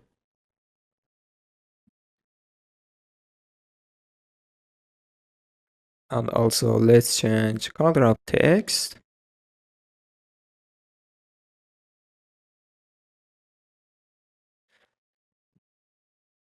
Okay, great. I think this is good. Perfect.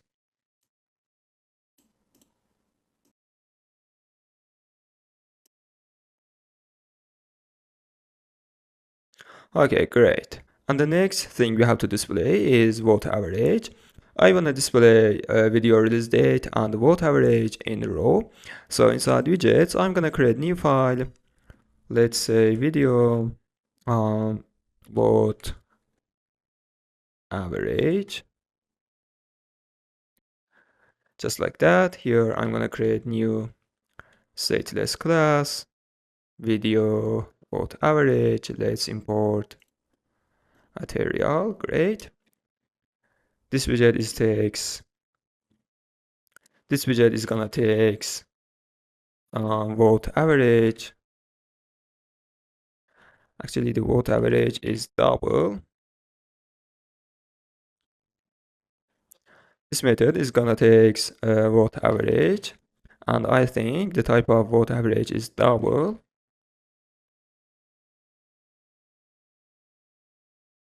Perfect. Great. And here I'm gonna use text dot to string, and we are gonna use dot to string as fixed, just like that. Actually, this should be 1. Okay, great. Now let's put vote average into the widget 3. So as I said, I'm gonna display video release date and the vote average in the row. So here, let's wrap video release date into the row.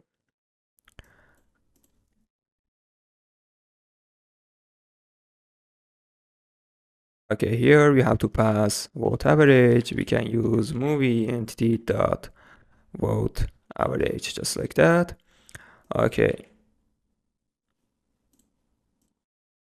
perfect. And in order to make space between video release date and the video vote average, we can use main access alignment and use a space between, just like that. And here I want to also use icon, so let's wrap text into the row.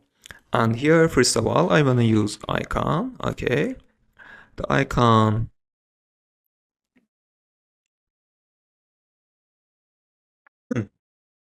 Here I want to also use icon, so let's wrap text into the row. Great. And here I'm gonna use icon, and icon is star. Okay, perfect. I'm gonna change color of icon to this one. Perfect. And let's make space between icon and text. To do this, we can add space before text, just like that. And let's change size of icon. I'm gonna make smaller than this one. Okay, I think this is good. Perfect. Let's add const right here. Great. And next thing I wanna display is overview. Okay, so inside widgets, I'm gonna create new file. Let's say video overview, just like that. And here I'm gonna use stateless. Let's say video overview. Let's import material. This widget is gonna take string, and this string is overview.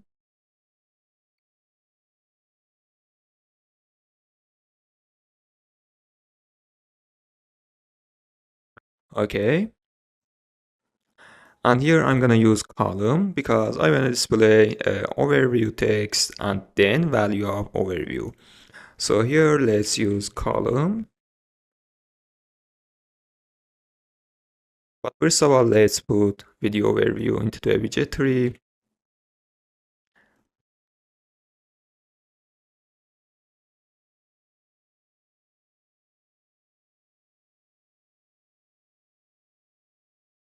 Here we have to pass overview. We can use movie entity.overview, just like that. Sorry. Okay. And also, let's make space. So I'm gonna copy this one right here and paste here. Okay. Now let's back to the video overview, and here let's display text. The text is overview. Perfect. I'm gonna use style of video title. So let's copy this one right here.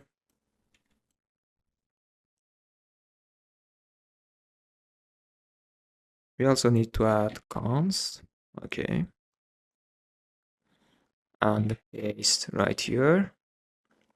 Perfect. And the next, we are going to display overview. So here, first of all, I want to make space between overview and value of overview. Okay.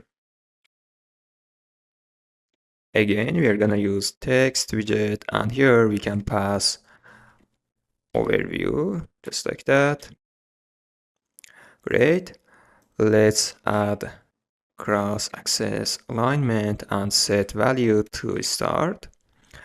Okay, awesome. Let's decrease space. Okay, great. Now I'm gonna set style for overview. Guys, instead of doing like this, you can use, for example, theme. Let me show you what I mean.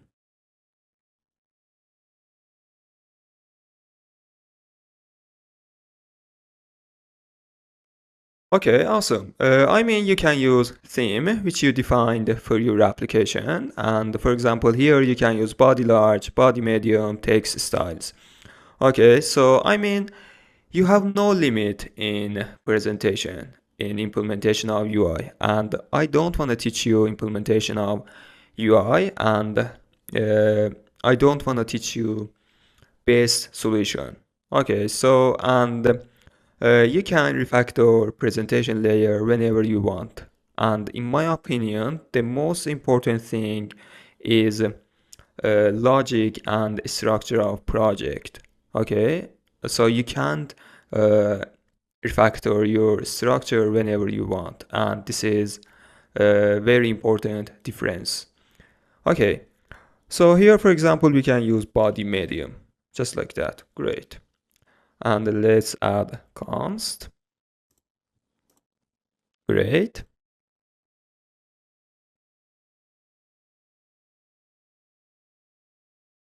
Perfect. Awesome. And the next thing I wanna implement is recommendation movies. Okay, so let's do this. Let's get started with domain layer. Okay, and movie repositories. Okay, here let's create new method. This method is gonna take ID of movie, exactly like get movie trailer. I'm gonna say get recommendation movies.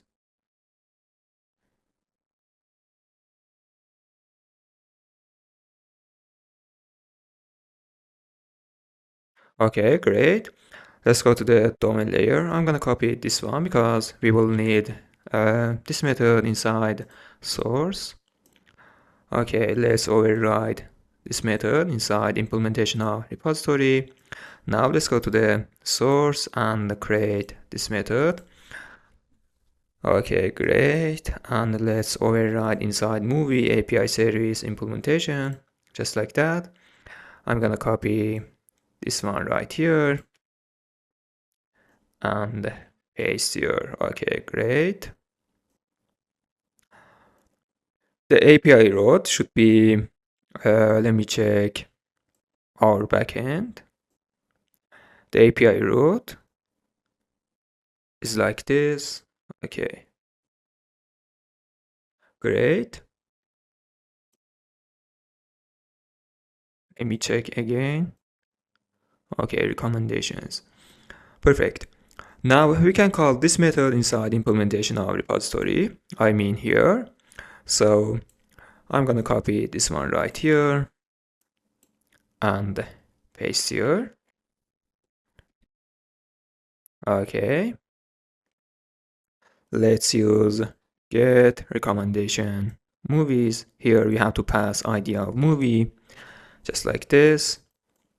Okay, great. Now, the last thing we have to do is create use case. So let's go to the domain, and here I'm gonna create new file. Let's say get recommendation movies.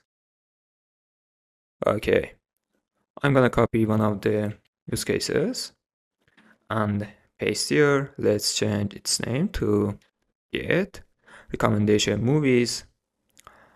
And here we need to call get recommendation movies, and here we have to pass ID of movie. Okay, so we have to pass ID to the use case. Okay, so here we need to set integer.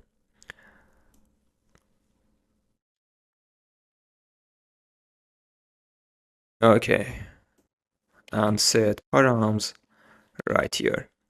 Perfect. It is exactly like a movie trailer. Okay, great. And you know that the last thing you have to do is register our use case inside service locator. So I'm gonna do this here. Let's copy this one right here and paste. And let's register get recommendation movies.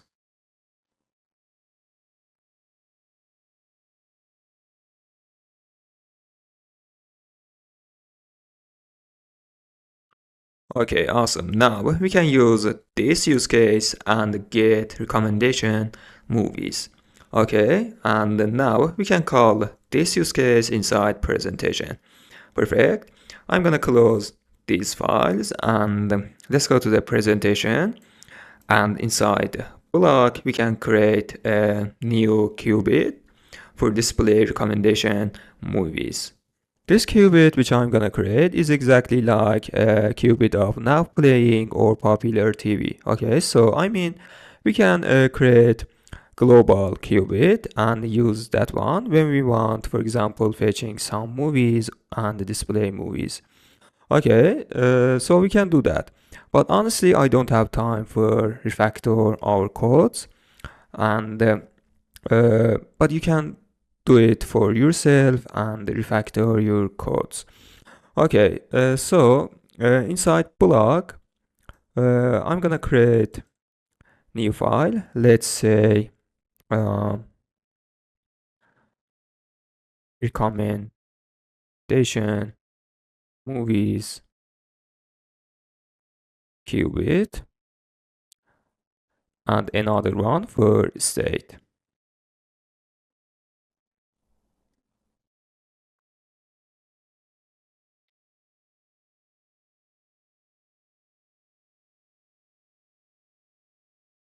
Let me fix this recommendation. This should be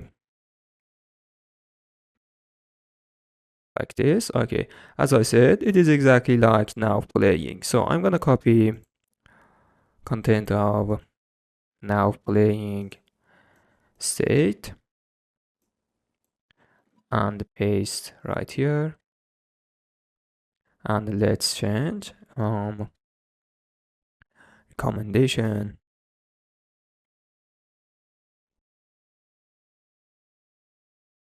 with state.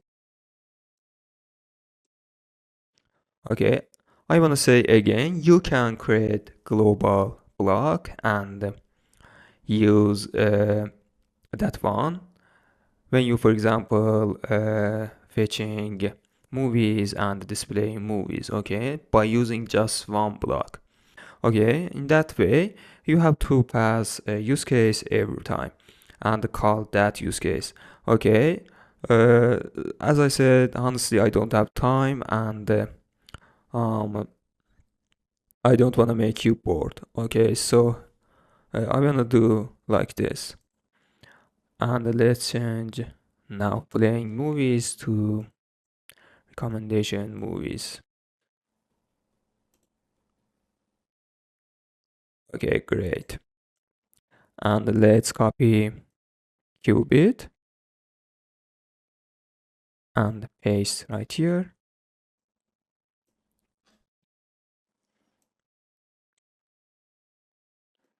Let's change state and import. Okay.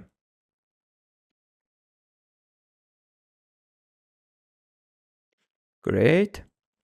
And here we have to call get recommendation movies use case. So let's import this one. Let me check name of use case. Okay, this should be get recommendation movies use case. So let's change its name to this one.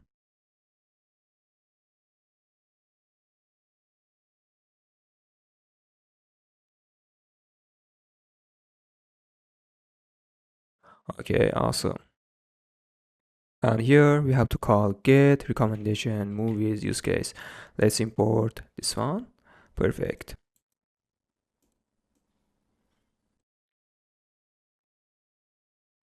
Okay, great.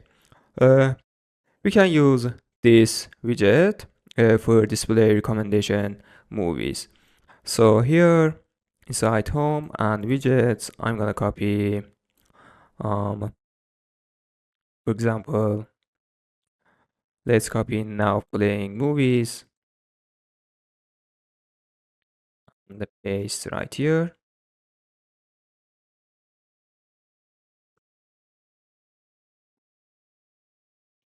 And here we're gonna use recommendation movies qubit.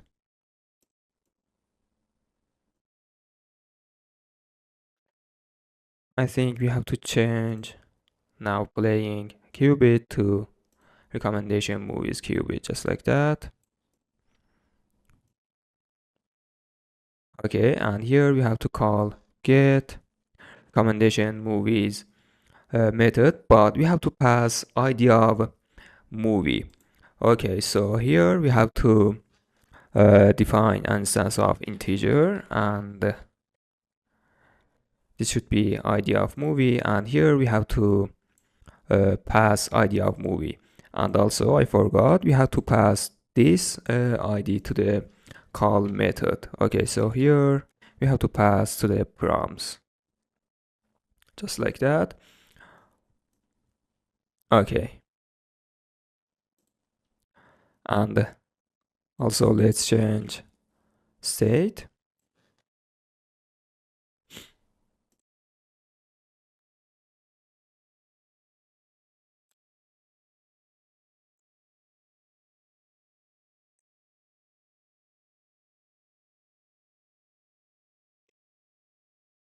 Okay, great. So this widget is gonna take ID of movie. So here let's define integer. Okay, and let's define inside constructor. Great, and I'm gonna pass right here. Awesome.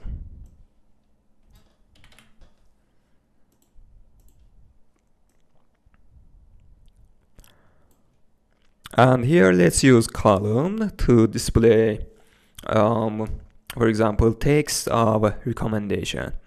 So let's wrap size box into the column, and here first of all let's use text.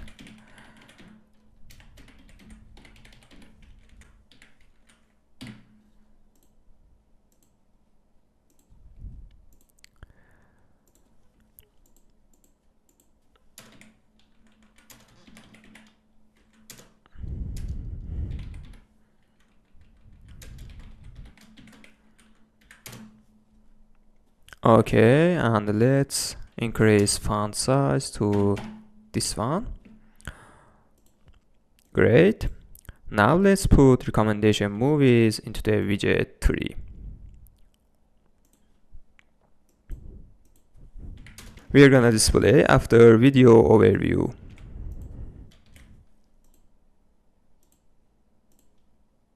This widget is gonna ask me ID of movie. So here I'm gonna set ID of movie by using movie entity dot ID, just like that. Okay, great. Now let's restart the application.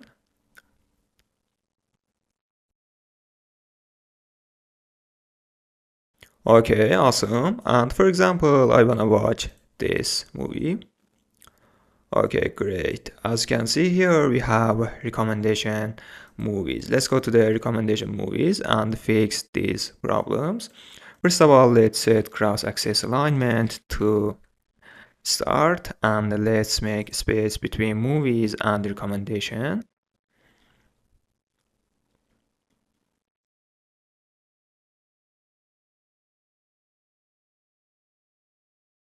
Okay, and let's remove this padding. Great. And we also need to add space between recommendation and overview. So here let's use sized box, just like that. Great. And for example, if I click on this one, we will redirect to the detail of this movie, just like this. Okay, great, awesome.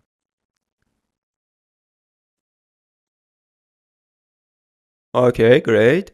Now I'm gonna display similar movies. It is exactly like recommendation movies, and we just need to change API route. Okay, I'm just doing these repetitive things so that you become completely familiar with structure. Okay, great. And you can add more features by using this structure. Okay, so let's go to the domain layer, and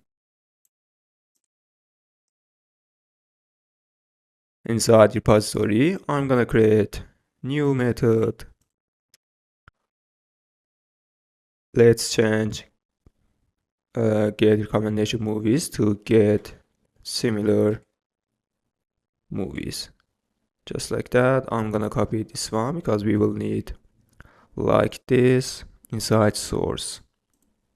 Okay, here I'm gonna implement get similar movies. Okay, now let's go to the source, and here we have to define get similar movies inside movie service. And now inside implementation of API service, let's override this method. Okay, great. As I said, it is exactly like a recommendation movies. So I'm gonna copy this one right here and paste here.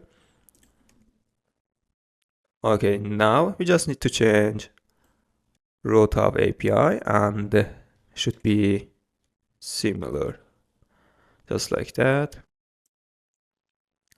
Okay, now let's create use case for this one. I'm gonna copy get recommendation movies use case, and here I'm gonna create new file. Let's say get similar movies, and paste right here. Let's change use case to get similar movies use case. And here we have to call get similar movies, just like that. Okay, let's register our use case.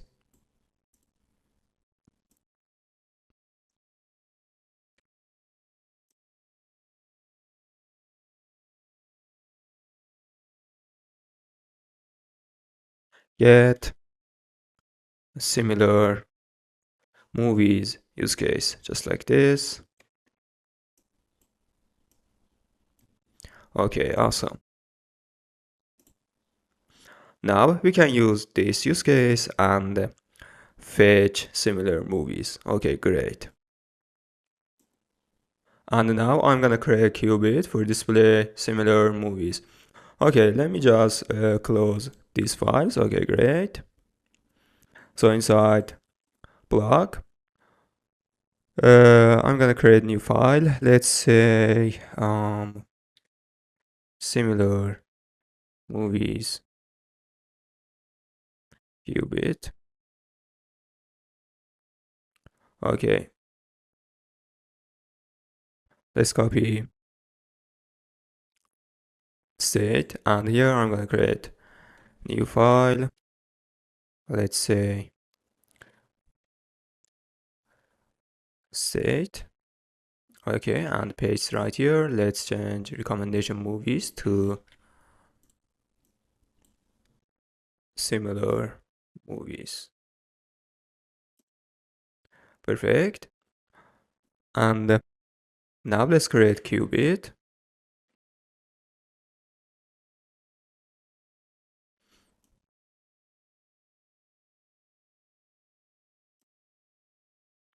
Okay, let's import state. And let's import use case. Just like this. Okay, great. Inside widgets, I'm gonna create new file. I noticed that here I made mistake. Name of this file should be uh, recommendation movies.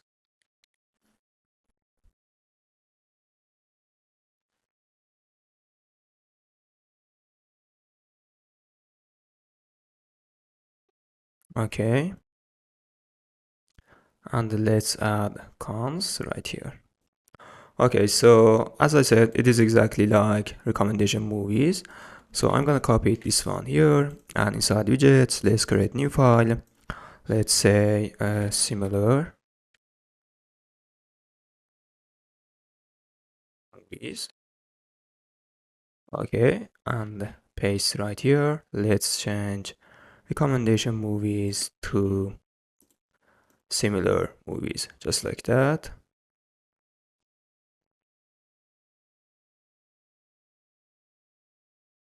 Okay, and here instead of say recommendation, let's give it similar. Okay, and let's put similar movies into the widget 3.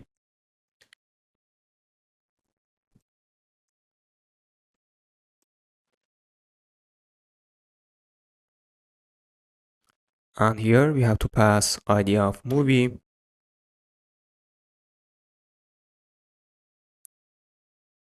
Okay, great. And now let's restart the application and see the result.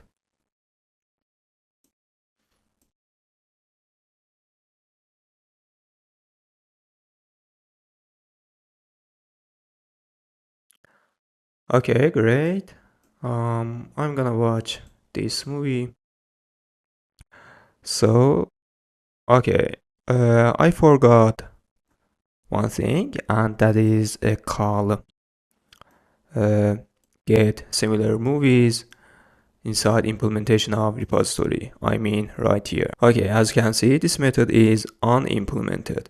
So I'm gonna copy this one right here and paste here. And let's call get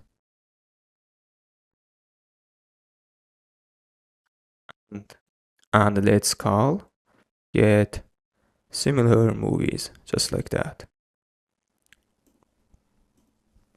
Okay, now let's restart application again.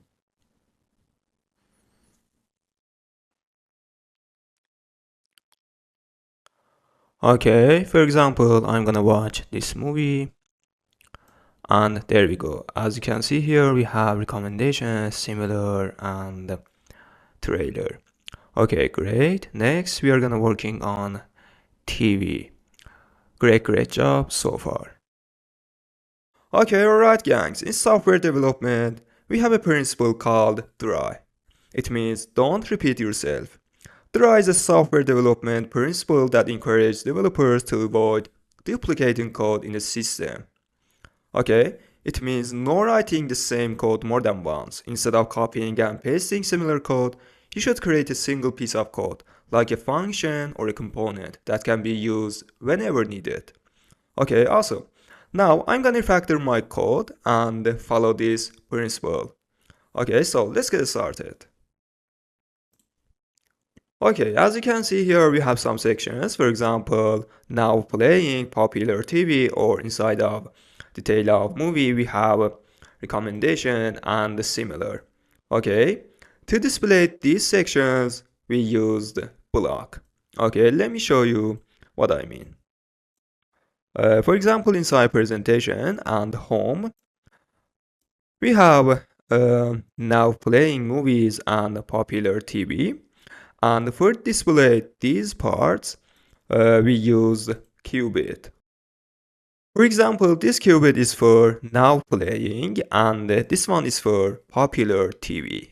And as you can see, they are same. They are exactly same. We are gonna have one method, we are gonna call use case, and we are gonna display some data, okay? And we also implemented something like this for recommendation and similar. So as you can see, this is against our try principle and we have to fix this one. What I'm gonna do, I'm gonna create new block and I'm gonna use generic types. Okay, so let's get started. Let me copy one of the qubit and state. Okay, so here I'm gonna copy this one and let's go to the common folder and here I'm gonna create a new folder. Let's say block. Inside this, and inside this I'm gonna create new file. Let's say generic data state and paste right here. Okay, let's change name of state to generic data state. Okay, great. And here I'm gonna call data loading, data loaded, and failure load data. Just like that. Okay, now data loaded is gonna take generic types. And this T is gonna be our data type which we want to display, which we want to load. And we also need to set T right here and let's change TV to data. Just like that. Okay. And we are gonna specify this T a little later. Okay, now inside block, I'm gonna create new file. Let's say generic data qubit. Just like that.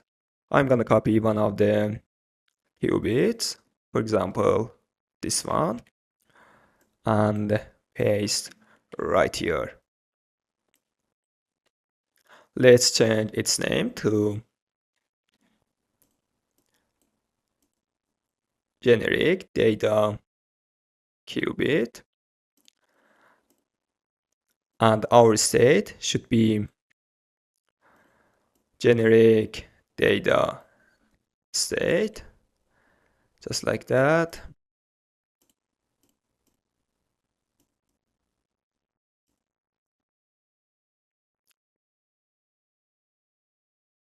Okay, here we made mistake.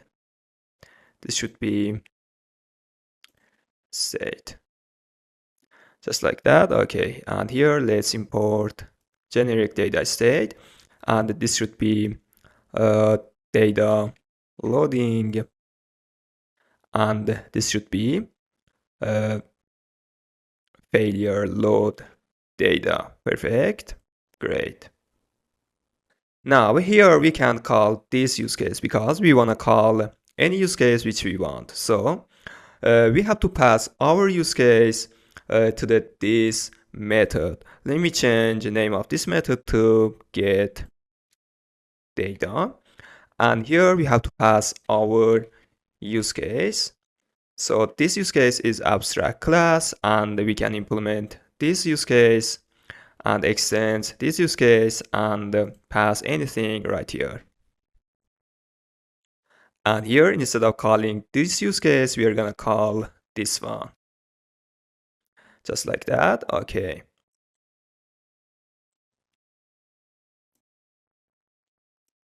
Great. And now we have to pass a t right here to the our method. So this method is gonna also take generic type like this. Okay, now here we can use data loaded and pass t right here, and this should be data just like that. Now we can use this qubit. Okay, let me close these files. And now let's go to the home, and here inside widgets, I'm gonna use this qubit instead of now playing qubit. Okay, so here let's use generic data qubit. Okay, here we have one method called get data. Okay, this method asks me to pass my use case. So my use case is I'm gonna use service locator, so we can pass right here get and now playing movies use case, just like that. Okay, and now I wanna specify the data type which we wanna display by using generic type. Okay, here I'm gonna use list of movie entity, just like that. Okay, great. And let's change our qubit and state inside block builder to generic data qubit and generic data state. Okay, here we have data loading and data loaded, and I'm gonna pass data. Okay, great. And here we have failure load data, just like that.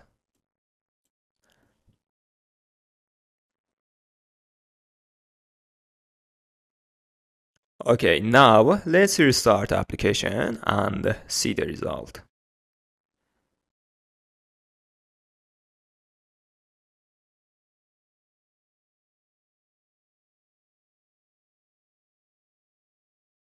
Okay, here we have an error, and this error tells us type of list movie entity is not a subtype of list, and the list movie entity.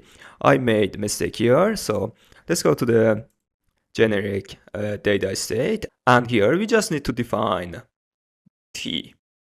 Okay, now let's restart again.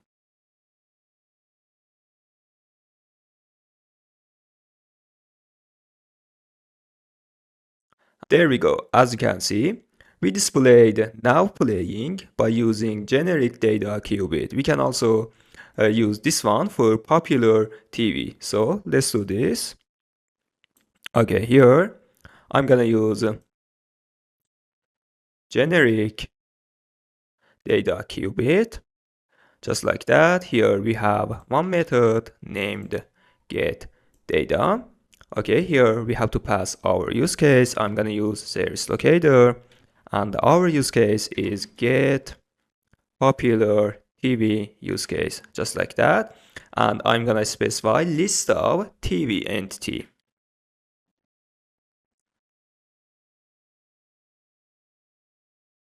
Okay, great.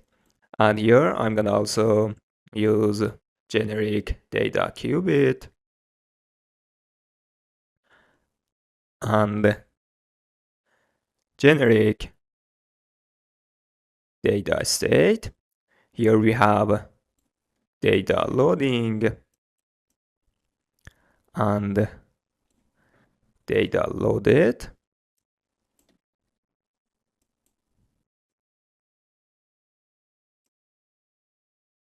and we have failure load data, just like that. Okay, great. Now let's restart application and see the result. And there we go. As you can see here, we have popular TV and we use the generic data qubit for displaying this one. Okay, great. Now, for example, we wanna pass parameter. Okay, let me show you what I mean. Inside watch and block and recommendation movie, we have to pass ID of movie to our use case. So how we can do this by our qubit, which we create? I mean, generic data qubit.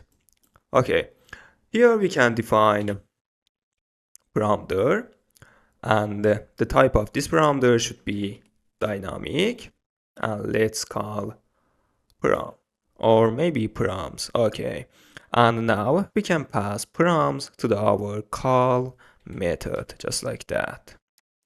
Okay, awesome. Now, inside detail of movie, we have to fetch a recommendation movie, and to do this, we have to pass ID of movie. So let's go to the watch page, and here I want to use generic data qubit instead of recommendation movie qubit, or I'm gonna use generic data qubit instead of similar movies. Okay, let's go to the widgets, and here inside recommendation movies, let's use generic data qubit and call get data. Here, first of all, we have to pass our use case. Our use case is get recommendation movies use case. Okay, and we can pass ID of movie to the params, just like that. And we are gonna return list of movie entity, just like that. Okay, now let's use this qubit for block builder and generic data state for state. Okay, here we have data loading, data loaded,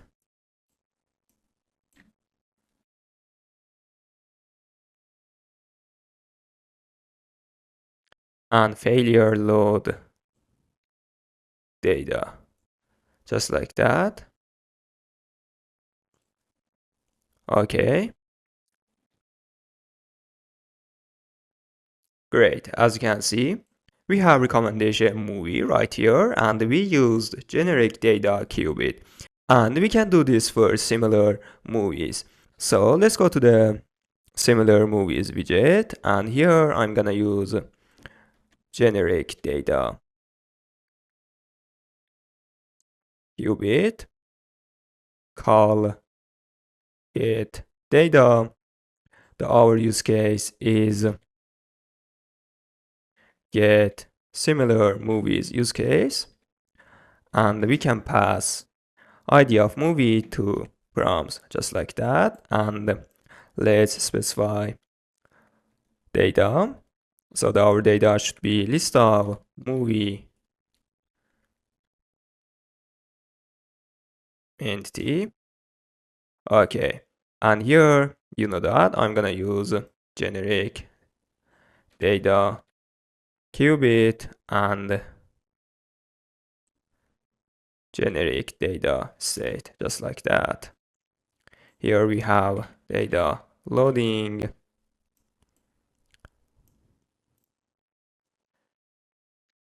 data loaded, and finally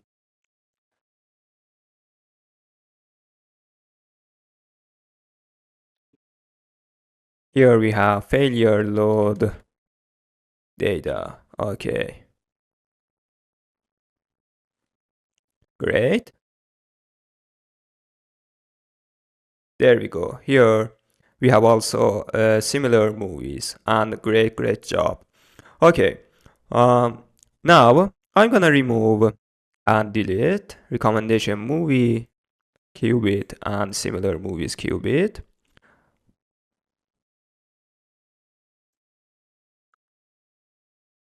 We don't need to them anymore.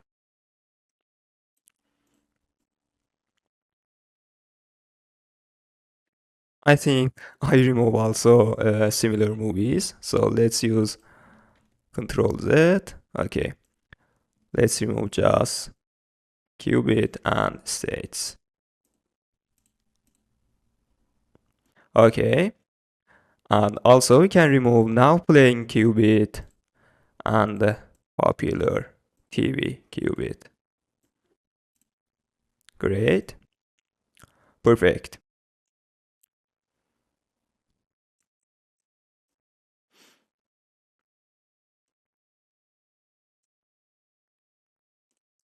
I think I removed movie watch page. So let's use Control Z and just remove now playing qubit state popular TV qubit and popular TV state, just like that. Okay, we can also use um, generic data qubit for trendings qubit. Okay, there is no difference between this one and recommendation movies, similar movies, or popular TV and now playing movies. Okay, you can do it by yourself. Okay, great job so far. Alright gangs, now we are gonna working on TV detail. It is exactly like movie and we just need to change API route and also our use cases. So let's get started with use cases. I'm gonna create use case for recommendation TVs and also similar TVs. So let's get started with domain, TV and repository. Okay, right here. Okay, as I said, it is exactly like a movie, so we can copy this part of code. Okay, and the paste right here. Let's change name of methods to get recommendation TVs and get similar TVs.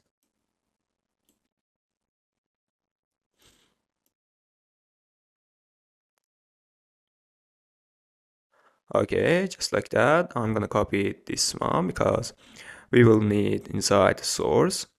Okay, now inside data layer and implementation of repository, we are gonna override these two methods, just like that. Okay, and let's go to the source.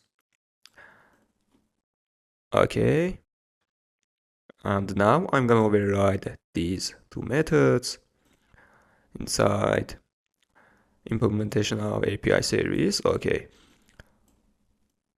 I'm gonna copy this part of code, but actually we can copy from movie because they are same. Okay,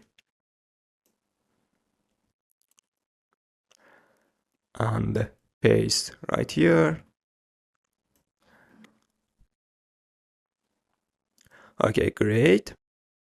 And here this should be TV ID, and let's define base URL of TV. Okay, this should be TV and also here. Okay, great. Now here we are gonna use base URL of TV. Okay, great. And let's copy this part of code and paste right here for get similar TVs, just like that. And this should be similar, I think. Yeah, great. Okay. Now we can call these two methods inside implementation of repository. So let's do this. I'm gonna copy from movie. Okay. And here we can call like this. Here we need to use TV series and get recommendation TVs. Here we're gonna pass ID of TV just like that. And instead of using a movie entity, we are gonna use TV entity. So here we have to use TV mapper and the TV model. Okay, great. Perfect. And now we are gonna do this for get similar TVs. Just like that. And here we are gonna use get similar TVs. Just like that. Okay. Now everything is ready to create use case. So let's go to the use cases folder. I'm gonna close these files. Okay. Now inside TV and use cases, I'm gonna create new file. Let's say get recommendation TVs. Let me copy get recommendation movies use case. As I said, it is exactly same. So we can use this one. Okay, paste right here. Let's change its name to get recommendation TVs use case. Okay, here we are gonna use TV repository and call get recommendation TVs just like that. Okay, let's copy this one right here, and now I'm gonna create use case for get similar TVs and paste right here. Let's change its name to get similar TVs and call get similar TVs just like that. Okay, and in the last step we are gonna register our use cases. Let me change its name to get similar TVs use case. Okay, so inside service locator I'm gonna register these two use cases just like that.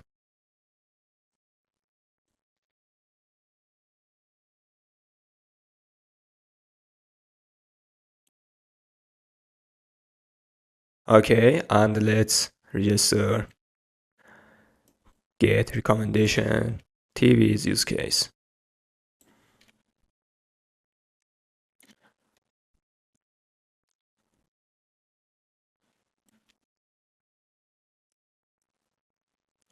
Okay, awesome.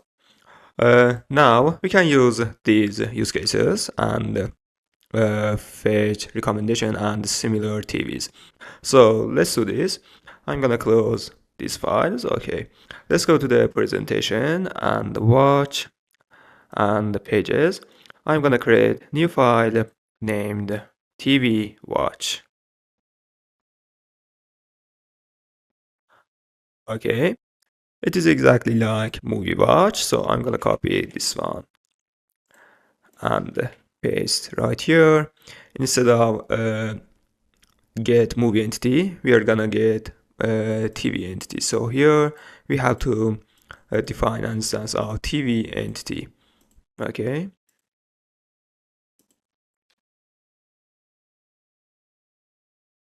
Just like that.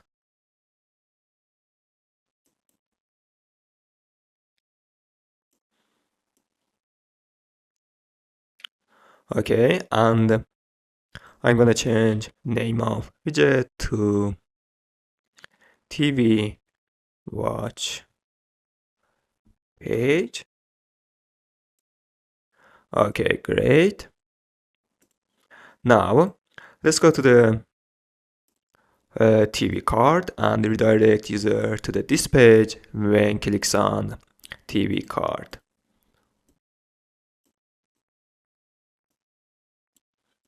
Okay, I'm gonna use app navigator and the push method.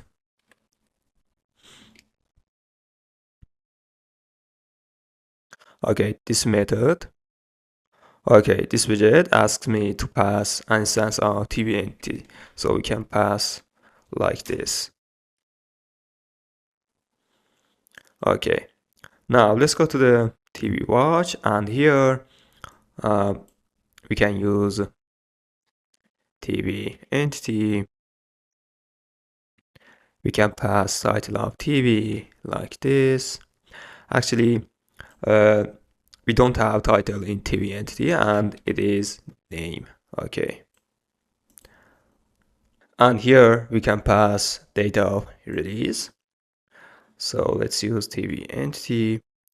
I think we don't have a release date for TV entities, so I'm gonna remove this one right here.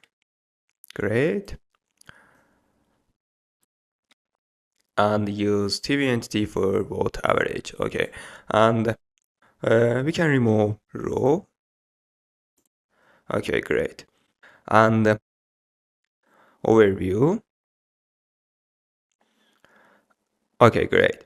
Okay, awesome. Now we are gonna display recommendation TVs and similar TVs. It is exactly like. Okay, awesome. Now we are gonna display recommendation TVs and similar TVs. Okay, uh, it is exactly like movies, so you can copy recommendation movies widget. Uh, I'm gonna copy this one right here, and inside widgets, I'm gonna create new file. Let's say recommendation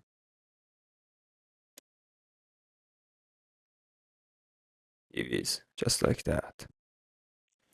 Add the paste here, and let's change name of widget, or we can just change movies to TVs. Okay, and here we are gonna call get recommendation TVs use case, just like that.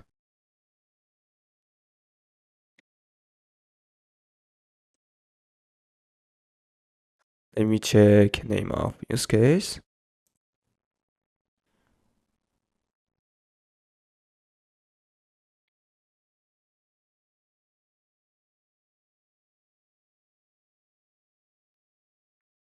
Okay, great. And we are gonna display list of TV entity, just like that. Okay.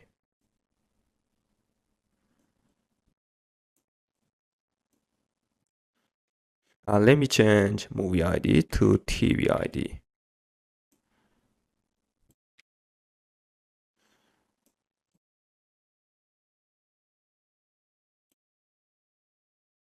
Okay, great.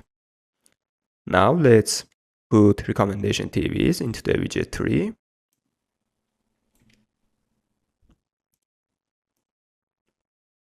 Here we have TV ID, and we can use TV entity to pass ID of TV, just like that. I'm gonna do this for similar TVs. Let's copy similar movies, and here I'm gonna create new file. Let's say similar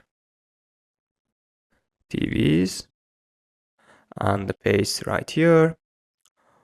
Or I'm gonna copy recommendation TVs because it is exactly same, and we just need to change recommendation to TV to similar.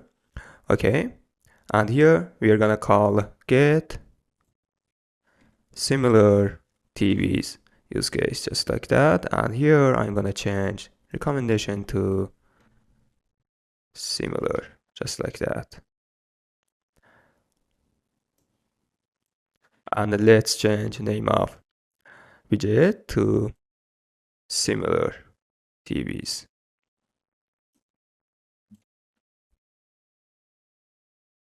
Okay, great. This should be V. Okay, now let's put similar TV into the widget tree.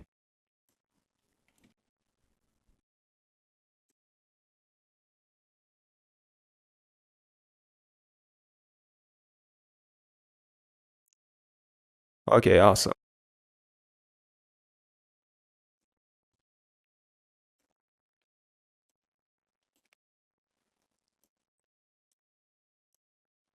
Great, now let's restart the application and see the result.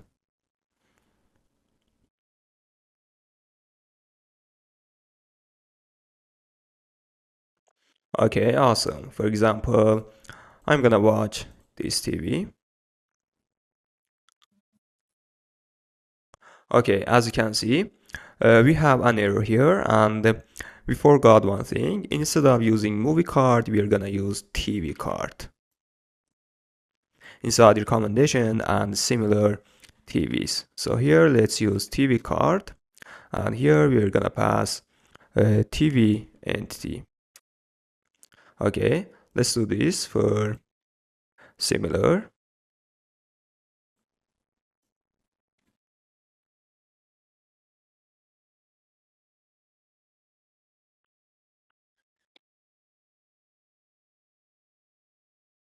Okay, great. Let me remove these warnings. Now again, let's restart the application.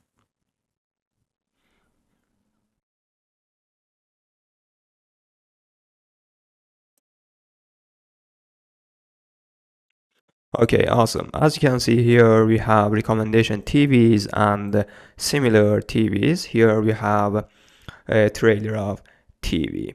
Okay, great job so far.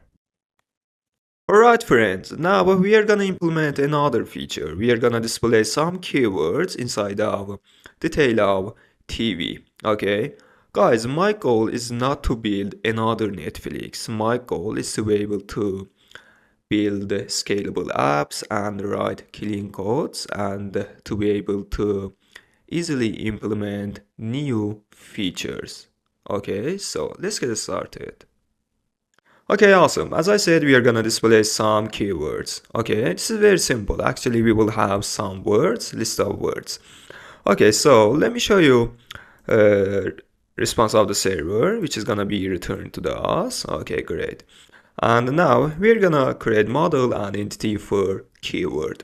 Okay, so let's copy this response and let's go to the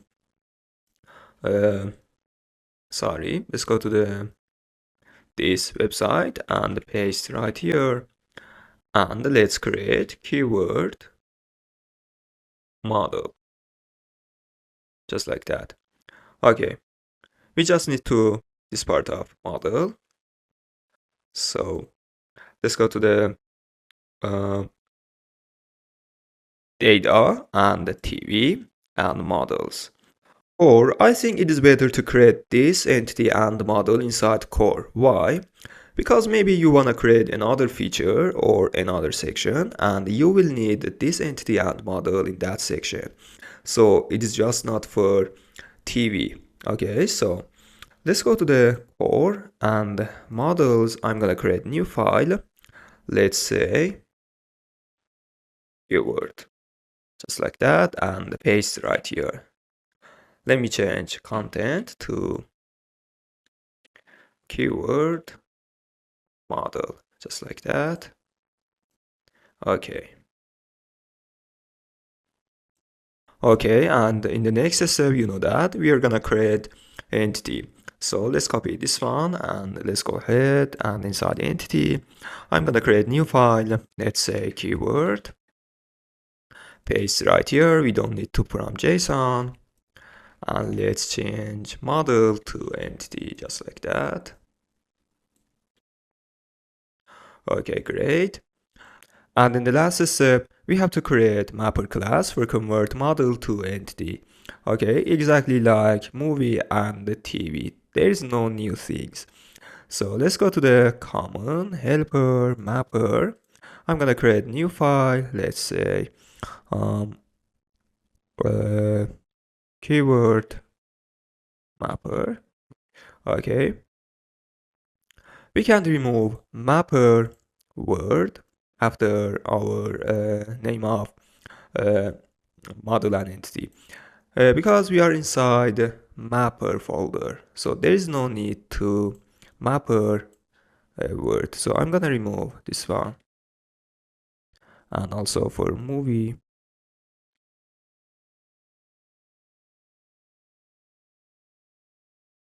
sorry, for trailer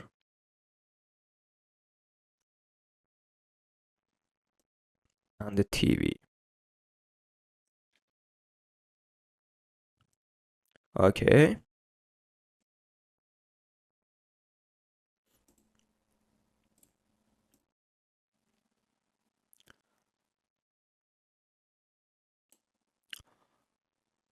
Okay, great. Now, inside keyword, I'm gonna create a new class. Let's say keyword mapper.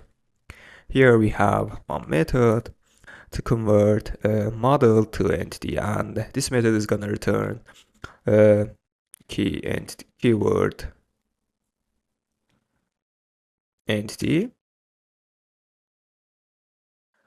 and this method is gonna take keyword model.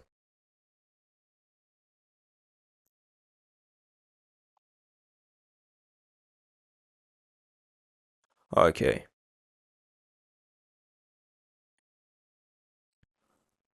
We can access to the name by using keyword model, just like that. Okay, great. Perfect. Now, uh, let's go to the domain layer. And so, as I said, we are gonna fetch keywords of TV.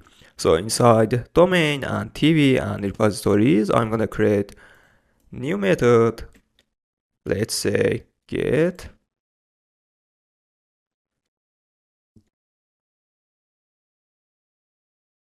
keywords. Okay, and this method is gonna take ID of TV.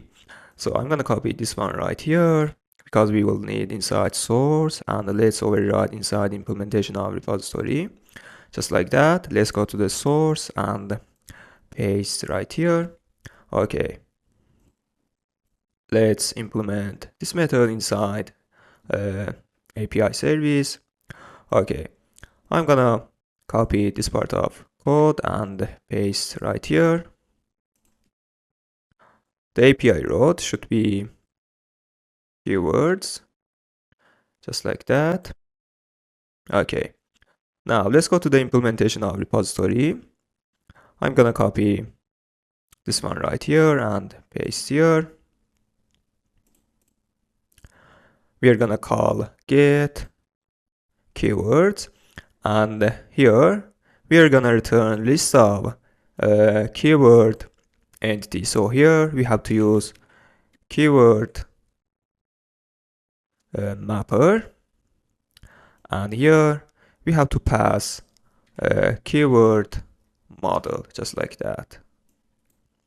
Okay, great. Now, in the last step, we have to create use case for get keywords. So let's go to the domain and use cases. I'm gonna create new file. Let's say get keywords. It is exactly like, for example, get similar TVs. So I'm gonna copy this one right here and paste right here. I'm gonna change name of use case to get keywords use case. And here we are gonna call get keywords. Perfect. And now you know that we have to register our use case inside service locator. So here I'm gonna register get keywords use case.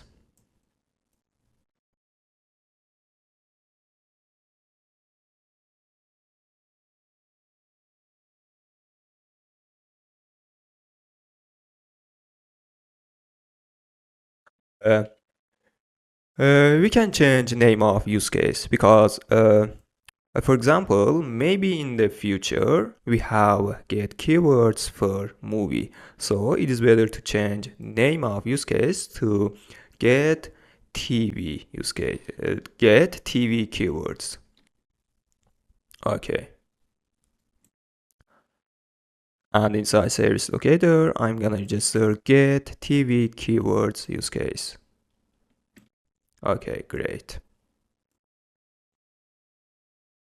I'm gonna close these files right here. So now everything is ready to call our use case and get keywords. So inside presentation and watch and widgets, I'm gonna create new file. Let's say keywords.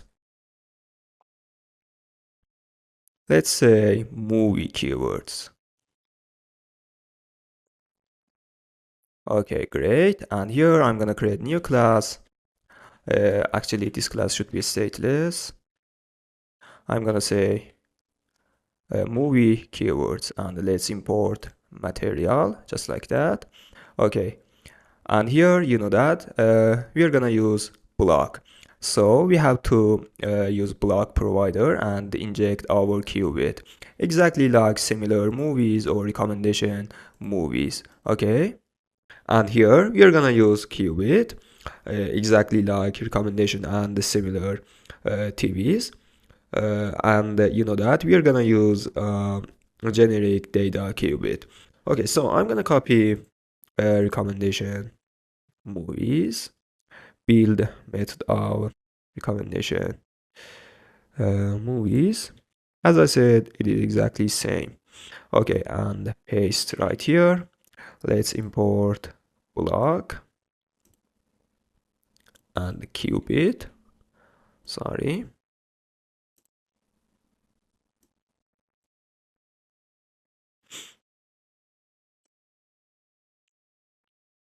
And set. Okay, great. We are gonna return list of keyword entity, and our use case is get TV uh,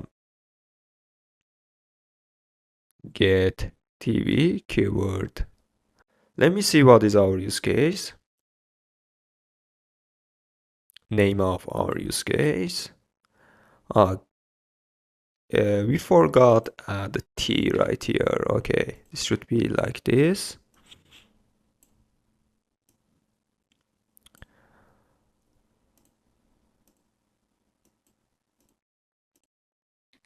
Okay, and here we are gonna pass get TV keyword use case just like that. Okay, and here we are gonna pass ID of TV. So here we have to define integer.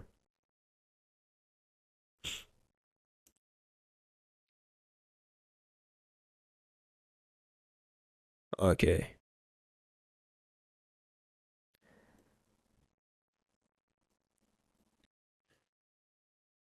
Okay, perfect.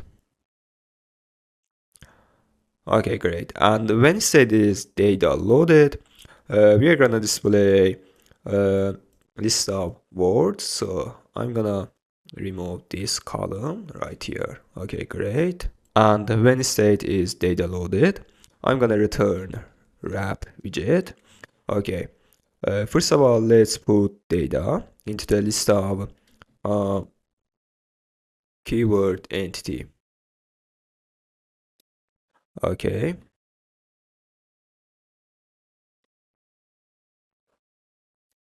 Okay, great. And for children, I'm gonna use keywords. Okay, great. And here we have each item of keywords. And I wanna return cheap widget for each item. Okay.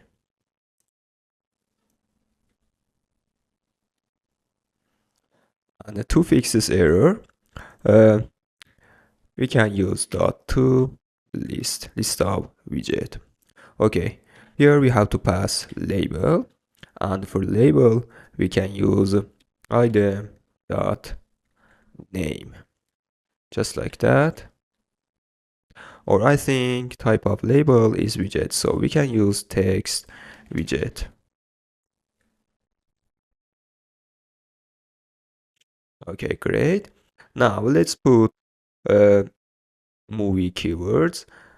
Actually, this should be TV keywords. Sorry. Okay, great. And we also need to change the name of file to TV keywords. Okay. Uh, let's put this widget into the widget tree.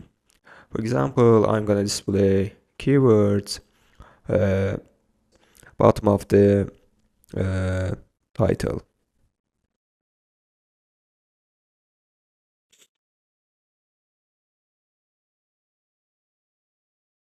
So here we have to pass TV. So here we have to pass ID of TV. Okay, great. Now let's restart the application and see the result.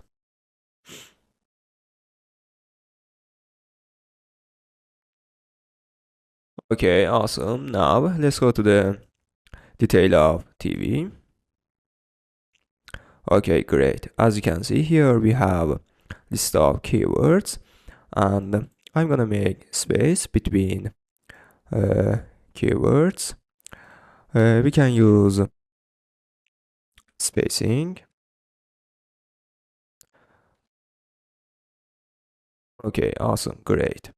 And I wanna also make space between title and keywords. So let's go to the TV watch, and here let's use sized box.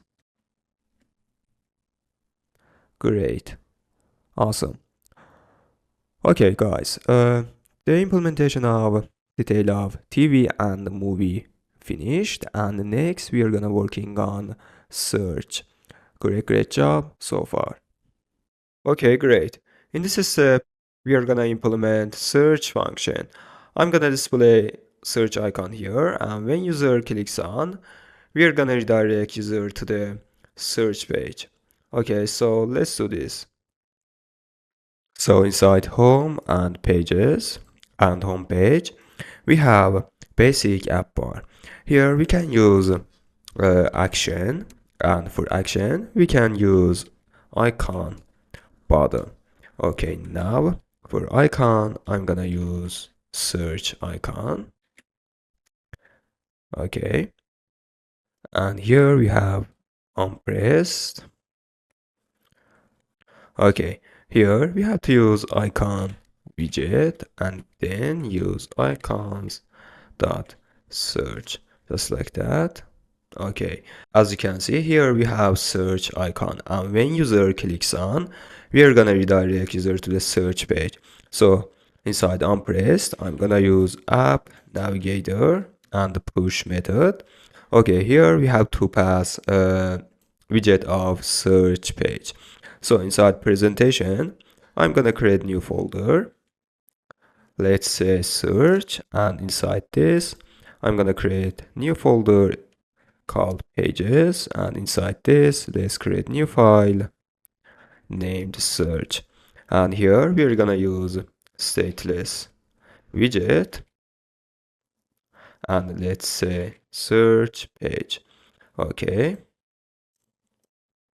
and now let's pass search page instead of widget, just like that.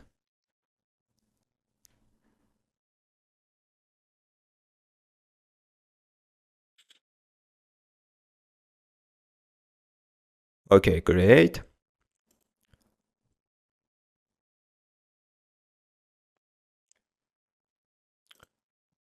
Okay, perfect.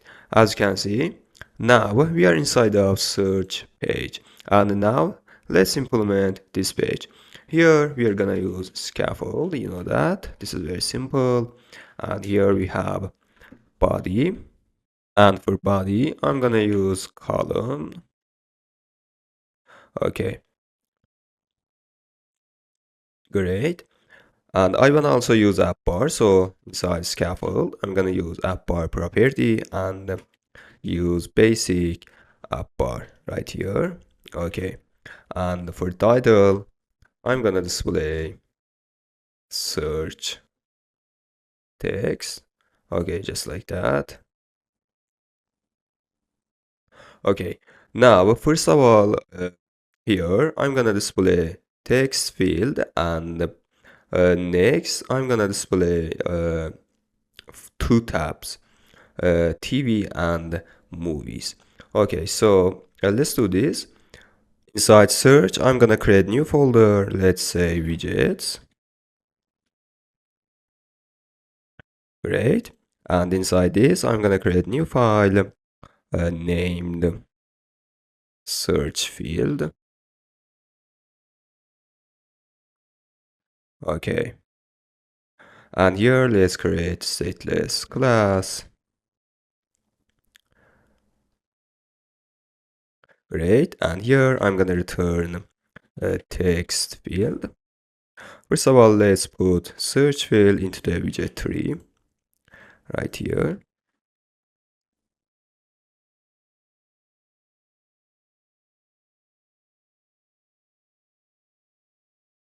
Okay. And I'm gonna set padding.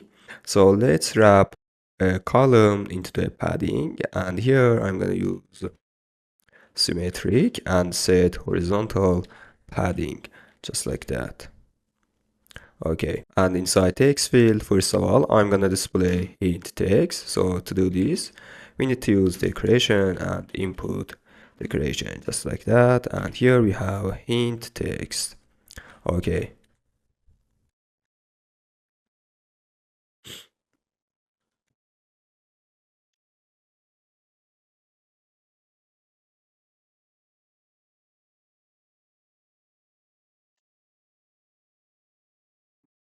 Okay, awesome. And let's add cons right here. Okay, great. And next, I'm gonna display two tabs right here, movie and TV. I mean by tabs is selectable box. So inside widgets, I'm gonna create a new file. Let's say selectable option. Okay, inside this, let's create stateless class. Let's import material. Okay. This widget is gonna take three parameters. The first one is title. The second one is boolean to determine this selectable option is active or not. Okay. And the last one is method. Okay.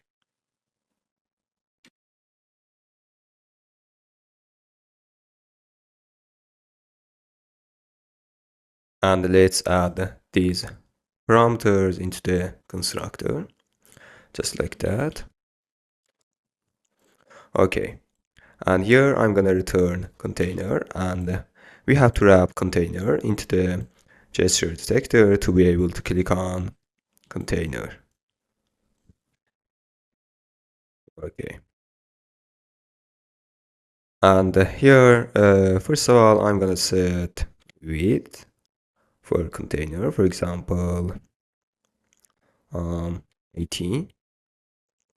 And in child of container, I'm gonna use text to display title. Okay, now we need to check value of is selected, and if it is true, we are gonna change color of container to primary color, and otherwise we are gonna display another color. So inside decoration, first of all, I'm gonna set border radius for container. So let's use border radius and let's give it border radius dot circular, and here I'm gonna set 10 for example. And for color, as I said, we are gonna check value of is selected.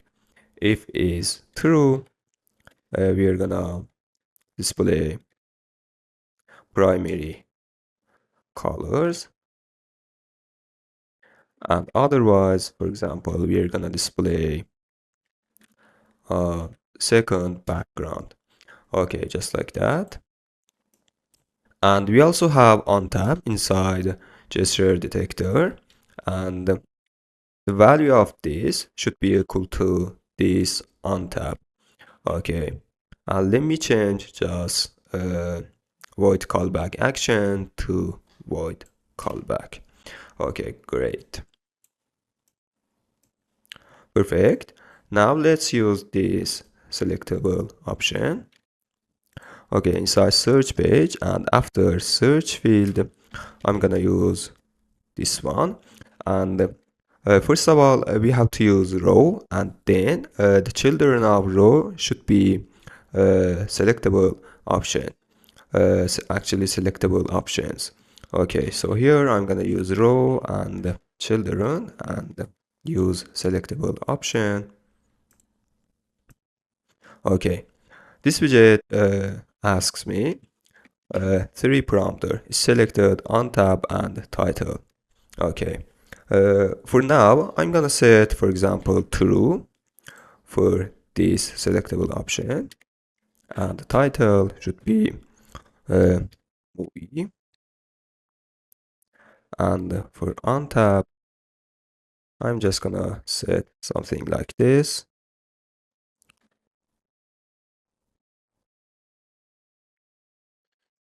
Okay, and we need to another one, and this should be TV. Okay, great. Let's make space between search field and row. Okay, and let's set main axis alignment to center. Okay, I'm gonna make space between two selectable options. So here I'm gonna use size box and set width.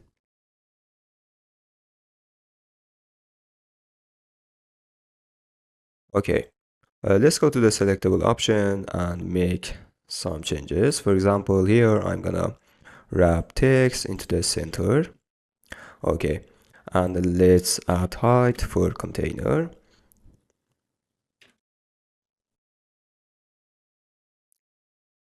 Okay, and let's increase width of container to 19, just like that. Okay, great. And let's set false for selected of TV. Okay, great, perfect. And the next, I'm gonna make selectable option actually selectable. Okay, so inside search, I'm gonna create new folder called Bloc, and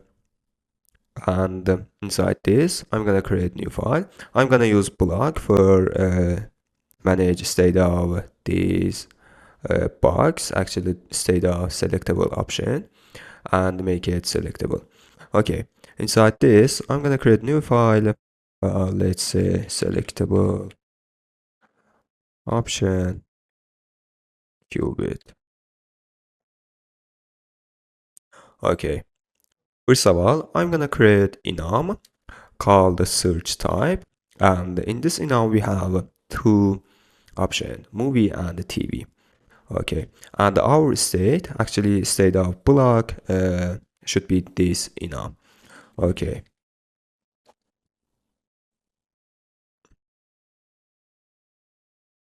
so as I said, we have two options, TV and movie, just like that. And here I'm gonna create a qubit. Let's say selectable option qubit and extends qubit. As I said, the our state is this enum.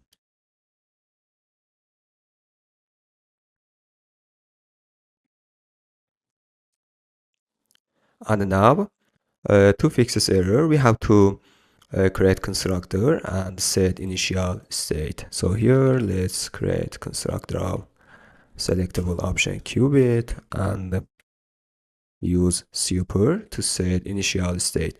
The initial state is a movie. Okay.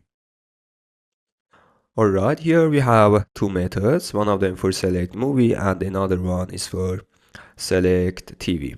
So I'm gonna create these two methods. As I said, the first one is select movie, and in this method we are gonna emit movie. Okay, and another one is select TV, and here we are gonna emit TV, just like that. Okay, our qubit is finished, and now we can use this one. Okay, let's go to the search page, and here you know that first of all we have to inject our block into the widget 3. So first of all we have to return block provider in the body, but I'm gonna use multi-block provider, okay, because we are gonna inject another block as well. Okay, so let's wrap padding into the multi-block provider. Okay, here we have list of providers. Okay, and here let's use block provider.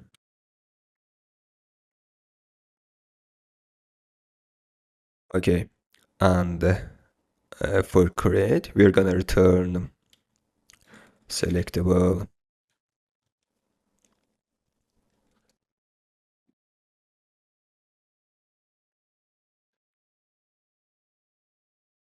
option qubit, just like that.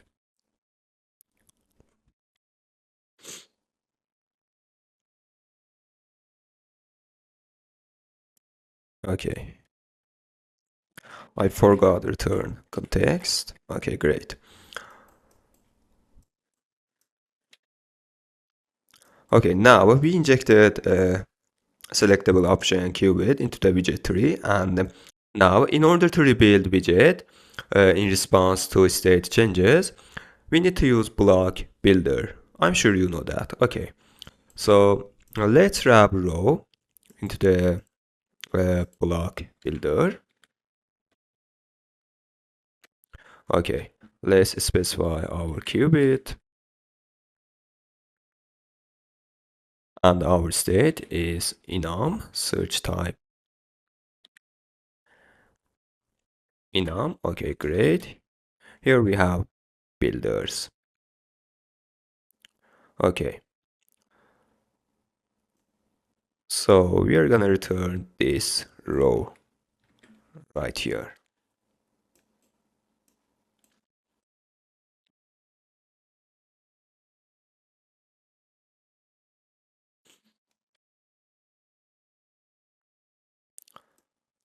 Now we can determine value of is selected by checking state.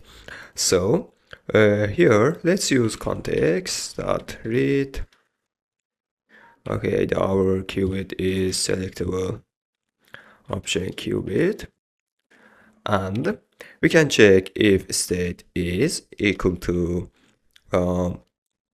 search type dot movie. Okay, and we can do this for TV and check with TV, just like that. Okay, great. And now for untap we can call let me copy this part of code, and in untap of movie we can call select movie, and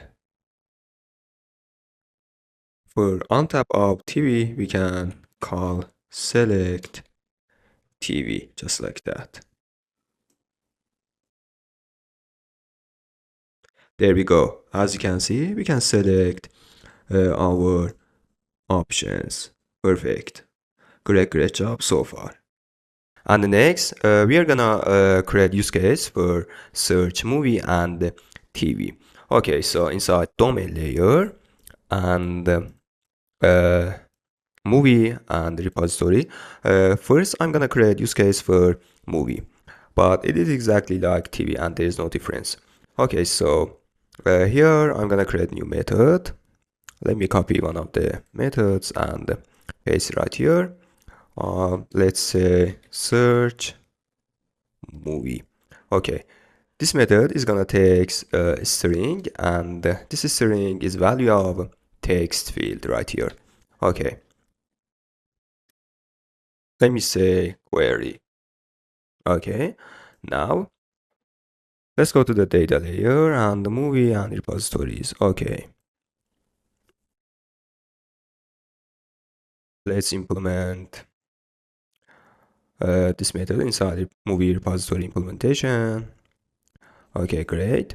Now let's go to the source and here we're gonna create method exactly like inside the repository.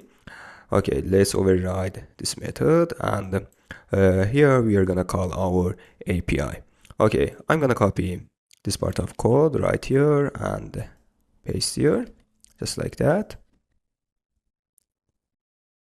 Okay, let's define API route for search.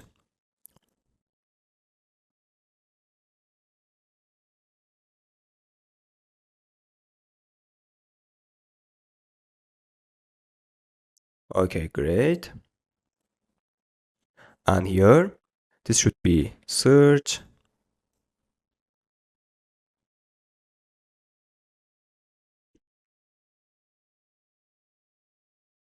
movie.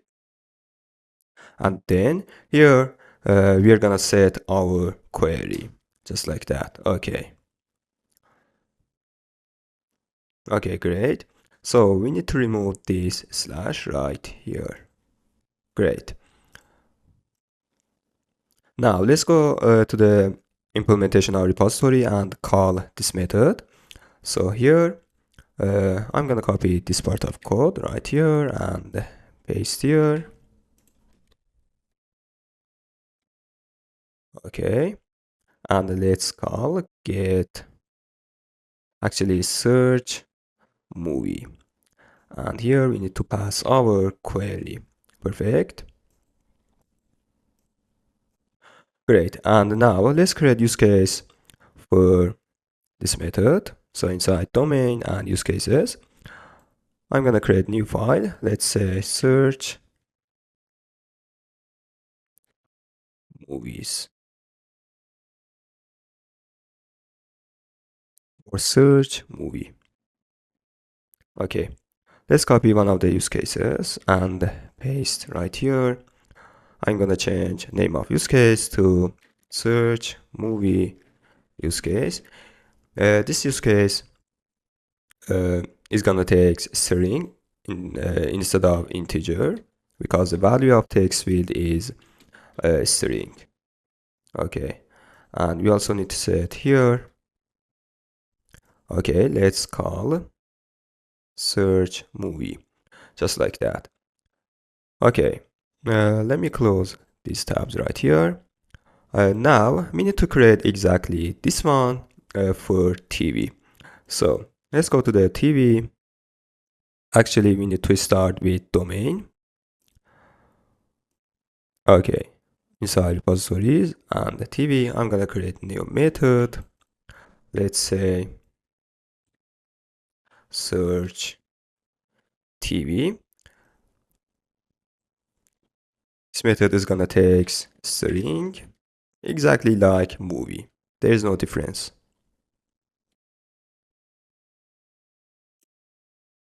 I'm gonna copy this one right here because we will need this one inside source. Okay, let's go to the data layer and repositories and let's override this method. Okay, awesome. And next, we have to create this method inside source. So paste right here. Okay, let's implement this method. Great. I'm gonna copy from movie Okay, and paste right here. Okay, and instead of using movie, we need to use TV, just like that. Great. Now let's go to the implementation of repository and call this method. I'm gonna copy uh, this one right here.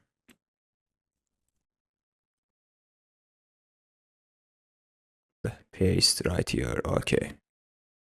And let's call search TV. And here we need to pass query. Just like that. Okay. And the last thing we have to do, you know that, we have to create a use case for search TV. So let's go to the use cases, and here I'm gonna create new file. Let's say search TV, just like that. Okay. In order to make our work easier, let's copy one of the use cases and paste right here. Let's change its name to search TV use case. Okay, and here instead of using integer, we are gonna pass string. Okay, and let's call search TV use case, just like that. And the last thing we have to do is register our use cases inside service locator. So let's do this.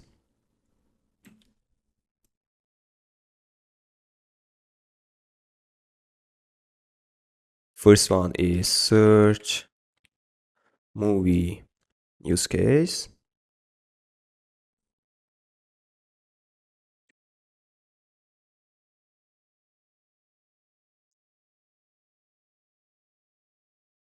And also let's register search TV use case.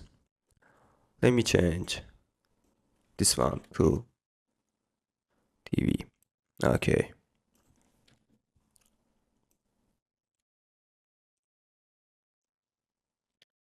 great. Now everything is ready to use these use cases. Okay, and search for movie or TV. Great. And we are gonna check if a movie option is selected. We have to use search movie use case, and otherwise we have to use search TV use case. Okay, perfect. And to manage state of this part of search page, we are gonna use Bloc and display list of movies or TVs. Okay, let's do this. Uh, Let me close these tabs right here, and let's go to the presentation and the search and the Bloc. Okay, here I'm gonna create two files. Let's say um, search qubit.dart and another one for state. Okay, just like that. Okay, here we will have, I think, 5 states. Okay, loading failure, and actually we will have 4 states. Okay, uh, we will have loading, movies loaded, and TV loaded, and failure. Okay, so here let's create abstract class. Let's say search state. Okay, so here let's create our first state. Uh, Actually, we will have 5 states: initial, loading, movies loaded, TV loaded, and last one is failure. Okay, and when user comes to this page, we are gonna display initial state. Okay, and for example, you can display icon or vector right here when the state is initial. Okay, here I'm gonna create initial state. For example, let's say search initial. Okay, let's extend search state. Okay, and the next one is uh,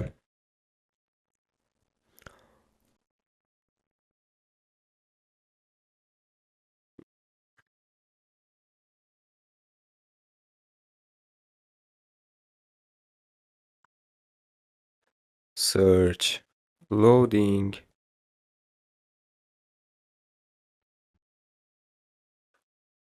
Okay, just like that. And the next one is movies loaded. Okay. Okay, when it said is movies loaded, we are gonna display list of movie entity.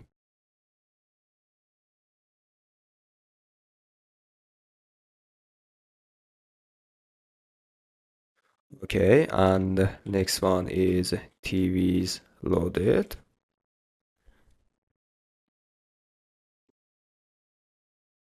Okay, and also here, when it says TV is loaded, we are gonna display list of TV entity, just like that.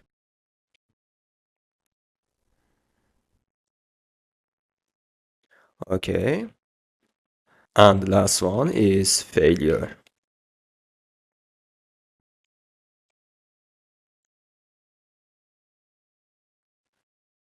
Okay, now when it says search failure, we are gonna display error message.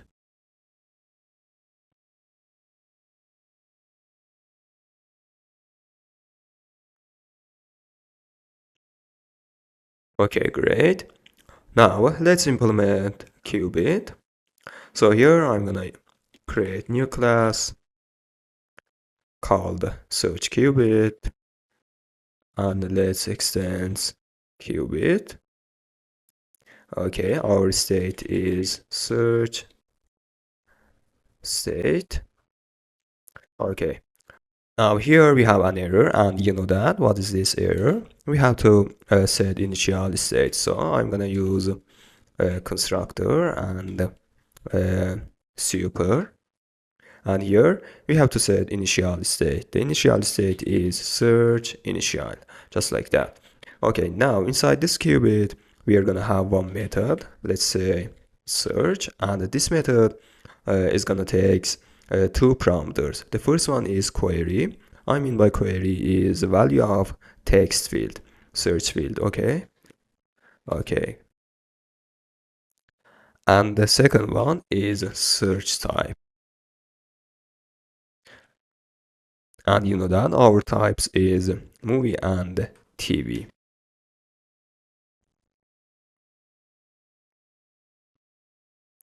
Okay, great. Now here, first of all, we have to change state from initial to loading. I mean, when user starts to type something inside a search field, we are gonna change state from initial to loading, and here we are gonna display loading.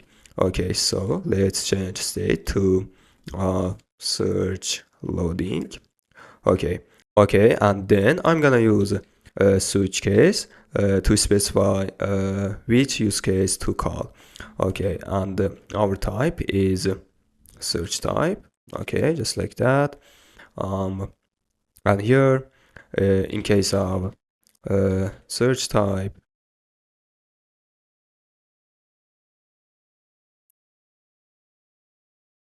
dot movie, we are gonna call search movie use case, and in case of search type dot TV, we are gonna call uh, search TV use case. Okay, great. So now here I'm gonna create method for search movie. Okay, and another method for search TV, just like that. Okay, this method is gonna take a query.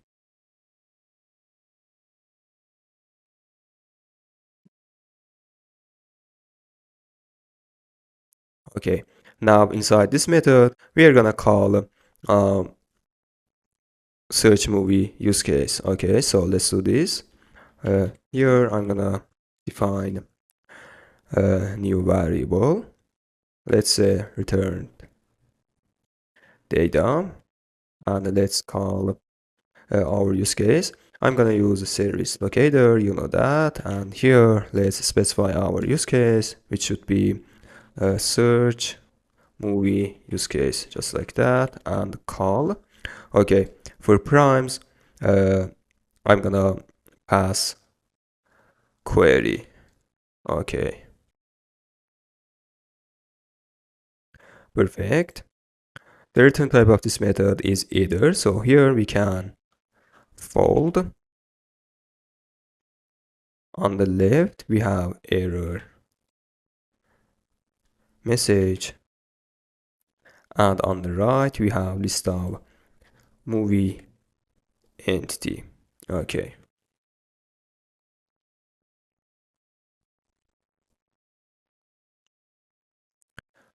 So on the left, we are gonna emit failure state.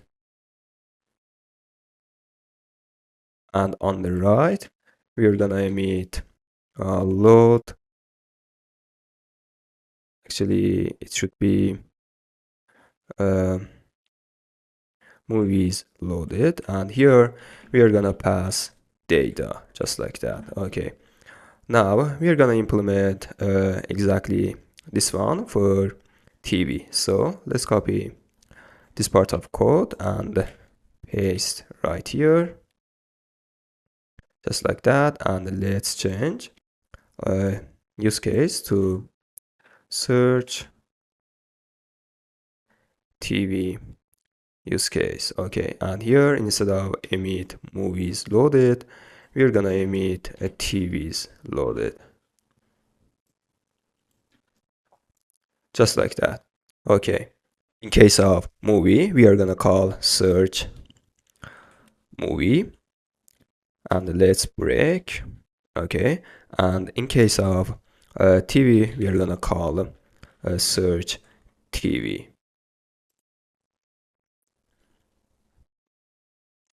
Okay, great. I'm pretty sure we are done with search qubit, and now we can use this qubit. Okay, uh, let's go to the pages and search, and as I said, after selectable options, we are going to display movies or TVs right here. Okay, great. First of all, I want to refactor this part of my code and create separate widget for options. So let me copy this part of code. Okay. Now inside widgets, I'm going to create a new file. Let's say options, search options.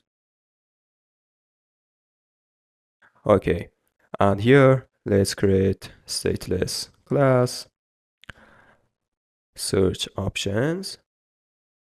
Okay, and paste right here. Let's import selectable option and selectable option qubit and block builder, just like that.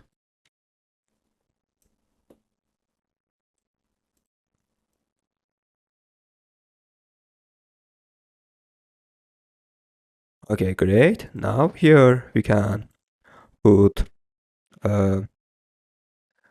search options right here. Okay.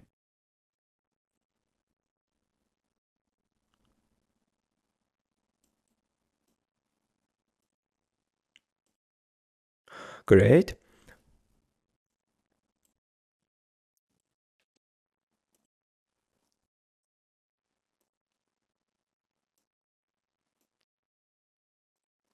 And now I'm gonna display content of search. So let me create new file and let's say search content, just like that. Okay, let's create stateless class and let's import material. Okay, now here in order to rebuild widget in response state changes, we are gonna use block builder, exactly like options. You know that. Okay, this is very simple and I'm sure you know that. Okay, our block is search qubit and state is search state. Okay.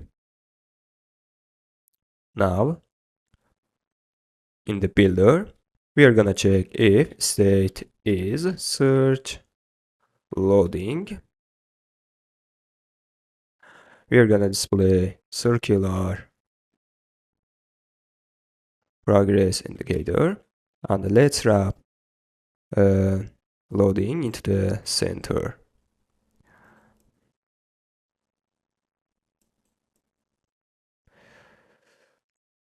Okay, and add cons right here. Okay, and if state is uh, movies loaded, we are gonna return grid view dot builder, and if state is TVs loaded again, we are gonna return a grid view builder, and finally if state is a search failure, we are gonna return a text and display error message just like that, and let's wrap text into the center. Okay, great. And in default, let's return container. Okay, so as I said, when state is movies loaded, we're gonna return grid view dot builder.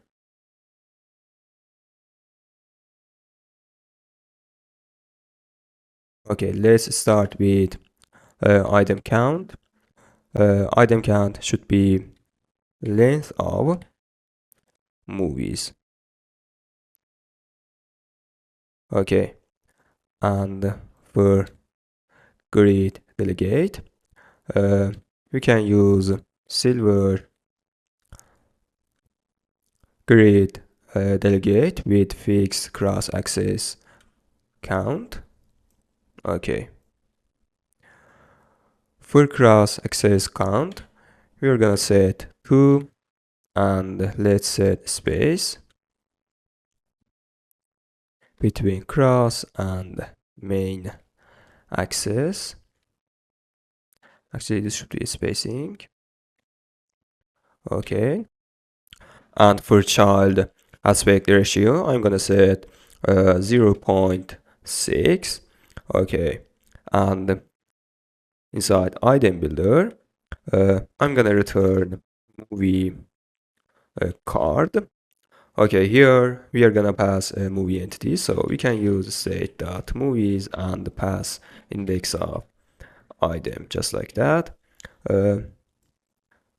We are gonna display exactly this one when state is TV is loaded. So I'm gonna copy this one right here and paste right here.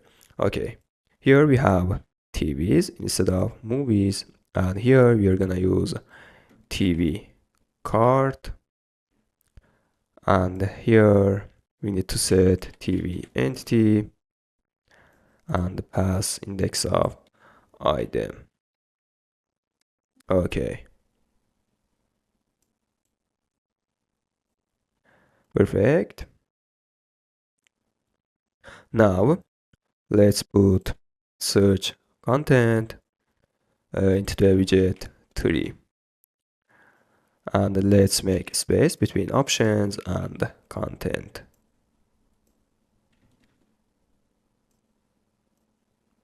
Okay, great. Now let's here start application.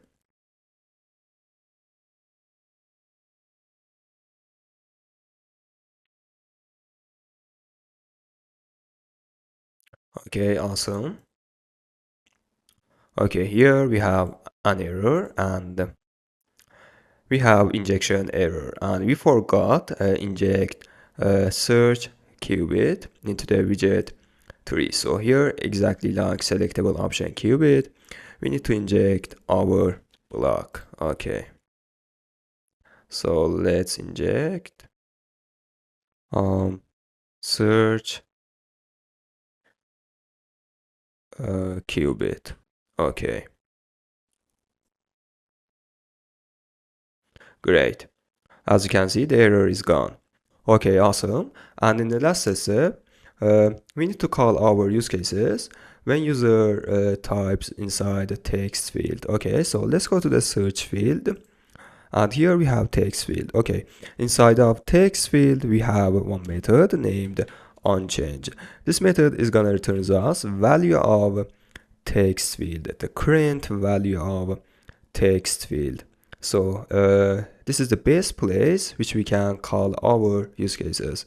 Okay, uh, we need to use a search method which we created inside search qubit. I mean this method. So we need to call this one and pass query. This query is a value of text field and the search type. Okay, so here let's use context.read. Let's specify our qubit, which should be search qubit, and call search method. Okay.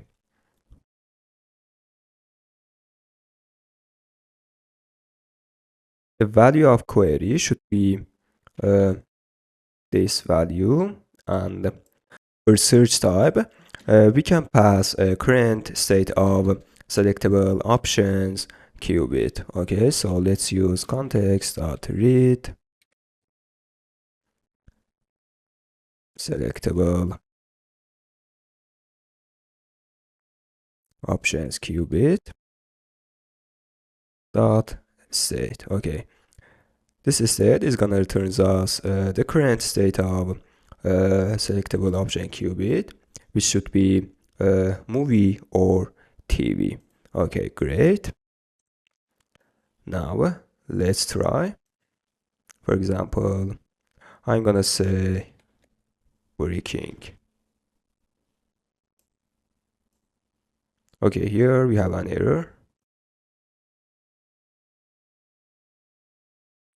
Okay, we have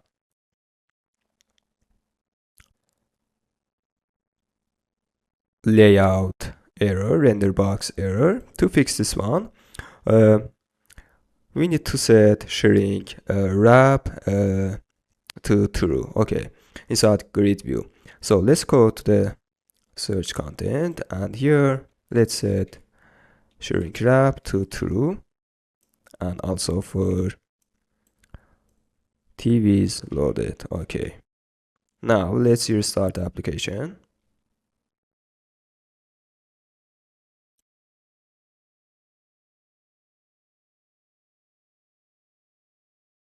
Okay, let's try, for example, breaking bad.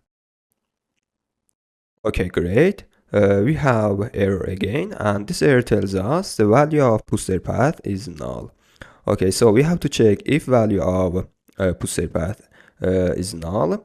For example, we are gonna return default image. So this is business logic. Okay, so we have to check this one inside movie entity. Okay, because this is our business logic. So let's go to the movie entity. Okay, great. Here I'm gonna create method which is gonna returns a string, and this string is URL. Okay, let's say, for example, provide booster path. Okay, here we can check if for example, value of booster path is null. We're gonna return default image. For example, I'm gonna return this image. So let's copy URL of this image, and let's go to the configs and assets and image. And here I'm gonna define new static cons. Let's say a default image and pass right here. Okay, Now inside a movie entity, we can use app images dot default image, just like that. Okay. Now let's back to the movie card, and here we can use this logic. But we forgot one thing, and we have to add movie image base path before pusher pass. So let's copy this one right here, and let's go to the movie entity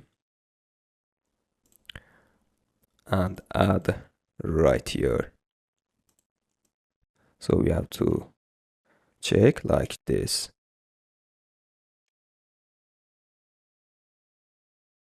So if pusher pass is not equal to null, let's return movie image base path plus pusher pass, and otherwise let's return this one, default image. Okay, great. Now let's back to the movie card, and here we can use this logic. But first of all, let's restart the application to skip these errors. Okay. So here we can use movie entity dot provide user path, just like that. Okay.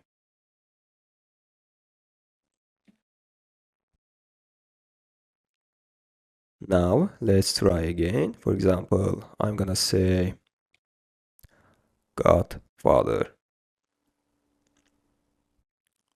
Okay, great. So to fix this error, we just need to wrap search content into the expand. Okay. Into the expanded. Okay, great. Perfect. Okay, great. And inside unchanged method, the very important thing that we have to check, if a value of a text field is not empty, we are gonna call this method. So here, let me check if value dot is not empty. Okay.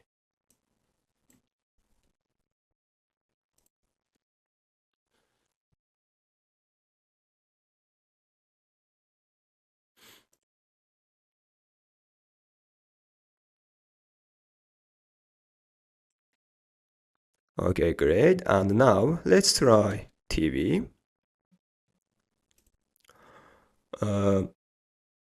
Okay, great. As you have seen, we had problem in tab switching. For example, I switched from movie to TV, but list of movies is still displayed. So let's fix this problem. Inside search page, actually search options, when we click on tab, we have to call another method, and we have to call search function from search qubit. Okay, so here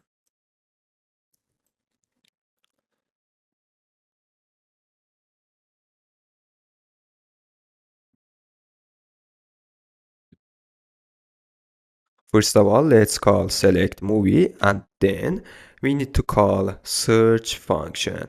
Okay, let me copy this one right here and paste here. Okay.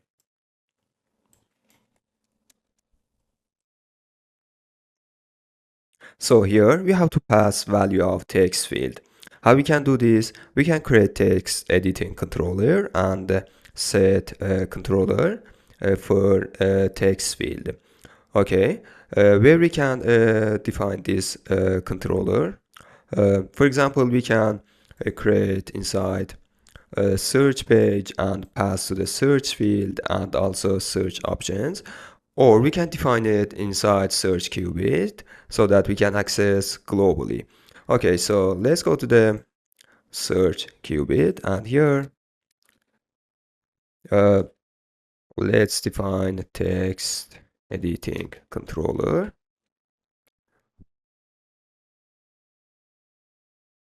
just like that. Great. Now let's go to the search field, and for controller we can set text editing controller, which we defined inside search qubit. Okay, and here we can pass like this value of controller. Okay, let's do this for TV option.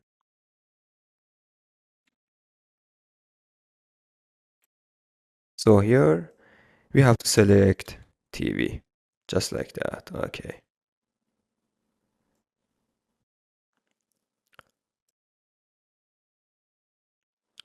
So again, here we have error, and this error is related to the value of text editing controller.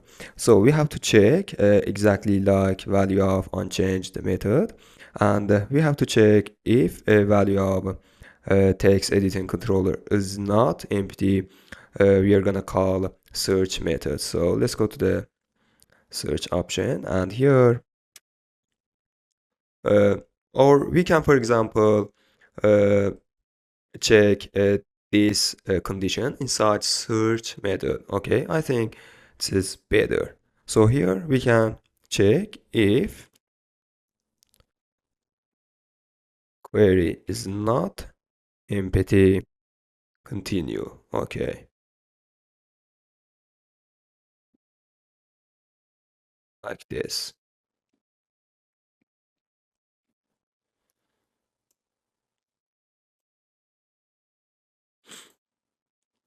Now let's go to the search field, and here we can remove this condition. Okay, let's restart application.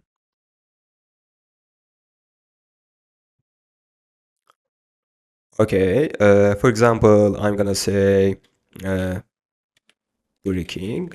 I'm fan of Burger King. Okay, great. As you can see, we searched inside movies, and now I'm gonna switch to the TVs. And there we go. As you can see, we searched inside the TVs. And for example, if I click on TV card, we will redirect to the detail of TV. There we go. Perfect. Awesome. Okay, as you can see, our search function is working very well, and there is no problem. Great job so far.